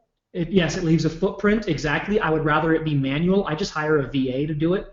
It's a little bit more expensive, but at least I'm not risking anything, okay? Now, how do you find their email? When you go into your Amazon account and you click on orders, you can see all of your orders, and when you click on each individual order, you click on that person's name, which is hyperlinked, and it allows you to email them.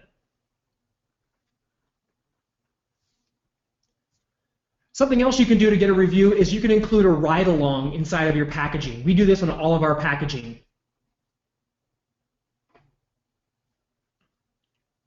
All right, a ride-along is like a little flyer or a little insert, okay? Put a ride-along in there that says, well, actually, we do two things. Number one, we offer a bonus, like a free guide or free report or a discount on their next purchase or something along those lines, depending upon the product, in exchange for them giving us their email address. Hey, we'll give you our free, weight loss guide. You bought our Garcinia, here's our free weight loss guide if you opt in. Cool, they opt in. It's a terrible opt-in rate, guys. Terrible. You're not going to get a huge uptake on this. All right, but at least you're getting some of your buyers onto a list. All right, when they get on your list, you can follow up with them via email, asking them for a review and trying to get them to buy more products and all kinds of stuff. Also on the ride-along, one side of the ride-along says, hey, opt in here to get this cool thing. The other side of the review says, hey, would you please leave us a review? All right, so you can remind them there. You can actually even print it on your packaging. We live and die by our reviews. Please leave us a review. It's the lifeblood of our business. You can actually have it printed on your packaging if you want. You could do all kinds of stuff like that. Anything you can do to enhance the aspect of you getting a review, the better. Reviews are social proof on Amazon. They're what show other buyers that your product is good, that other buyers that your product is in demand. It's one of the things Amazon uses for ranking. It also affects your conversion rate, and it affects everything. Reviews are critical. Okay, you must have as many reviews as possible, and reviews should be a primary focus in your Amazon business, growing your reviews on each of your products. You can actually never have too many. Distribute a press release. Okay, this is pretty common, but there's some ways you should do it to make it actually effective. All right. Some of the other courses teach to distribute a press release because you're going to get so much traffic. Well, the reality of the situation is you're probably not going to get that much traffic. We do it for a completely different reason, and we will get a little bit of traffic out of it, but the focus is for something else. You need to write one press release and pay for distribution. Distribution of a press release properly can be fairly expensive, anywhere between $80 and a couple $100. The $80 option is fine from, if you want to, okay? You got to pay for distribution. Those free press release sites are worth as much as they cost you. They're free. Get someone to write a good press release if you can't do it. Okay? To make your press release worthwhile, it needs to have something newsworthy about your press release. I've found some really good press release writers on Odesk. Okay? You got to have something to write a press release about. That's why it's PR. There's something worth writing about. So the number thing you can do is you can announce a new product. You can use competitive pricing, like, hey, we're doing we're more competitive than our customers, whatever, or a special promotion with a coupon. The reason there's two asterisks here is if you announce your new product and combine it with a special promotion that has a coupon in it, you're going to get traffic out of it. You're going to get more link clicks. You're going to get more people at least checking it out because there's a discount. Everybody loves a discount. It doesn't have to be $1 price. You could give them 10% off or 20% off or $5 off or whatever it is you want to do for the promotion. But now you have a reason to write and release a press release. Okay? So you announce the product and you offer a promotion with a coupon code, and you use a super URL with your keyword that you want to rank for, the main keyword, with a link back to Amazon. Okay? So now you're getting usage out of the traffic that's coming back to your site. Okay? Press releases, and this is the main reason that we do press releases when we launch a new product or a new brand, specifically a new brand. When we're launching a new brand, the first product that goes out, press releases make you seem more real. When you see a product on Amazon and it's kind of a new, or it doesn't have a lot of reviews, or it's, you're just not really sure about it, what's the natural thing to do? You Google it. And if you Google a product and nothing comes up, your product doesn't seem real. Okay? Whereas at least if a press release shows up, it's like, hey, the product just launched, and if you start doing some other SEO stuff like we'll talk about, you actually have a presence in Google elsewhere, at least just to seem real when you have a customer who's on the edge of buying but just wants to see if you're really out there. Okay? That's where press releases are powerful to me. Okay, when you're starting a product like this. Later on, you leverage them for major traffic. Okay? In our company, we send out one press release a month per product with paid distribution. PR Newswire, we distribute through PR Newswire.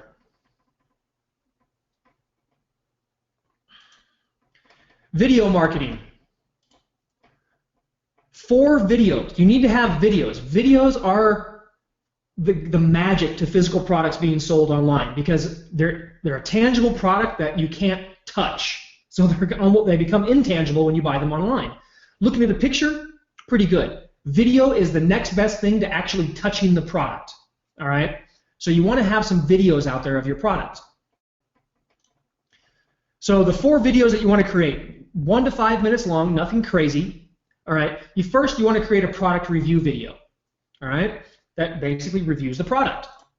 You want to create an unboxing video where you actually, either you or somebody orders your product from Amazon and then they unbox it from Amazon on camera. I don't understand why people like these videos. I think they're corny as all crap, but they are very, very popular on YouTube. Unboxing is like a big deal. So make an unboxing product video where they talk about the product, they show it, they show the packaging, they talk, oh, that's really pretty, that's nice, that's cool, that kind of stuff. Then you want to make your other 2 videos on hot niche topics.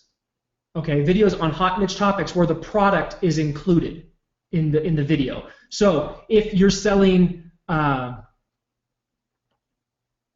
reusable cupcake liners, you could do a video on a specific cupcake recipe or a specific cupcake that you made, and you just happen to have your product in the video, and you say, oh yeah, this is the XYZ, reusable silicone cupcake mold that I've been using for blah blah blah blah blah, right? So you talk about the product in there, but the video is on a topic that people are going to be searching. Okay, 4 videos. This is when you first launch a product. The more videos you do, the better, but at least 4 to start. Create the videos as a Google Hangout, okay, that then go live on YouTube. Google owns Hangouts. Google loves Google Hangouts. If you do a Google video, a Google Hangout, it airs live. You can put the code on a couple different sites, and then once it's done, it turns into a YouTube video, and it automatically has more ranking juice and link juice than a regular YouTube video that's just been uploaded. Okay, and there's some really cool things you can do because there's a transcript and there's different things like that you can do with the Google Hangout to help it rank. All right, you can do the video. You can have a friend do the video. It doesn't matter. It doesn't matter who does the videos at all.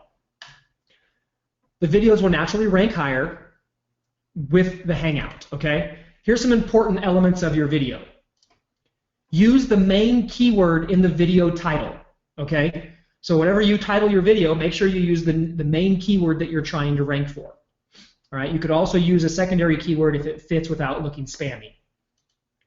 Use a super URL with your main keyword in both locations. What I mean by that is on your super URL, you have the made-up keywords, the randomly assigned keywords that Amazon puts in, and then you also have the keywords that you actually want to rank for in the keyword section of the super URL. Make sure both of those sections have your main keyword in it, okay? Even if you have to add a couple words to the made-up section, but as long as your main keyword is in there as well, it's going to help, okay? Because, again, we're ranking this section in Google, all right? Amazon may not count that part of the link, but Google will because it's still contextual. Use the main keyword once in the product description along with 2 of your other related keywords. So you have 5 keywords, use your top 3 keywords in the product description. And product description is the video description. Now, when you do a Google Hangout, when it's over, Google automatically makes a transcript of what they think you said during the video, during the Google Hangout, and that becomes a searchable document as well. You can go in and edit that.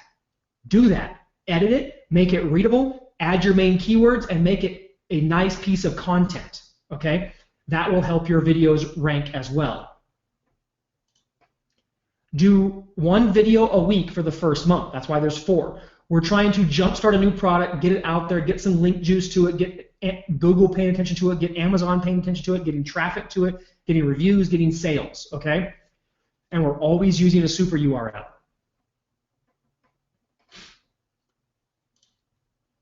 More than 4 videos will not hurt, guys. You can do a ton more videos, but at least 4, okay? Amazon pay-per-click traffic. Amazon has its own internal paid ads network similar to Google AdWords, all right? Basically where you can pay to have your ad displayed to people when you're bidding on keywords, right? Regarding the super URLs, guys, you manually create the super URLs following the method that I just showed you. You create the super URLs yourself.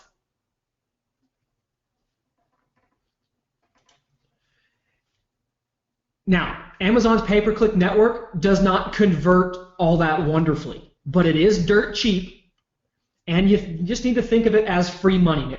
It's just something that runs in the background, and as long as you have a profit margin in your product, the way I've taught you, you'll make money with it every month. Okay? As soon as your product listing gets 10 reviews, turn on the ads and leave them on forever. Okay? The idea is to let it run in the background forever. You have no control, zero control over what the ad looks like, but you do have complete control over who sees it. All right? So you can't control what the ad looks like because Amazon formats the ads, but you get to control who sees it and where they see it, which searchers see it on which keywords. All right? So that's where you get to do the magic. Okay, so most people come in here, they go to advertising, they click on campaign manager, and then they set up their campaign. And what they do is they select automatic targeting because they're lazy. Okay? You don't want to do that. You want to do manual targeting. All right? Automatic targeting, we've used it across our accounts, other people's accounts, our clients' accounts. It never converts as well as manual targeting with a little bit of legwork. Okay? So the next thing is you want to bid, budget for the ads. How much are you willing to spend per day on your campaigns? Put that to whatever you can actually afford until you see how much money it's making you. We spend, I think ours is set at $500 a day or something, but we never spend more than like 70.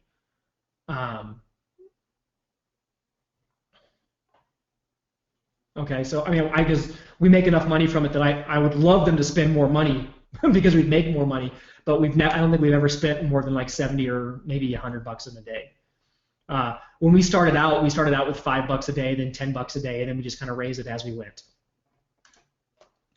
Now, when you bid, you can have a default bid per click, you can have an individual bid per click, whatever you want. I just do a default bid, and I bid ridiculously high. You're never going to have to pay the amounts you bid, and you'll see in a second. I bid $8 per click on every keyword we have. I bid $8 per click. I never pay anywhere near that. Okay? And if I did, maybe it wouldn't be profitable, but right now you never pay that much. But I always bid $8 per click. Why? Because I want to be getting the clicks over anybody else. I'm willing to outspend my competition because I have a larger margin, okay? Or typically I have a larger margin. If I don't have a larger margin, then I would be careful with that as well. But $3, $4, $5 a click, you can bid that because your competition's not, and you will get the click. All right. Then you set that. Then you select what products you want to add. All right. Then it says, enter your keywords. Okay, well, where do you get your keywords? It says 1 keyword per line, a max of 200. Well, where do you get your keywords? Where did you get your first 5 keywords? From either Merchant Words, which is the best place to get them, or from Google, from Amazon, from one of the other keyword things out there. Don't be lazy or stingy. Grab every possible relevant keyword you can find. This is not like Facebook advertising, or not so much Facebook, or like Google AdWords, where you have to find the most specific keyword possible. Okay, you really honestly want to find blanket keywords, just every keyword you can possibly think that relates to it, until you get as close to 200 as you possibly can. Stick them all in your ad campaign and let them all run. It's going to be hard to get to 200 more than likely for a specific product, but think of related search terms, okay? Like if you were selling kinesiology tape, it doesn't have to have the word kinesiology in it. It could have kinesio, it could have sports tape, it could be tape for pain, it could be a phrase like injury wraps, things like that. You want to try all these different possible keyword combinations because you honestly don't have a clue what will convert. With Amazon, it's so weird, guys. You really just got to throw it out there and start seeing, because you will be surprised at what keywords convert the most for you. So Merchant Words, wordstream.com/keywords. Those are both great places to find your words. You could do misspellings, yes. So here's an example of a handful of our keywords that are running, you can see we're bidding $8 per click. So on this top one, we've gotten almost 4 million impressions. We've gotten 8,000 clicks. It's costing me 30 cents a click. I've spent 2,500 bucks, but I've made 6,500. Okay. So look at these things. I'm spending I'm willing to spend $8 a click, but I'm only spending, I think the most I've spent is 30 cents out of the screenshot, 30 cents per click. Okay. Every single one of these things is making money. I spent on this one, this keyword down here, 3 cents per click. I spent a total of $1.68, and I've made $479. All right, so it can be very profitable, guys. Now here's the thing. You let all these keywords run, okay? Never stop your campaign. Let it run 24/7. Evaluate your keywords every 60 days. Again, it's because they get lots of impressions, but they don't get lots of clicks. You need clicks in order to get data, okay? Because you can't control the ads, you really can't control the click-through rate.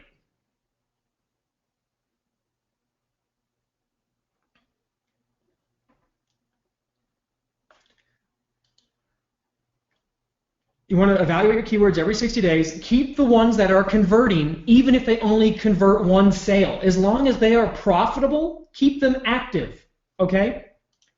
Remove the ones that are not converting, that don't make sales, and replace them with new keywords to test. You keep doing this over and over and over again until, ideally, in a perfect world, you have 200 keywords that all convert into sales with a positive ROI. Okay, we want to have 200 keywords. Like, you know, if I had 200 keywords and each one of those keywords made me 1 sale a month, that's 200 extra sales. Okay, great. A lot of them make more than that. Okay, so are you going to really have 200 keywords that all convert? No, but if you keep striving for that, every time you're going to wind up with maybe 1 or 2 extra keywords that convert for you. Now, when it shows $8 a click, that's what I'm willing to spend, but I still only actually pay what the max price that Amazon, other people are bidding on. So there's a max price that are actually being paid. It's not that I have to pay $8, but I'm willing to spend that much per click. Do I think I'm ever going to have to pay that per click? No, heck no. But in case somebody else raises their bid, like if I bid 25 cents per click, if I was only willing to spend 25 cents per click, that one ad was costing me 30 cents per click. So I would have gotten a fraction of the clicks I did because somebody else would have paid 30 cents and would have gotten more traffic than I did. That's why I'm willing to spend more so that nobody ever outbids me, because I want all the traffic. One of the magic things about having large profit margins and why you should always build profit margins into your business and learn your metrics is that real business growth happens when you can outspend your competition and still be in profit.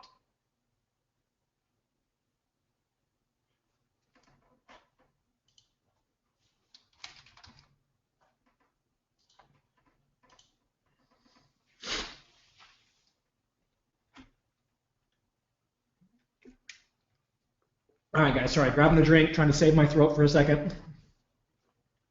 You guys still enjoying this?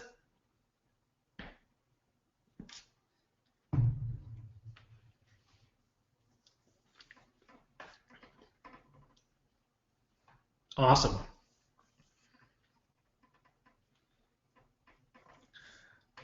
Wendell, do we need to stop the recording and start a new one? You need a break? Julian says this training is too long.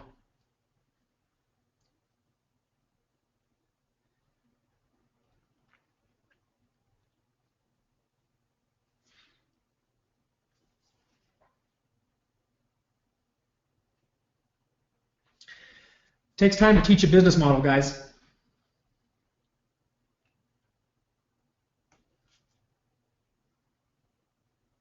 Okay, we're going to keep going.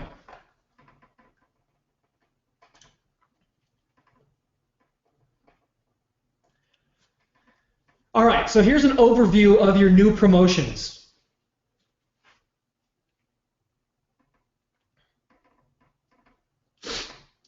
So there's 8 steps to making consistent sales. Okay, this is just basically an overview of what you need to do in a new product promotion to get rocking.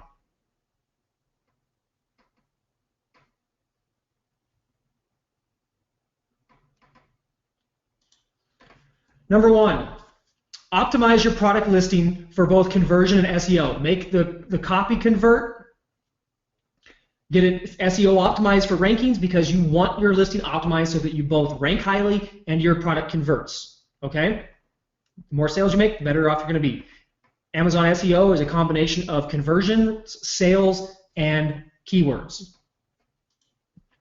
Get your initial review and sale base going with a kickstart. Use one super URL with the main keyword for everything. Okay? Your main keyword, use one super URL. You're jump starting a product. You don't want to use multiple super URLs or multiple keywords right now. You want to focus on ranking for one keyword and one keyword only right now. You dilute yourself too early, you're going to dive out. Okay? We'll talk about using multiple URLs later. Flesh out the question and answer section. Give yourself some more juice for the search engines. Give yourself your buyers more information to make a good decision on buying your product and give them the data that they're looking for. Follow up with customers for reviews every 10 days after they buy a product. After 10 days, have an outsourcer send them an email. Follow up with them. Distribute your promotional press release, okay, where you're giving a coupon code and you're announcing your new product release. Pay for distribution. Also, distribute your 4 Hangout that turn into YouTube videos. Okay, 1 per week for the first month. Get those out there. Turn on your Amazon pay-per-click campaign with 200 keywords, initial keywords to test. Not all of them will be winners, but enough of them will be. Okay. It's okay if your first month or first 60 days of Amazon PPC you have a negative ROI because you're testing a ton of keywords. It's okay. All right. You're trying to find the winners. This is not this is a business. It has long-term testing. You have to spend money, you tweak, and it gets more profitable as you go on. Okay. These 8 steps. If you do this with every product that you release, you will start making consistent sales on Amazon. You'll be making money, you'll be in profit, your business will start to grow, and then you can move into the scaling portion of your business.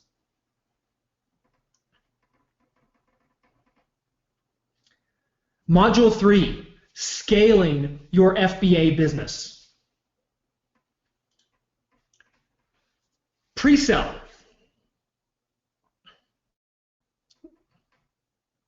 Okay, never send traffic straight to an Amazon page. Okay, never send people straight to your Amazon listing page, ever. Always use a pre-sale page to bridge the traffic. All right, we understand that by now that Amazon ranks our product based on the amount of sales we get, the conversion rate, and our keywords. The most important thing for product ranking, Amazon makes their money off the volume. Volume of sales. They only make a little bit of money per sale. So they need lots and lots of sales. So the more people who visit your page that convert into buyers means you have a higher conversion rate. Okay? That means your product converts better. So the more traffic that gets it, the more buyers you get, the more sales you make, the more your product is going to rank.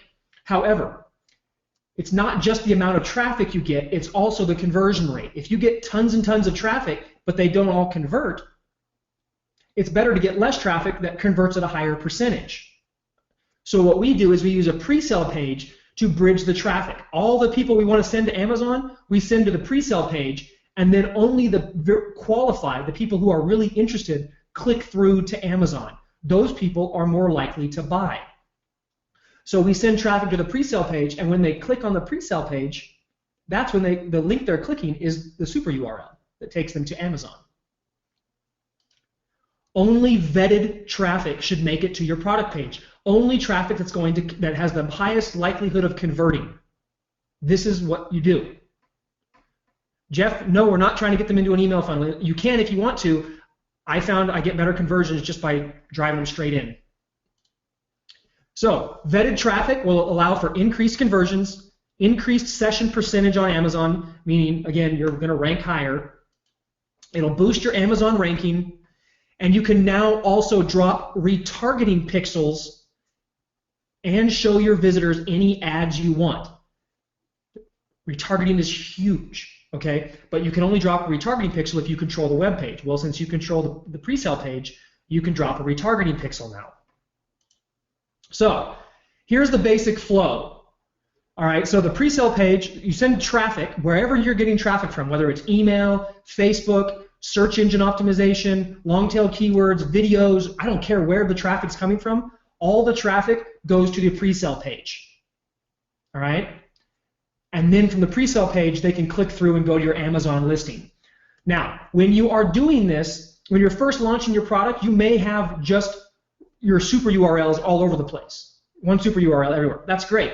Now it's time, when you're ready to start scaling your business, now it's time to go back and you create this pre-sale page, which we'll talk about in a second. You go back and you replace the super URL in all of your traffic sources with the link to your pre-sale page.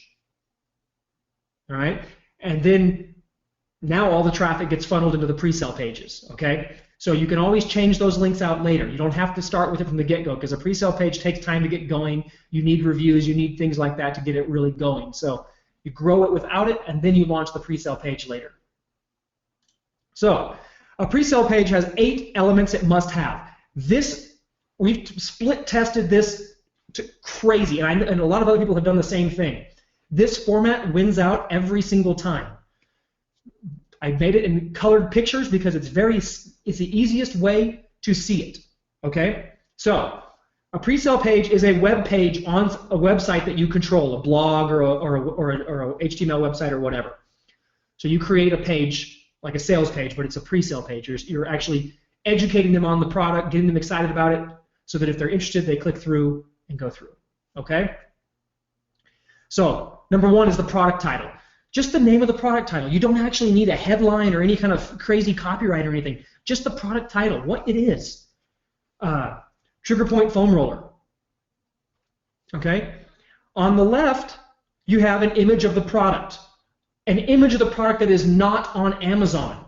You want a different image. Okay? Super high quality photo, very good looking image, but not the same one, not one of the same 9 images you have on Amazon. Okay? You want to give them something else to look at. To the right of that, you have a buy from Amazon box, which offers them a discount or a coupon code if you're going to or whatever, and then also has one of the buy from Amazon buttons. Buy from Amazon button.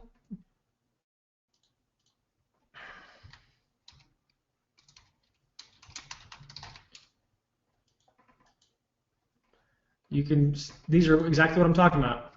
These buy with Amazon, buy at Amazon, buy from Amazon. These kind of buttons, okay? Put that on your page. Show the product price there. What I like to do is on Amazon on your product listing, you have a retail price and then you have a sale price. All right, you have a retail price and a sale price. All right. So what I do on a pre-sale page is I'll say regularly priced $39.95, save $20, get it for $19.95 on sale. Buy with confidence from Amazon. Click there. They go there, they see the sale price, and you didn't lie to them. You told them exactly what it was. The regular price is this. They're actually getting it for this. Even though on Amazon, just like everybody knows, the sale price is actually the everyday price. Okay, this is the manufacturer's suggested retail price. It just, you can put whatever price you want there. Okay, so it's a perceived discount. Then you have an autoplay video. This is a video that is you showcasing your product, talking about the benefits, the features of it, showing it in your hands, or using the product, showing the product actually going. 30 seconds to a minute long, that's it. You technically don't even have to talk in it or have a face. You could just have a close-up of the product, it being used or manipulated or whatever. The nicer you make the video, better it will help affect your conversions. Okay? Below that, on the left, you have your features and your benefits. You need at least 6, but no more than 11 features and benefits. Okay? You can use some of the same features and benefit that you took from your Amazon listing page. This is a bullet list, like you see on a sales page, the things that make your product, you need to call out about your product. To the right of that, you have Amazon reviews, okay, from your actual product. Now, when you do that, you just want to take a screenshot of your reviews. So you come in here, and the best way to do it is to get these small reviews. Screenshot these small reviews and put them into an image on that side of your pre-sale page, because they're too big like this. But if they're small, this is from Amazon. So it has this, it shows their name when it was published, that kind of stuff, okay? You want the length of your review section to be the same length as your features and benefits section. All right? Don't have keep them even. All right, this sounds like I'm being nitpicky, but trust me, guys, we've tested all this stuff out. This is what works. Now, on the bottom left, you have a duplicate buy from Amazon box like you had up top on the right. That's why they're both the same green. All right? And then to the right side, you have your trust enhancers. These are things like buy with confidence from Amazon. Why buy from Amazon? And you can say, guaranteed refund, hassle-free customer service, free shipping. You're basically just reminding them that, hey, there's no risk here because you're buying from Amazon. Okay? That's all there is to a pre-sale page. All right? You can create it yourself. You can pay someone to do it. Whatever you do, get it done. Any pre-sale page is going to be better than no pre-sale page, all right? Because you're going to put the effort into it. It's going to wind up better than just sending raw traffic to your Amazon page. Okay. When you create this page, this is on your own domain. Now, when they click the buy from Amazon, they click the button. That button is linked to your super URL. Okay? Dave, yes, I was just saying we split tested these pages like crazy. It can be on a WordPress site. It could be on Blogger. That's just not very professional. Your main keyword super URL, yes. Okay? That's the only way. Every bit of traffic that's coming that you want to show to your Amazon product goes to the pre-sale page. The only way they get to your actual Amazon listing page is after seeing the pre-sale page, if they still want to click through. If they still want to click through, chances are high that they are going to buy. And that's the whole point of this pre-sale page, to pre-sell them on buying your product.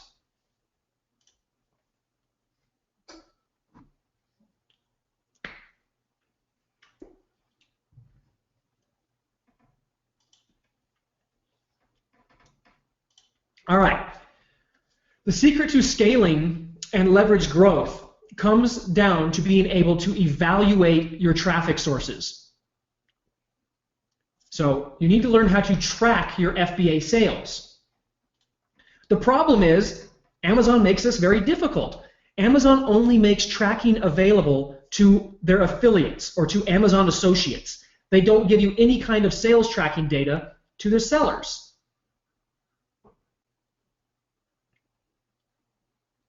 Okay?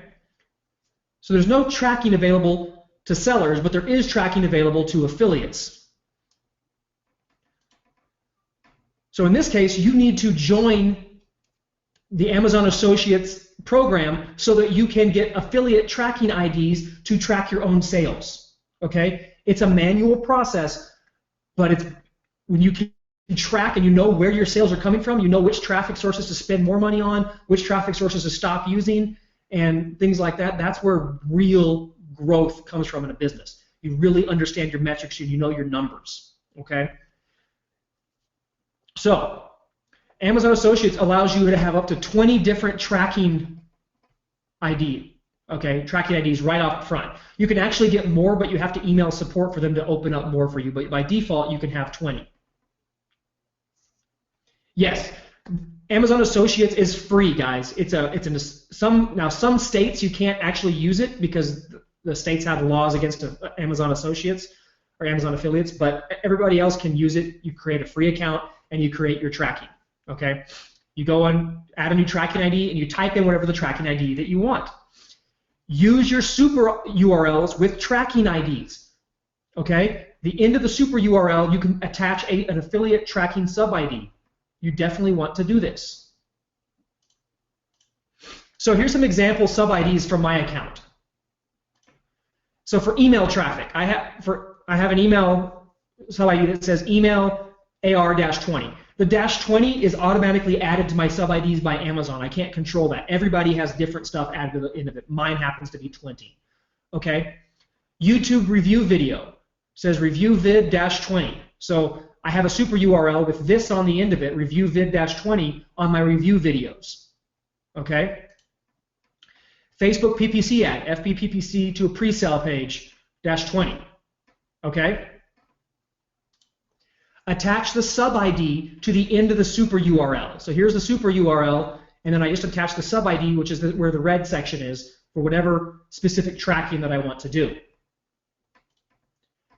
Conversion rates are calculated manually for each sub ID. You get to you can make up your tracking IDs. Yeah, you name them whatever you want, as long as it is one of the character, you can't use any crazy characters because that Amazon only allows you to use, letters and stuff like that. Now, technically you will get a commission on your own sales. That is a gray area of Amazon. You're not supposed to really get commissions on your own sales. Okay? But it's the only way to do tracking. So, yes, we're getting the commissions right now. I have had other people that are doing this exact same thing, big sellers, who Amazon has said, hey, we see what you're doing. You can't have the commissions on your own product. We're going to revoke those commissions. But they let them keep their associate account and keep tracking. So it's a gray area. That's the way we're doing it. That's the way everybody else is doing it. So, that's okay.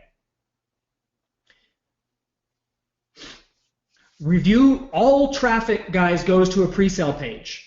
Okay? What we do is we create tons of variations of our pre-sale page, just duplicate the page over and over and over again, and then link to that specific page. So we have a pre-sale page that's just for review videos. Okay, so when they click from that pre-sale review video, sends traffic to a pre-sale page that's for review video traffic that sends them straight to Amazon with the review tracking ID. That way we can still control the traffic and figure out where the conversions come from. Okay, so conversion rates are calculated manually for each sub ID. Find out how many unique visitors you have. So if you run a Facebook ad, find out how many clicks, or use a click tracking link. Find out how many clicks you got, how many unique visitors. Then find out how many sales you got. You log into your Amazon associate account and you look up how many sales you got for your product from that specific tracking ID. And then you do the math. You divide the number of sales by how many clicks you got, and you get your conversion rate.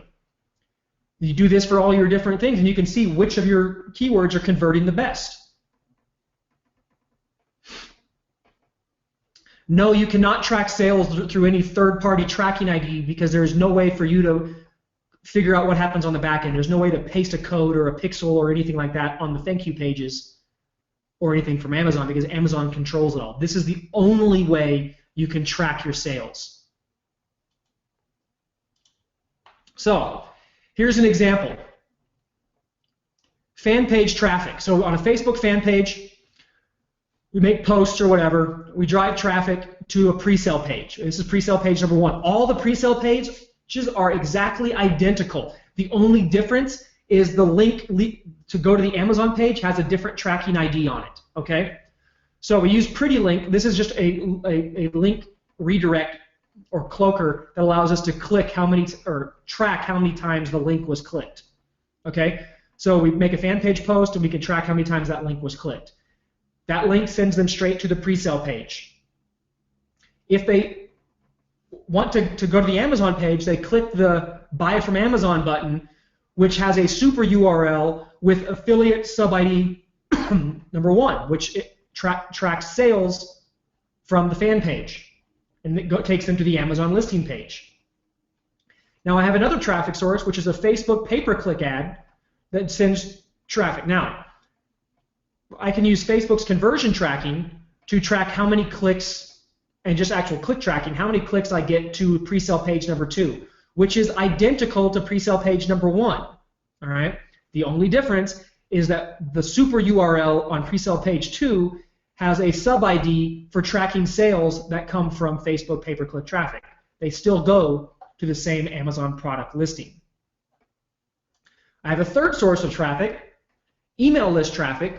We use Pretty Link again, so we can track the number of clicks because it's more accurate than what the autoresponder actually tells us.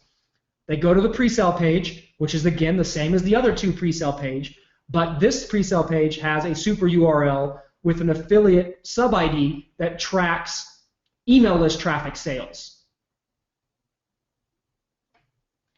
Okay, this is how you have to do it. Again, guys, there is no way to use a third-party tracking software to track sales. No possible way. Because the only way to get sales data is from what Amazon gives you from the associates account. And yes, sorry, this should say sub-ID 3 right here. Pre-sale page 3 has affiliate sub-ID 3. Now I can go into my Amazon Associates account and I can track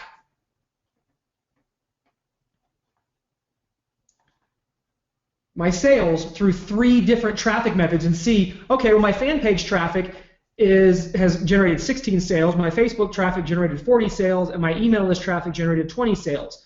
And I can figure out my conversion rates on each one of those.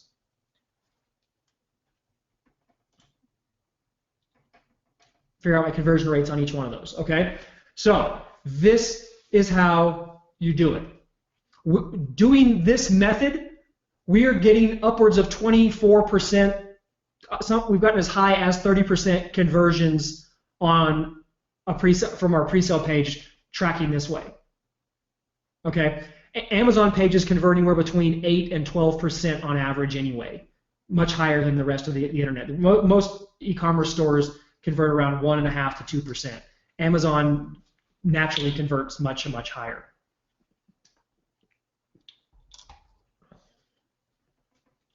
We don't always get 20% conversion rates, but anything we can do to boost, even if we only boost our conversion rate by 1%, that adds up big when you go across the board.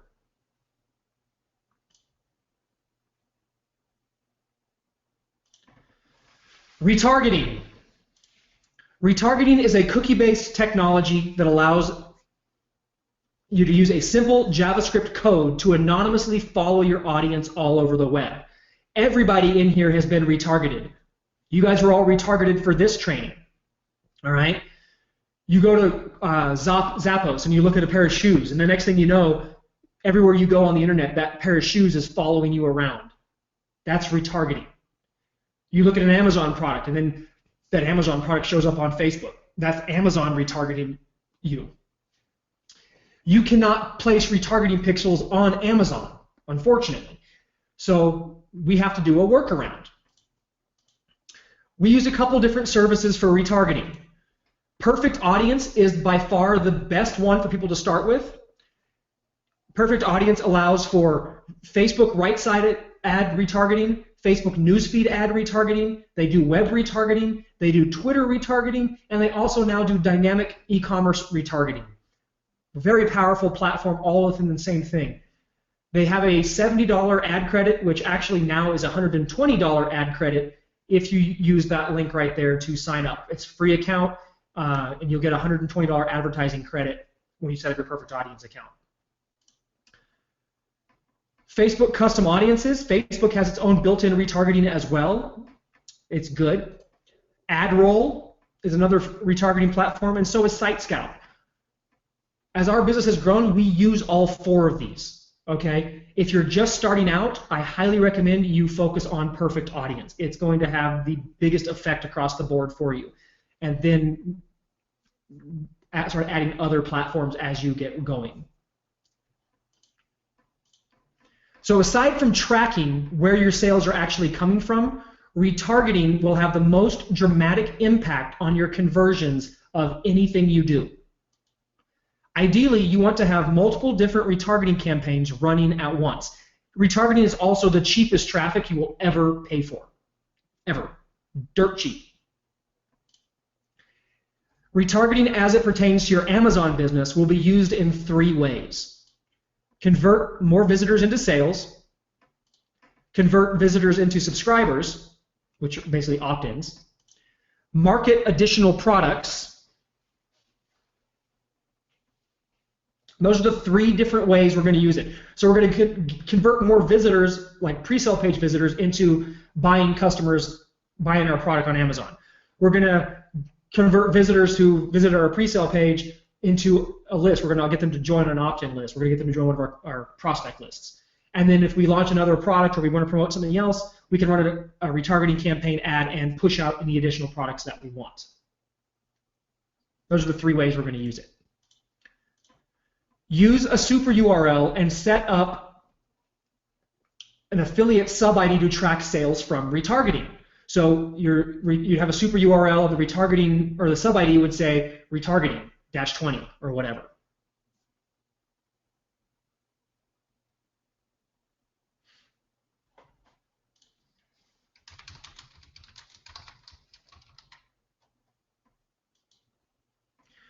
Once set up, retargeting lists can be used to either target people or to exclude people, okay, from seeing a certain set of ads. Each retargeting campaign can use any number or combination of retargeting lists. For promoting Amazon products, you will want at least 3 basic retargeting lists. All visitors, which is everyone who visits the pre-sale page. Customers, everyone who buys the product. Subscribers, everyone who opts into the giveaway list. Okay, so you've got 3 different lists here. Okay, and we're going to talk about the giveaway list. We haven't talked about list building yet. We're going to talk about list building in just a second.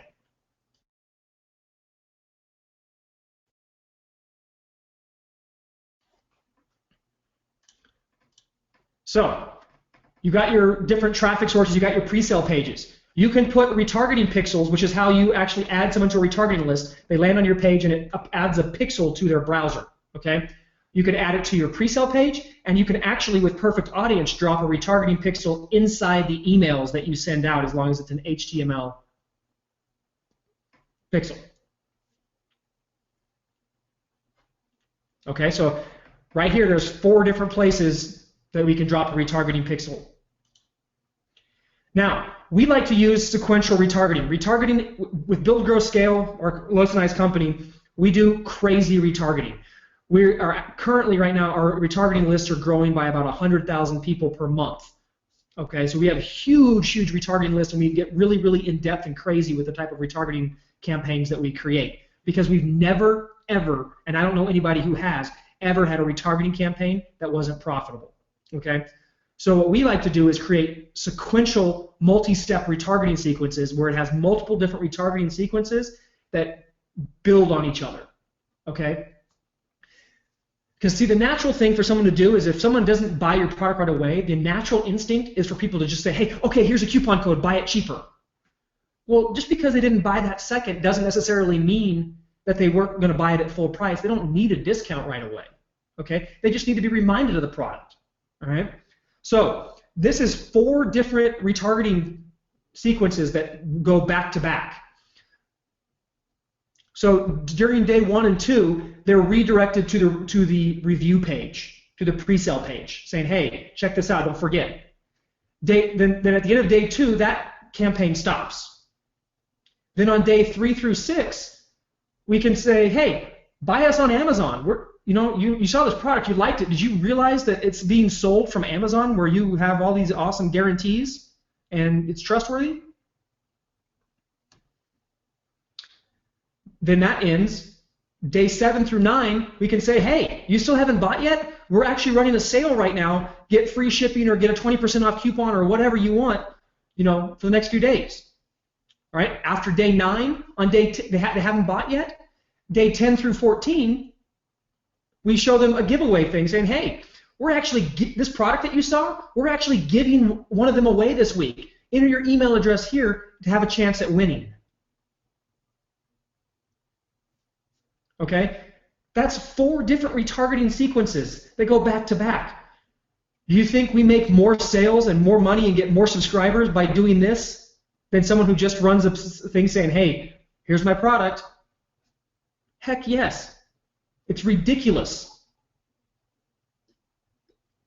Now these are not these are just retargeting campaigns, okay?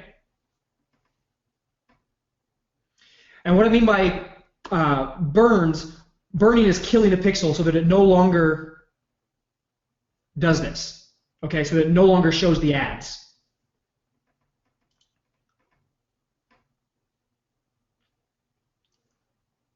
Yeah, Jeff brought up a good point. Jeff says he'll lose money on the front end just to get him on a retargeting list. We actively spend money to get people onto a retargeting list, even if it doesn't make us any money right away. So here's a quick viral retargeting trick to build a bigger retargeting list so that you can get more people onto your list, more people seeing your ads. It's a 4-step process.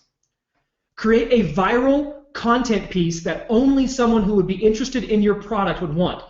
So if you are selling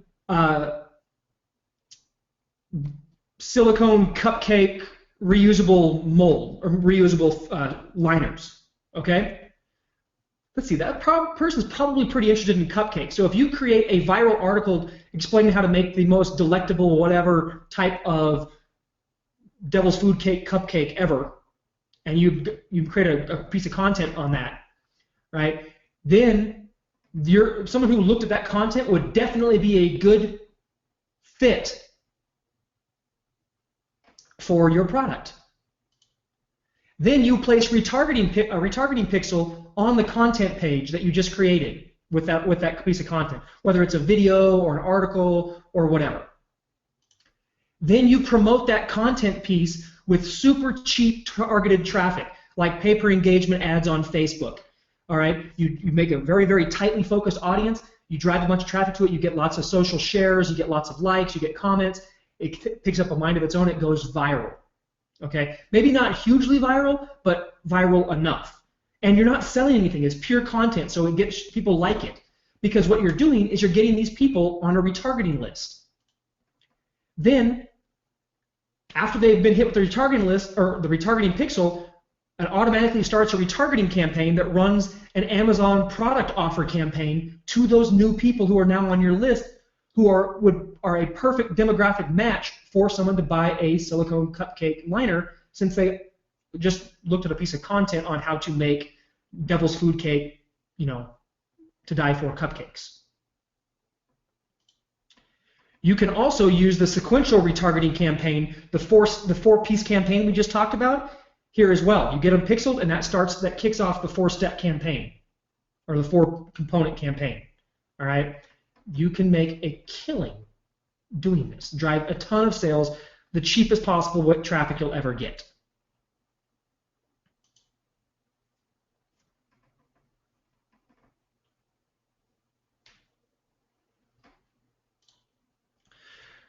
Facebook paid ads. Keep them simple. This is not a Facebook ads course. It's always changing anyway. Here's the thing, guys. Here are 3 different ads on this page. They're all very simple. All right? Keep your ads simple. Only run newsfeed ads. Right side ads, unless they're retargeting ads, they just don't seem to be worth it. Okay? They're just really not worth it. Run clicks to website. Why? Because you can't track conversions anyway, so you might as well just run clicks to website and get a little bit better cost per click out of the deal. All right?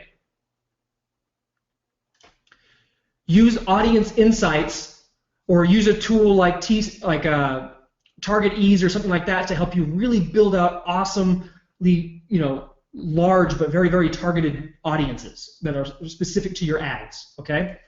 And then send all the clicks to a pre-sale page. Nothing straight to Amazon. You can have simple ugly ads like this one, even spelled wrong. Instead of foam it says foal, still works. Or you could do a pretty ad. This is like the Dr. Ben style ad. He likes to do pretty ads because he's kind of a poodle kind of guy. And then here's a giveaway ad for list building, where we're just picture of the product. That's it. All right? Keep your Facebook ads very simple. The most important thing about these Facebook ads is that you drive traffic to your pre-sale page. Let your pre-sale page do the heavy lifting. Don't try to sell them on the ad. Just use the ad to get them to the pre-sale page. Your click-through rates will be much, much higher if you don't try to sell on the ad. You just try to get them interested in going to look at the page. The pre-sale page does the heavy lifting and the selling.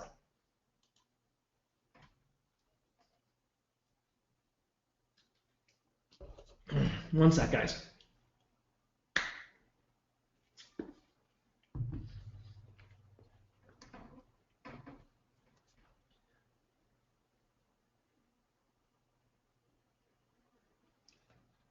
We're on slide 128, guys. Anybody need another potty break?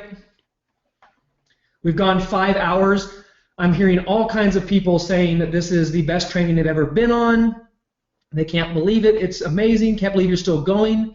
Ricky Mataka is telling me that I am a boss. Okay.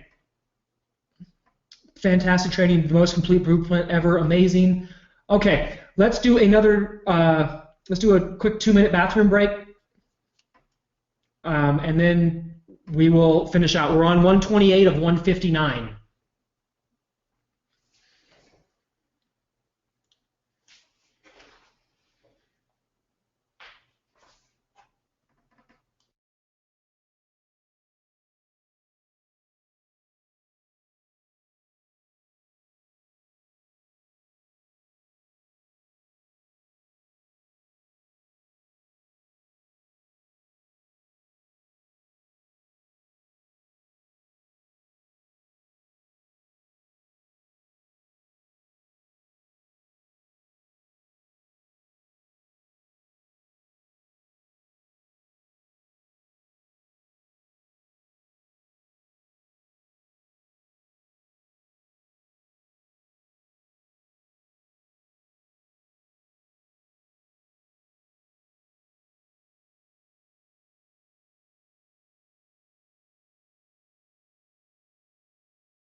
Okay, everybody, how we doing? Ready to wrap this thing up?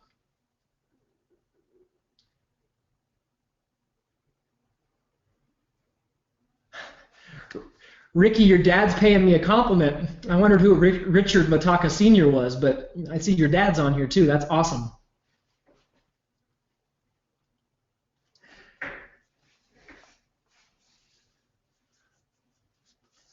Thank you, sir. I appreciate that.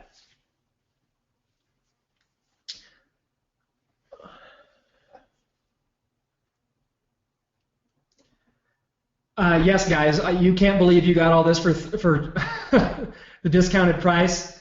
It's going up to $9.97, and then we're going up from there. So you guys got a smoking deal. Okay, let's dive in, guys. Everybody looks like they're back. Attention's back on, so let's go.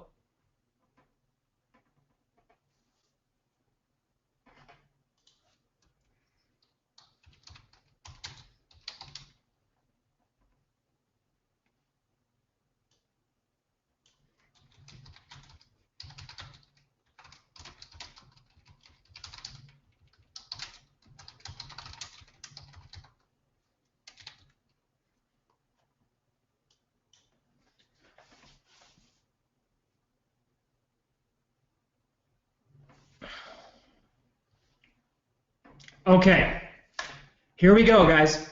Product dumping. Now we're getting into a bunch more advanced stuff. This is only used in hyper-competitive niches. It requires excess capital, a willingness to lose money, and lots of inventory. I don't recommend this unless you absolutely have no other choice and you can afford to lose money, have money to lose, and have lots of inventory. Okay? This works really, really well, and it's very, very important, and not so much important, but it's done almost weekly in the supplements and in the consumables type categories. All right? It's a very cutthroat strategy. So, how do you do this? You lower your price below the best-selling price in your category's price point. Okay, so if the lowest price is $7.95, you would sell yours for say $4, $3.95, $4.95, something like that. Going all the way down to $1 or $2 usually has the adverse effect. Okay, but you dramatically drop your price, even if it's below the price that it costs you to buy your product. It may cost you $6, but you still have to sell it at a $2 loss to do this kind of strategy. So not only are you giving away product at a super cheap price, you're losing money on every single sale. Okay? The low price leads to a sales volume increase. Okay? You get lots and lots of sales, and your rankings will rise super fast. Okay? If you have the inventory to do this.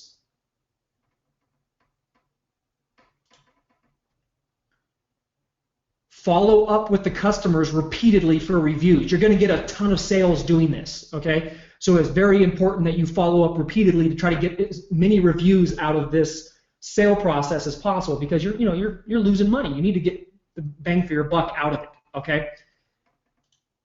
Once the desired ranking is reached, incrementally start raising your price back up until it reaches your preferred price point. You can't just jump your price right back up. You have to raise it typically 15 to 20 cents at a time, okay, to get it back up. It's not unusual for this strategy to take 30 to 60 days and thousands of units, thousands of items to accomplish, okay? Not to mention the amount of money you have potentially lost or did lose doing this, all right? This is this is for use in a super hyper competitive category like Garcinia, vitamin C serum. Gosh, I can't even all of those different supplements right now, right? This is what it takes. Now the thing about this is this works. The problem is in some of these hyper competitive categories, some of the people who are really crushing it have so much money that they will just drop their price point and lose money until they put you out of the market, or they'll buy up all your product, things like that. It's such a cutthroat game. Now, if you're already the best seller in your category, then this is probably not a strategy you need to follow. This is more for trying to get up to that top level, okay, get onto that first page of rankings. What I would do if I was the best seller and I had people that were, undercutting me, and I wanted to put them out of business, I would buy out their product even at a loss, or I would go ahead and price myself low until they went out of business. Okay, or what you could do is you could go out and create a new business, create a new brand, and sell the same product at a lower price point and attack them directly that way. So you basically would have the two different brands selling similar products.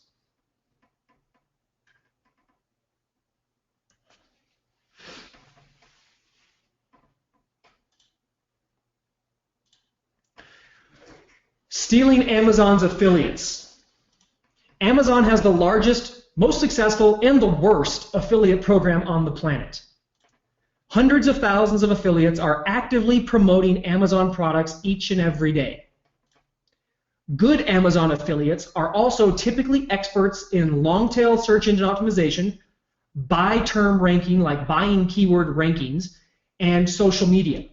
The reason they're good at this stuff is because the commission rates on Amazon are so low that they can't afford to buy traffic. They can't afford to do any other kind of traffic besides free traffic methods. So they're usually really good at these free traffic methods. Okay, so they're good at getting out there in the search engines, getting in the article directories, doing massive campaigns like that. So they make review sites like crazy. Here's an electric toothbrush site that reviews Amazon products. Okay, I'm sure we've all seen them. Some of us probably own them. Heck, I'm sure Ricky owns a ton of them. I own a bunch of them too. Most of mine were de-indexed, but I have a few that still make money. And there are tons and tons of people whose entire business model is predicated on these kind of review sites. Okay, they get search traffic, people review the products, they buy the one they want, and they make them Amazon commission. Okay. The cool thing is there's lots of these sites out there, and people are actively building these sites. Amazon only pays out a max of 8% commission on a sale. That's if they hit the maximum pricing tier of units sold in the Amazon Associate account and max out their commission rate, they can make 8%. Amazon also only gives you a 24-hour cookie. So if the person doesn't buy within 24 hours, you don't make a commission. Get people put up with that because Amazon converts. Typical e-commerce converts around 1 to 2%. Amazon pages convert much higher, you know, say 8 to 12%, maybe even size 15, right? Amazon pages convert. Plus, it's a global cookie, so if nobody goes to Amazon and just buys one product, they buy the product they were going to buy, and then they go, oh, you know what, I also want this book, or I want this movie, or you know what, that's a cool shirt, or whatever, and Amazon pays you commissions on everything they buy in that 24-hour period. Okay, so you can, you know, increase your commissions that way. But every single one of these Amazon affiliates would jump ship at the chance to make even more money doing what they already do. Okay? So you want to go out and find Amazon affiliates in your niche. Okay? Google is going to be your friend here. Go out and Google, you know, product name plus review or niche plus review, review sites. Okay? The best thing to do, honestly, it's a ridiculous task, is to hire a outsourcer, get one of the Filipino outsourcers for, you know, a couple $100 a month, and just turn them loose on it. You know, $200 a month, and let them do it every single day forever. Okay. Let them do it. Let them collect all these people. Another thing you can do is go to marketing forums and reach out to affiliates. Forums like the Warrior Forum. There are people on there that all they do is talk the Amazon business, Amazon affiliates as a business. Okay, they build sites, they sell sites, they do all kinds of stuff. Go find these Amazon affiliates. And you don't even have to be in your niche. Just go out and find Amazon affiliates, because chances are if they have a niche affiliate site on toothbrushes, they probably have 10 or 20 other niche sites on other topics too. Okay, they're not. Amazon affiliates are global affiliates. They're not really niche-specific affiliates typically. Go find these people. Let these affiliates know that you will pay them an additional bonus commission on top of whatever Amazon pays them if they will promote your product. Okay? So you're basically creating a manual affiliate program for any Amazon affiliate who promotes your product. So you find these affiliates, you talk to them, and you agree to work together. It's kind of a leap of faith on their part. They're still going to get a commission on the sales they make from Amazon, but the fact that you're going to pay them extra, they have to trust you at least that first month, right? They promote like normal using their Amazon affiliate link. At the end of the month, they'll send you a screenshot of their sales detail, okay, showing you how many of your products they sold. You then pay them out a manual commission out of your profit margin for every item of yours that they sell. You can talk about whatever percentage you want, whatever you can afford to give. We personally pay an extra 12% commission, all right, when we do this, which if they get max out on their Amazon commission, that's 8%. They get 12% from us. They're getting a 20% commission, okay? And I guarantee you, after the first month, and we actually pay them their money through PayPal immediately, they're hooked. They create tons of sites. They will promote our products harder than anybody else's products, and they'll focus everything on it because they're going to make 12% more money doing the same work they were already doing. Okay? This is huge. Plus, these guys are good at SEO. All right? I'm not good at SEO. I don't want to be good at SEO. Let them be good at SEO and just pay them a commission on the products that they sell. Additionally, I have gone so far as if I find a really good affiliate, I will offer to pay for the site to be developed, for the review site. I'll go out or I'll let pay. They usually have an article writer. They have a site developer or whatever.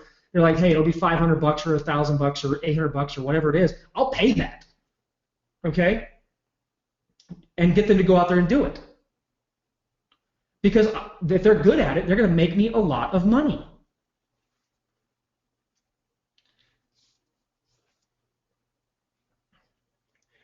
No, you're going to have this.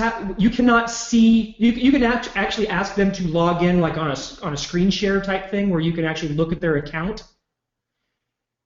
You cannot. There's no way for you to verify it unless they share it with you. We typically go on a trust basis at first. A lot of times we'll just get on a Skype call and say, hey, share screens, log into your account and show me. Pretty hard to fake it if they have to log in like that. It should be no big deal. If you're going to pay, they're going to be transparent with you, and as long if they're shady about it, find another affiliate. There's no shortage of Amazon affiliates out there. If you can't find a contact info for them, go look at the Whois domain and look up their domain information and see who owns the domain and contact them through there. Typically, there's a phone number there.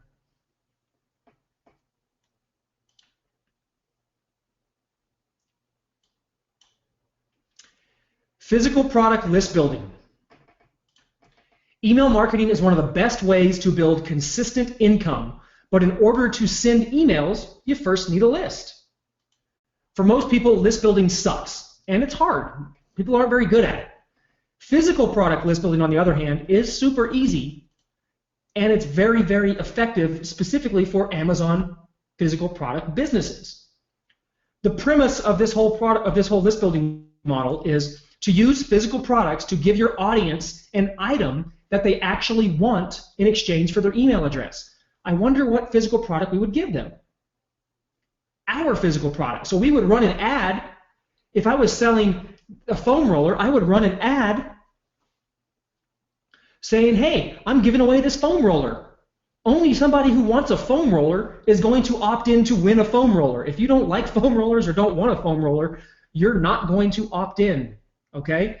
If you opt in and I give away the exact product that we're selling and you like that product, like because you opted in for it, you are a prime candidate for buying it when I convince you to buy it later. You want to create an ongoing giveaway environment with the continuing chances to win cool stuff. This keeps them hyperactive and engaged and opening your emails. You don't just do a one giveaway and then forget about them. You continuously give away something every week. You give away one item to your entire list every week, so it only costs you little bits of money, but the benefits of what your list is getting out of it and what you're getting from your list is huge. The giveaway item is your Amazon product. The main components you need for physical product list building, okay? You actually have to have a website or a domain at least, okay? And technically now you could use something like ClickFunnels or something like product pages or 10-minute pages or one of these other ones that you can't, lead pages, yeah, you could use those, and you would never even have to have a domain. You just pay 60 or 90 bucks a month to not have a domain. So you need a physical item to give away, which you already have, your product. A giveaway opt-in page, which is very simply a page that says, hey, a picture of the product says, hey, you want to win this item? Enter your email address here. Simplest copywriting in the world. A thank you page that says, hey, thanks for opting in to win. We'll let you know who wins. And hey, in case you don't want to wait, here's a chance to buy the product. An item spotlight page where you can show them what you're giving away that week and give them an opportunity to buy it. A winner page so you can showcase your winner. You also need a few things. You'll need your autoresponder, something like GetResponse or Aweber or Market Notify. You'll need a domain, .com, .us, .whatever. You'll need web hosting, and you'll need a website, which could be just WordPress. All right? That's really all there is you need to be able to do this, okay? So here's the basic flow. You send traffic to your giveaway page, which is nothing more than an opt-in page, okay? They opt in, they're immediately shown the thank you page, okay? Then the autoresponder on automatic sends them out on a predetermined rate, sends them out an email that says, hey, here's what's up for grabs this week. A few days later, it'll say, hey, here's the winner. Okay, and then it will move into the regular autoresponder sequence that you set up. You can also drop a retargeting pixel on the giveaway page. So in case they don't opt in, you could follow up with them and say, hey, come back here and opt in. Or you could drop retargeting pixels on any of the other pages or in any of the emails you control. Okay, so now you're in control. Okay, you control the process. So physical product list building can be very simple. These are different giveaway offer page. Okay, so forgive the image on this one.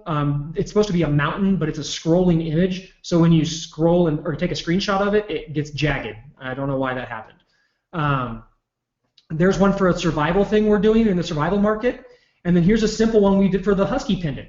Win this pendant, and I didn't even spell pendant right, but we use this page, gets 60% opt-ins, and all they do is enter their name and email address to win. Okay? That's it. They can be pretty, beautiful like this with pictures of Bear Grylls and all kinds of stuff, or they can be simple and ugly. Either way, they work. All right? This is a thank you page, so it says thank you. Hey, thanks for opting in to win. We'll keep you notified of who the winners are and what we're giving away. In case you want to buy some stuff, here's some links to some stuff you can buy. These should always be links to your Amazon products. Okay? Here we're testing out stickers and some different stuff. We've got a full business in the survival market, so we're always testing out different things. So here's the winner page. Okay, Eric Johnson from New York wins this week's giveaway. This is a fake picture that we just used to mock this up. This is not what the real winner looks like. This is, I don't know, this is like a stock image. But we'd actually take the real winner's picture if we can find it, and if not, we'll just put their name and information. Okay. We also contact them to give them their prize. But on every single one of these pages is a chance to buy something. So they're not just opening the page to see some information, they're also getting a chance to buy something. Long-term income, when it comes to list building, comes from two sources. Primarily, your autoresponder sequence. Okay? Autoresponders are automated email follow-ups that go out like clockwork. You set them up once, and they go out every time someone joins. They go out in a predetermined sequence all the way through until they've been through all the emails. And you can continuously add more emails to it so that it never ends. It's evergreen. It's a promo sequence that you set up in a predetermined sequence in advance. Okay?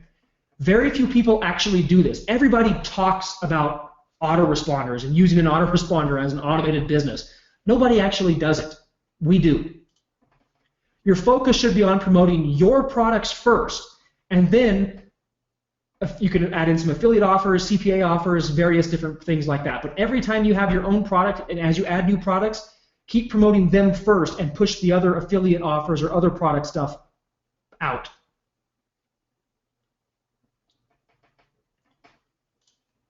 Broadcast emails. These are promo emails that you send out live as needed. So if you launch a new product or you have a good offer you want to mail or whatever, these are not scheduled ones. These are ones that you send out, live. They can be your products, affiliate offers, CPA offers, whatever you want. Your focus should be on building out your autoresponder sequence. You don't want to try to build a physical product business using an autoresponder sequence. Or using a broadcast sequence. You want it to be automated. Set it up once and let it run, okay? Don't try to run your business off of broadcast emails. Don't be an internet marketer. Be an entrepreneur, business owner with a smart funnel. Okay, internet marketers run off broadcast emails because they're always having to promote the next latest and greatest thing. They don't have anything that's evergreen. Build out at least a 30-day sequence of emails. All right, and don't stop there. Just because you hit 30 days, Tanner said 30 days. No, keep going. Don't keep just as many as you can. We've got upwards of, in our main sequence, we have like 90 some odd days of 90 actual emails in our sequence, I should say, which gets us much beyond 90 days. Promote your products first and often.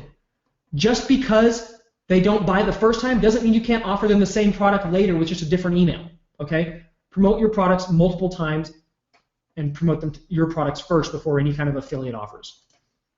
Use a simple 3-day sequence for each product promotion. Don't just send an email saying, hey, buy my product. That's ineffective. You send 3 emails 1 day apart, you'll have 4 times the effectiveness in your sales rates on average. Okay? You have a 3-day email sequence. The first email is the introductory promo email, saying, hey, here's the promotion, but check this out. Day 2, what people are saying about your product or about the promo. What people are saying about the promo. Email 3 is, hey, these things are going fast, don't miss out. The third promo. 3 emails, 3 days, 4 times as many sales as sending 1 email by itself. Let's take a look at some example emails. So here's some emails for the Husky pendant. All right. Subject. This is the introductory promo. Subject. If you love Huskies, you'll love this. Hey there. If you're reading this email, it's because, like me, you love Siberian Huskies. And why shouldn't you? They're one of the most beautiful, loyal, smart, loving, amazing, perfect animals, and they never shed a hair. Okay, maybe I went too far. But suffice to say, we love our Huskies, and what better way to show off our love of the breed than with this picture of a small picture of the Husky.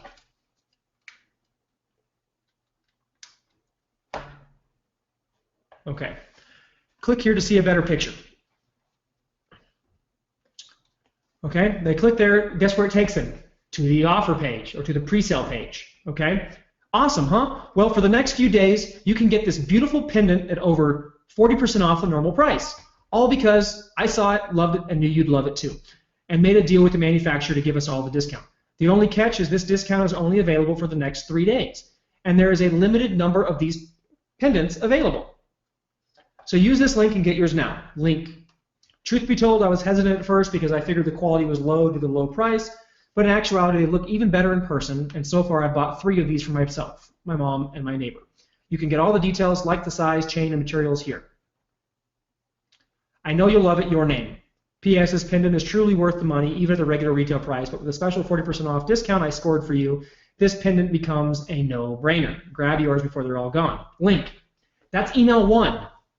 Okay? It's written in a conversational tone specific to the market. It's not just a heavy promo sequence. It actually talks about whatever the niche people would be into. Autoresponder email number 2. This goes out on day 2. Subject. Great feedback on the Husky pendant. Hey there. Yesterday I told you about a great deal I scored for you on this Husky pendant. And I've had a lot of emails from people asking, is it for real and is this site safe to order from? And rather than tell you myself, I thought I'd share with you what the other customers are saying about the Husky pendant. Oh, and see, these people had to pay full price. They never even got the special discount. Here's what they're saying. Okay, these are actual reviews. You just copy the review into your email. Okay, I get compliments everywhere I go. I wear it almost every day. It's beautiful.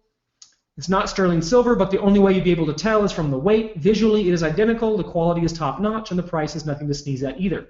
Very satisfied. It looks just like my satchel. I wear it when I travel to remind me of my puppy, and it's a great conversation starter. Bought 2 of these for my wife, and my daughter for less than $50, including shipping. Score 1 for Daddy. This is just a few of the comments people have posted about this pendant, and every one of them has paid full retail price and has still been over the moon satisfied. Not only are you going to get the same pendant and be just as happy, you also get it for 40% less than everyone else. To get your discounted price, use the link below. The above link will also give you all the details and images you need to make an informed decision. Talk soon, your name. Okay, that was email 2. That went out on day 2. Day 3, scarcity. These are almost gone. Hey there, this is the last time I will email you about this. There are only 25 Siberian Husky pendants available, or however many there are left, with 40% off pricing. Maybe you have lots of them left, but you're only going to give out so many more discounts. The manufacturer originally set aside 200 pendants for this deal, but as of right now, there are only 25 left, 24 actually, because I'm going to order another one. This deal is just for my subscribers, not the general public, and when they're gone, they're gone. So don't let this pass you by. If you love Huskies, and I know you do, grab your pendant now before it's too late. Link. Talk soon, Tanner. P.S. Check what Samantha K had to say about this pendant. I get compliments everywhere I go. I wear it almost every day, and after 3 months, it still looks like it did the day I got it. It's not name brand, but who cares? It's beautiful. Don't miss out on yours. Go here. Link. 3 emails, 3 days apart, huge conversions. Okay? This is how you sell. Remember, you're a marketer. Okay? These links go straight to the pre-sale page, or a pre-sale page that offers them a discount if you're going to offer them a discount. Okay? All right, guys, let me grab a drink real quick.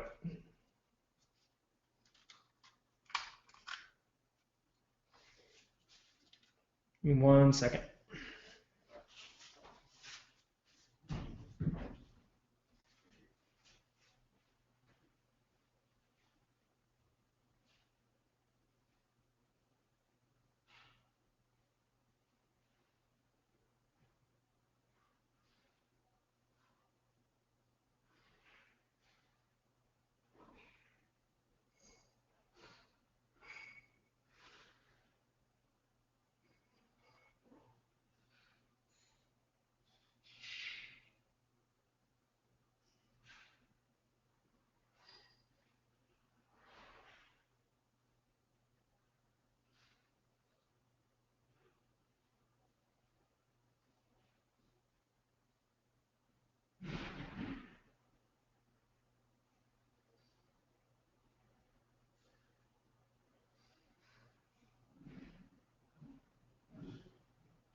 Okay, guys, so apparently I can go for 5 hours, but my mouse can't. The battery in my mouse just died, so give me a second to find the battery.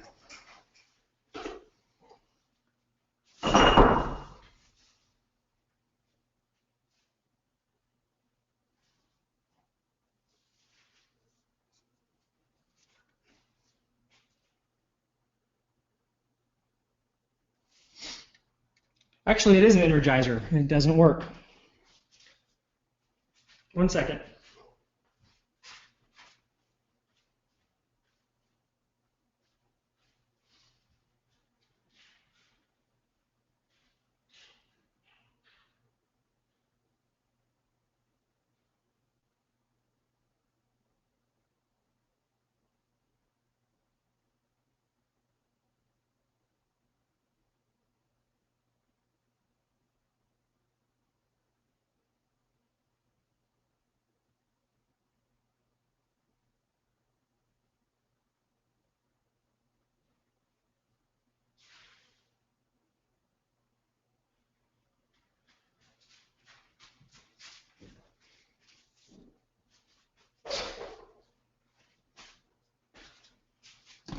Hang on, guys.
Huh.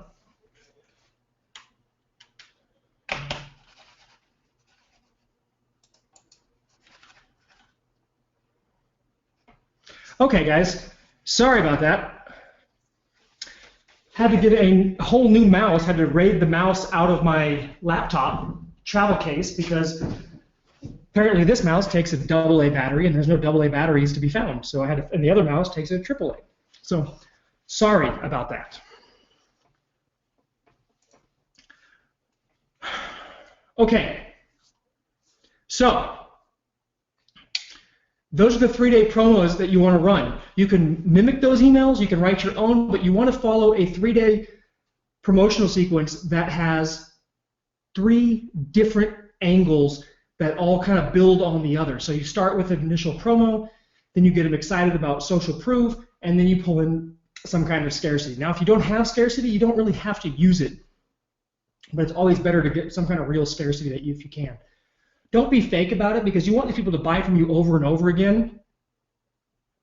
So what you can do is you can periodically you can give away so many of these different discounts, or whatever. You just got to figure out how it's going to work in your business. We let this promo run all the time. We just changed the we changed the numbers on it so that it's true.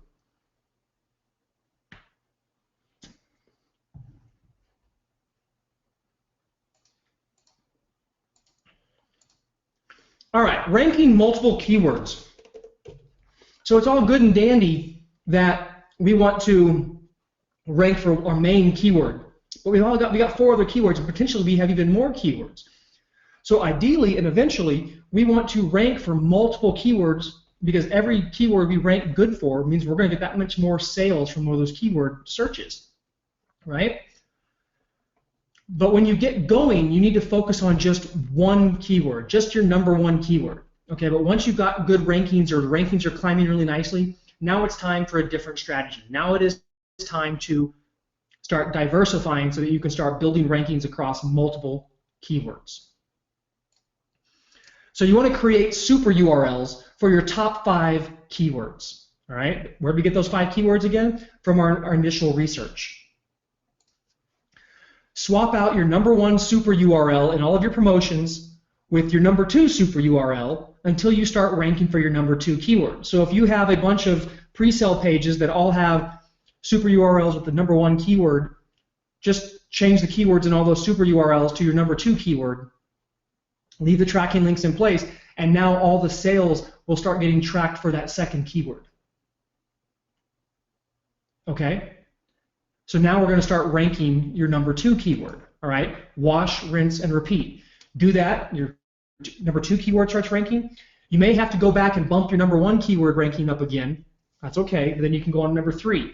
And then so little by little, you start building up multiple keywords and multiple rankings and keywords. Now, if you have lots of traffic, you can do some cool stuff like super URL rotating, okay? This is what we do. Send all traffic through a redirect rotator link instead of directly through a super URL. So we load 5, actually we have more now, but we started out with 5 super URLs into the rotator. Every time the rotator link is clicked, a different super URL will be used to direct the traffic to your offer. So someone clicks it, they go through super URL keyword 1. Next person clicks it, they go through super URL keyword #2. Next person clicks it, they go through #3, and so on until we go through all 5, and then the 6th person who clicks it goes back to #1. And it just automatically rotates one by one through all the different URLs. Okay? So we're spreading the traffic out and the sales out across multiple URLs. Honestly, right now we just use a WordPress plugin. I don't even know what it's called, but yeah, Click Maximizer is really good, and there's lots of scripts and stuff out there. It's not really important which one you use. Just find one that you like. Okay. Now, here's the thing, guys. If you don't have a ranking, a good product ranking for one keyword yet, don't bother rotating. You need to drive your rankings up so you get organic sales and consistent sales first. This is an advanced tactic. This is why it's in the scale section. Now, once you've got your ranking and you can start using it to, build other rankings up, and then you can just keep rotating through it so you can kind of maintain your rankings by evenly distributing the sales out, okay, and also build out new ones. All right, so this is definitely a great tactic to use once you already have lots of traffic and once you already have ads and email lists and all kinds of stuff running, but you need to have a ranking first. Okay, only do this as an advanced step. Okay, this spreads sales and ranking juice across all your main keywords. Okay.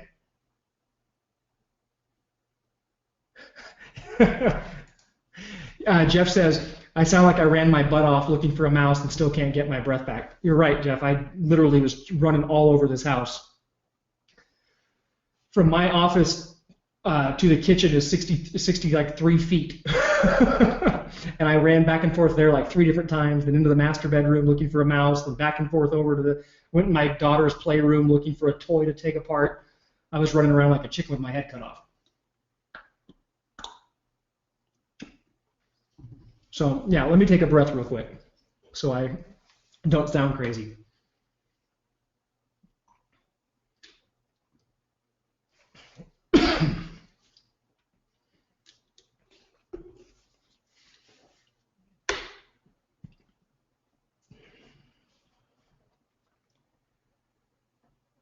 Okay, so the next thing is to stop making Amazon rich, okay? The whole thing we're doing here is building a business on Amazon, right? We're building a FBA business. Great.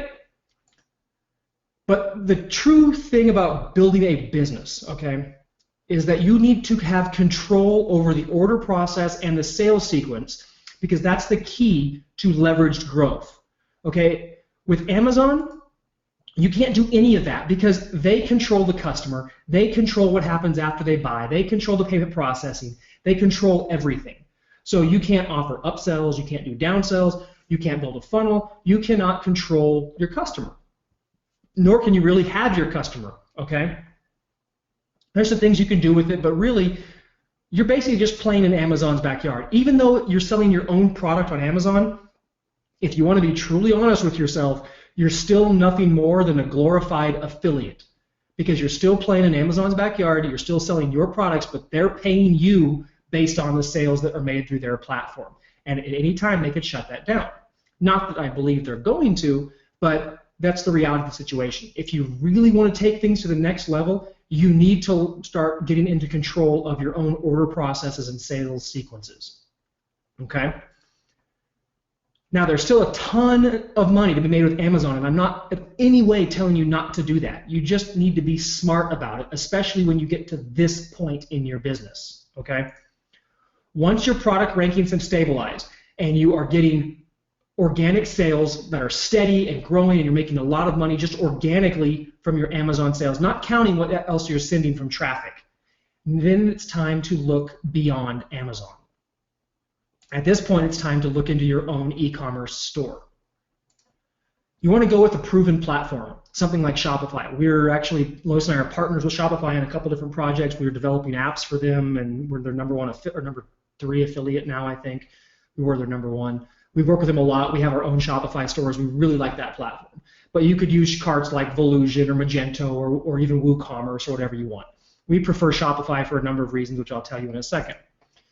You need to make sure you have a store that has some specific elements. Number 1, it needs to integrate with an autoresponder so that you can automatically follow up with your customers and build out autoresponder sequences and actually build an email marketing business on the back end.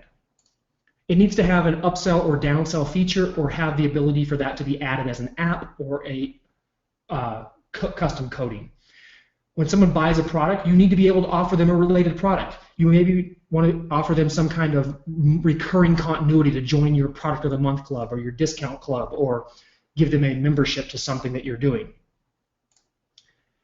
So you need a recurring billing option as well if you want to do any kind of recurring billing. You also need tracking and analytic integration.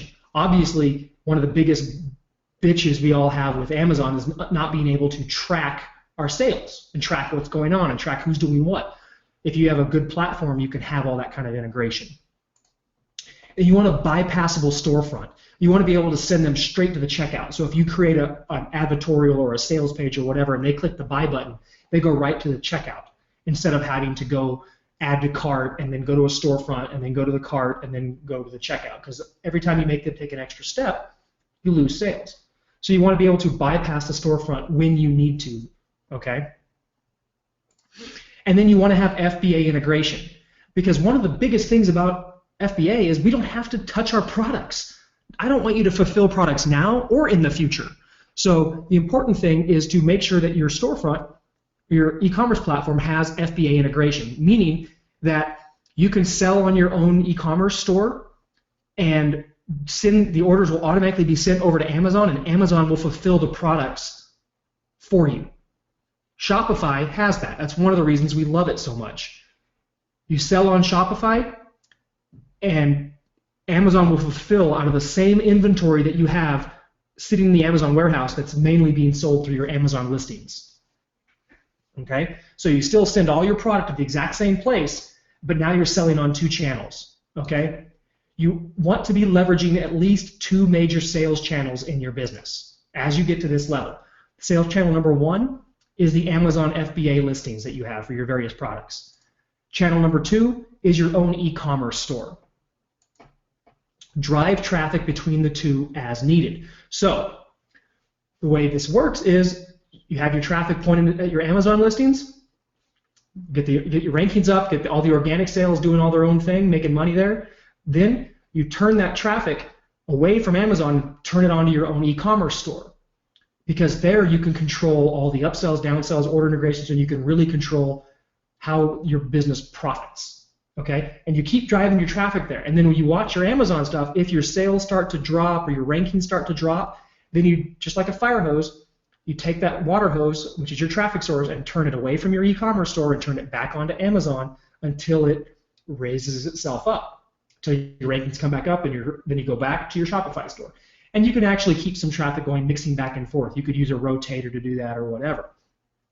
The idea here is that you want the vast majority of your traffic going to your own store, because it's going to make you more money than the Amazon going to Amazon. And because you are building the customer base, you can have lifetime customer value, you can actually build out follow-up sequences, you can promote additional products, you can get them into continuity, you can do everything that you can't do on Amazon on your own storefront. Now again, this is something that's advanced. You don't want to do it right off the bat.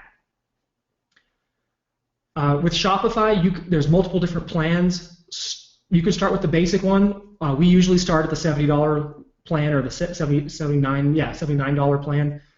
Whatever. You can always graduate as you go. But yeah. So these are what you want to do when you get there. If you want to really take it to the next level, having your own store will allow you to 3x or 4x your profits if you do it right. Okay, because you have such control over the order process and the sales cycle, which you don't have any of that on Amazon. And again, 90% of all your own traffic should go to your own store. All right, guys. So I want to talk to you guys about letting us help you build your business. Okay? This is me. This is Lowe's. These are some of our clients, some of our friends, some of our family. All right. We're all on information overload right now. I've just taught for almost 6 hours, 6.5 hours, right? I gave you the biggest business brain dump in the history of the world, and technically you have what you need to succeed. Okay, you have everything. I didn't hold anything back. You have a complete business plan. But at this point, you're on your own. I can't change your life with one presentation, no matter how awesome this presentation was or the fact that I lost my mouse or anything like that. I can't fix it, okay, because you're on your own at this point. You have to actually go out there and implement.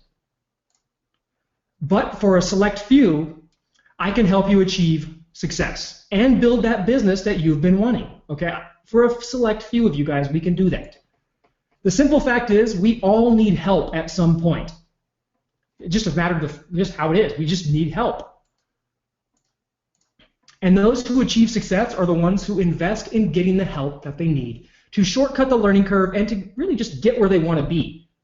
Now, you've taken the first step. you have this monster training, you have what you need to get going, but you still have to go through the learning curve. You still are going to have issues.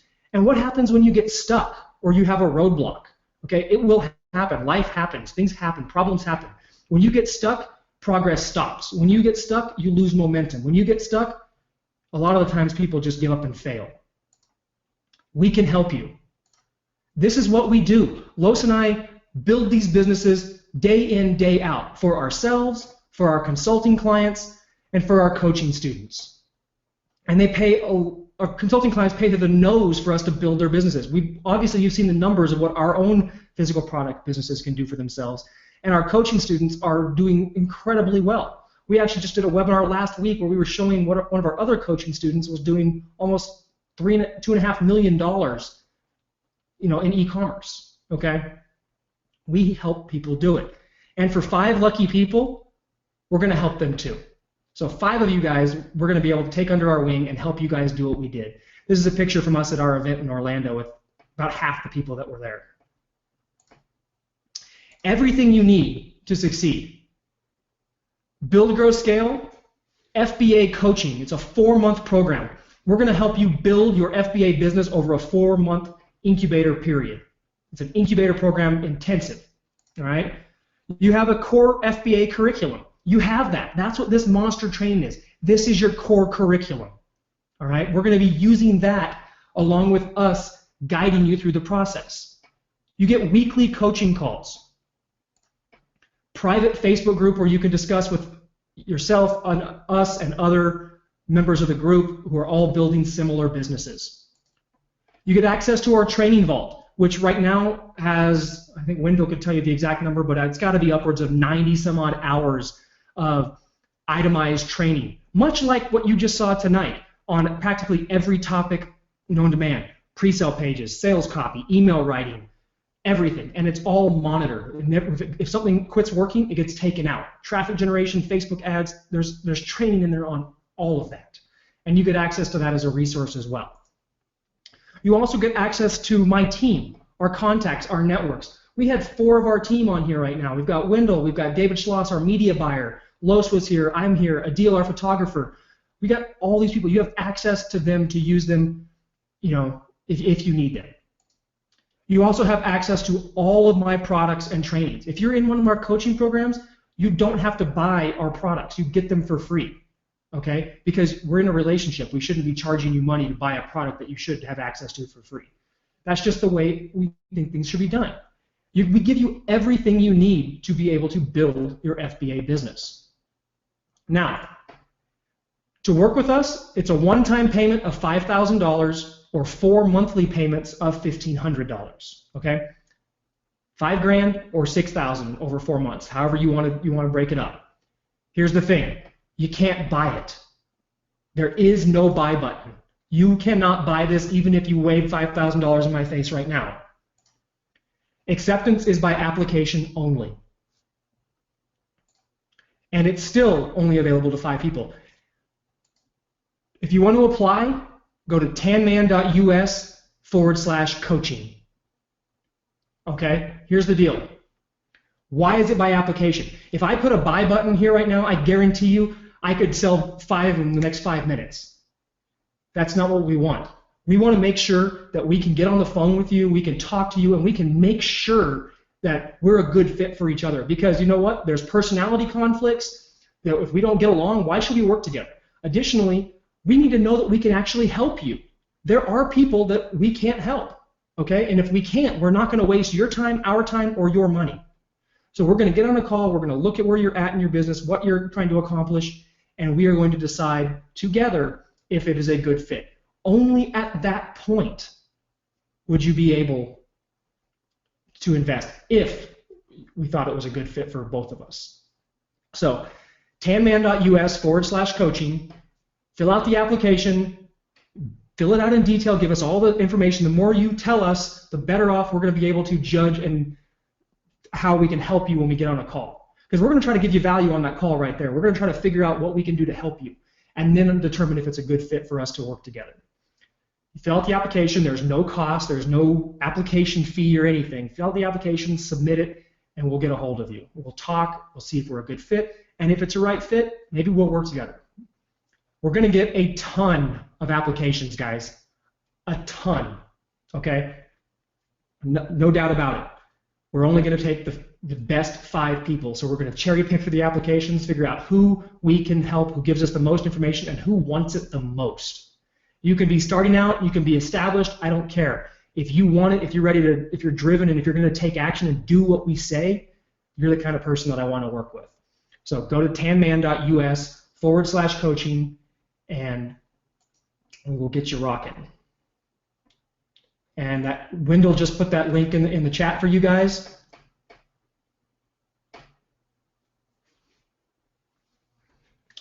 You guys now there may only be 4 because it looks like Ricky Mataka just took up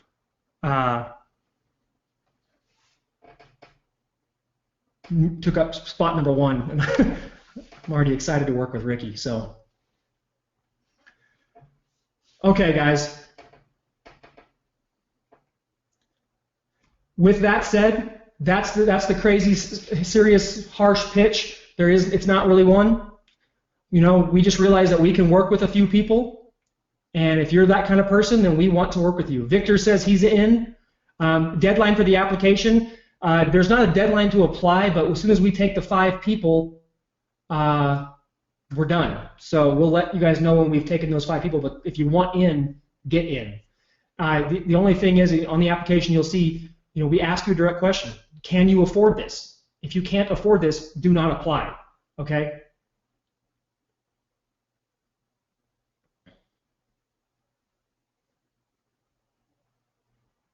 Terry says, great marathon. Anthony says he'd clap, but his whole family's asleep. Guys, Anthony's one of our students right now. He went to one of our workshops in Orlando and went to one of our 5K events, and he made his money back while he was at the event, and then made it way more than that after it. So yeah, we definitely get some proof and good results for people. So anyway, Ricky says this motivated the beat out of me to do stuff like this. World record for Tanner, says Lex. Guys, now there are a few topics that we are still going to cover, and we have next week to do that. So if there's something you have questions on that we didn't cover, we still will do a really detailed Q&A. You have time to look at the recordings, and then we will do a detailed Q&A next week, and I'll teach you a few extra pieces that we didn't have time to cover tonight. But that's almost a 7-hour webinar, guys. And now I have one thing to ask of you guys. If you guys would not mind, I just taught and spoke for 7 hours. I broke a mouse. I gave it my all for you guys. I love doing these kind of trainings. If you guys would not mind posting what you thought of tonight's training on Facebook, Wendell's going to put a link in the chat for you guys right now. It's tannman.us/feedback. Please go on that. Please click that link and just leave a few words of what you thought about tonight's training, about what you thought about my training style, the information that we shared. Just tell me what you thought. I love reading it. I get a kick out of it. I show my wife the next day and tell her what a badass I am, and it just really makes me grin. I love working with you guys and really like to hear what you guys have to say. So it's tannman.us/feedback. The link is in the chat. Please, before you go to bed, I know you guys have been up late. Give me a couple seconds of your time and just leave a few words of what you thought about tonight's training.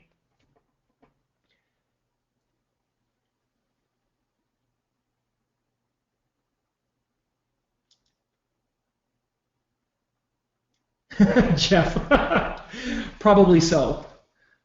Lisa, you're very welcome. Les, glad you're aboard. Glad you got my email. Team No Sleep, Ryan says, absolutely. What's the link again? Okay, yeah. The link for feedback is tannman.us/feedback. And guys,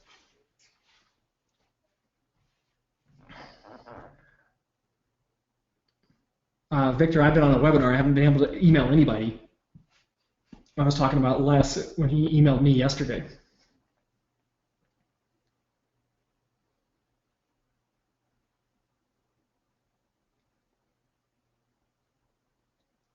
Jeff, I think Wendell might kill you for that comment. Guys, so in terms of the replay, expect it sometime tomorrow afternoon, early evening. It's going to edit and then render in the morning, or actually render and edit in the morning, then it has to be uploaded. So it'll be probably this tomorrow afternoon before, or evening before, the replay will be posted. It takes some time. I got a great team, got some really good people on it. Wendell's going to knock it out of the park, but it does take some time.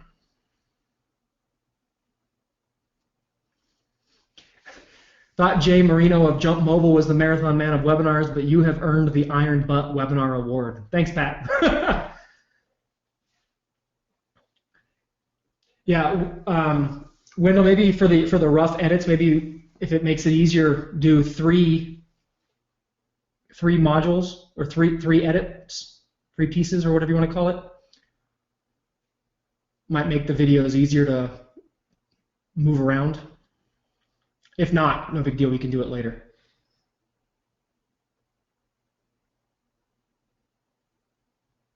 There's some, I got a few minutes for some Q&A if you guys want to talk, but the real Q&A we're going to save till next week.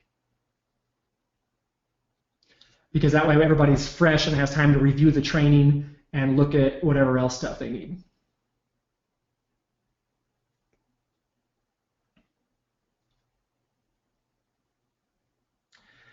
Jeff, the ASIN label, yeah, I usually let Amazon put it in. It's only 20 cents, and I'm too lazy to do it. In some of our products, we actually print the ASIN and the barcode on the box now, on the packaging, but for the most part, no, we don't.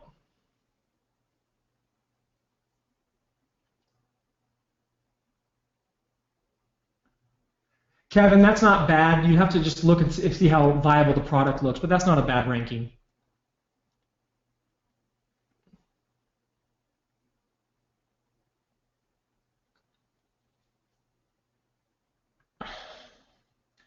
Lisa, what's wrong?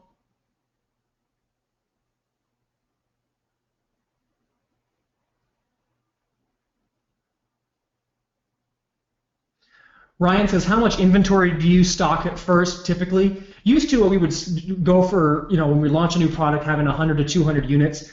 But now, since we know how to launch a product and drive sales, we usually have 500 to 1,000 units once we've committed to selling a product.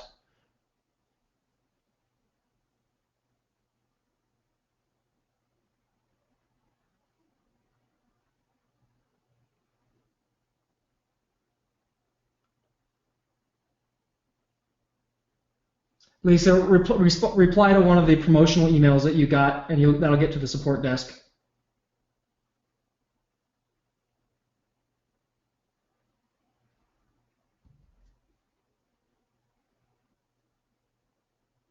Awesome, Victor.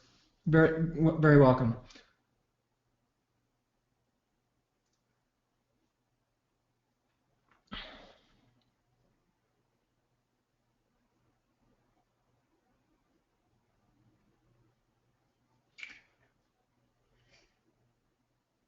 How long does 500 units last if you start to do everything the right way? It depends on every product, every category. I mean, you just never know how it's going to sell. I mean, until you actually start getting some numbers. But I would say it's going to be gone it should be gone in the first month.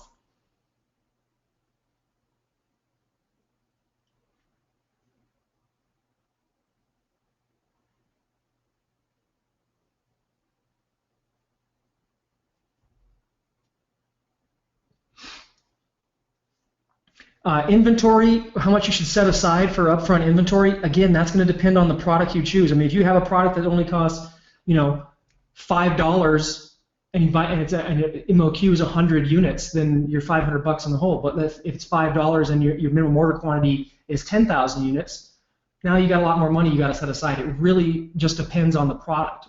But I would say, if you have a certain amount of money you can spend, then just let that dictate what product you start with. Again, it's more important to get in the game than it is to hit a home run with the first product.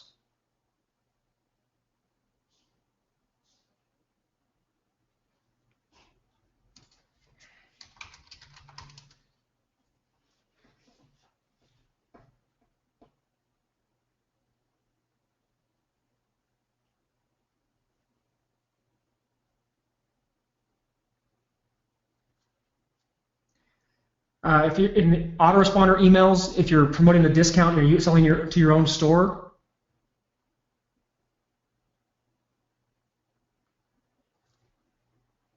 you just set up a coupon code within inside your own store. You can set up coupon codes in almost any shopping cart.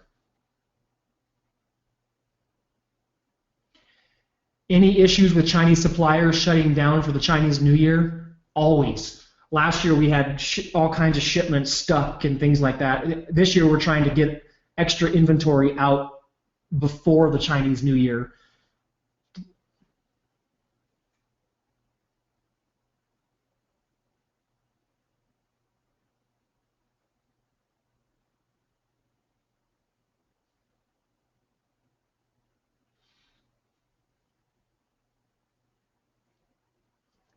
Awesome, Anthony. We'll see you later.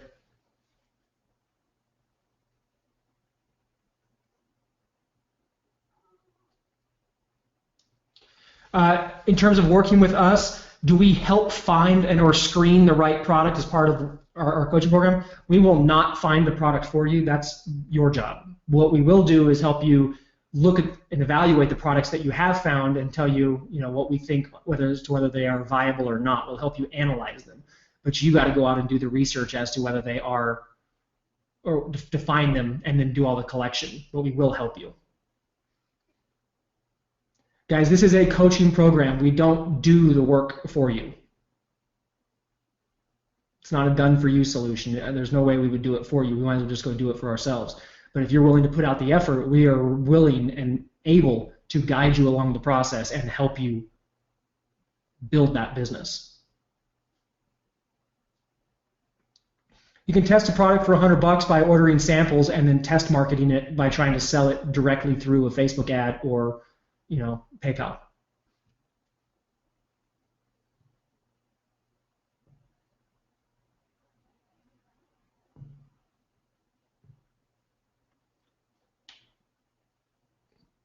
Later, Chris.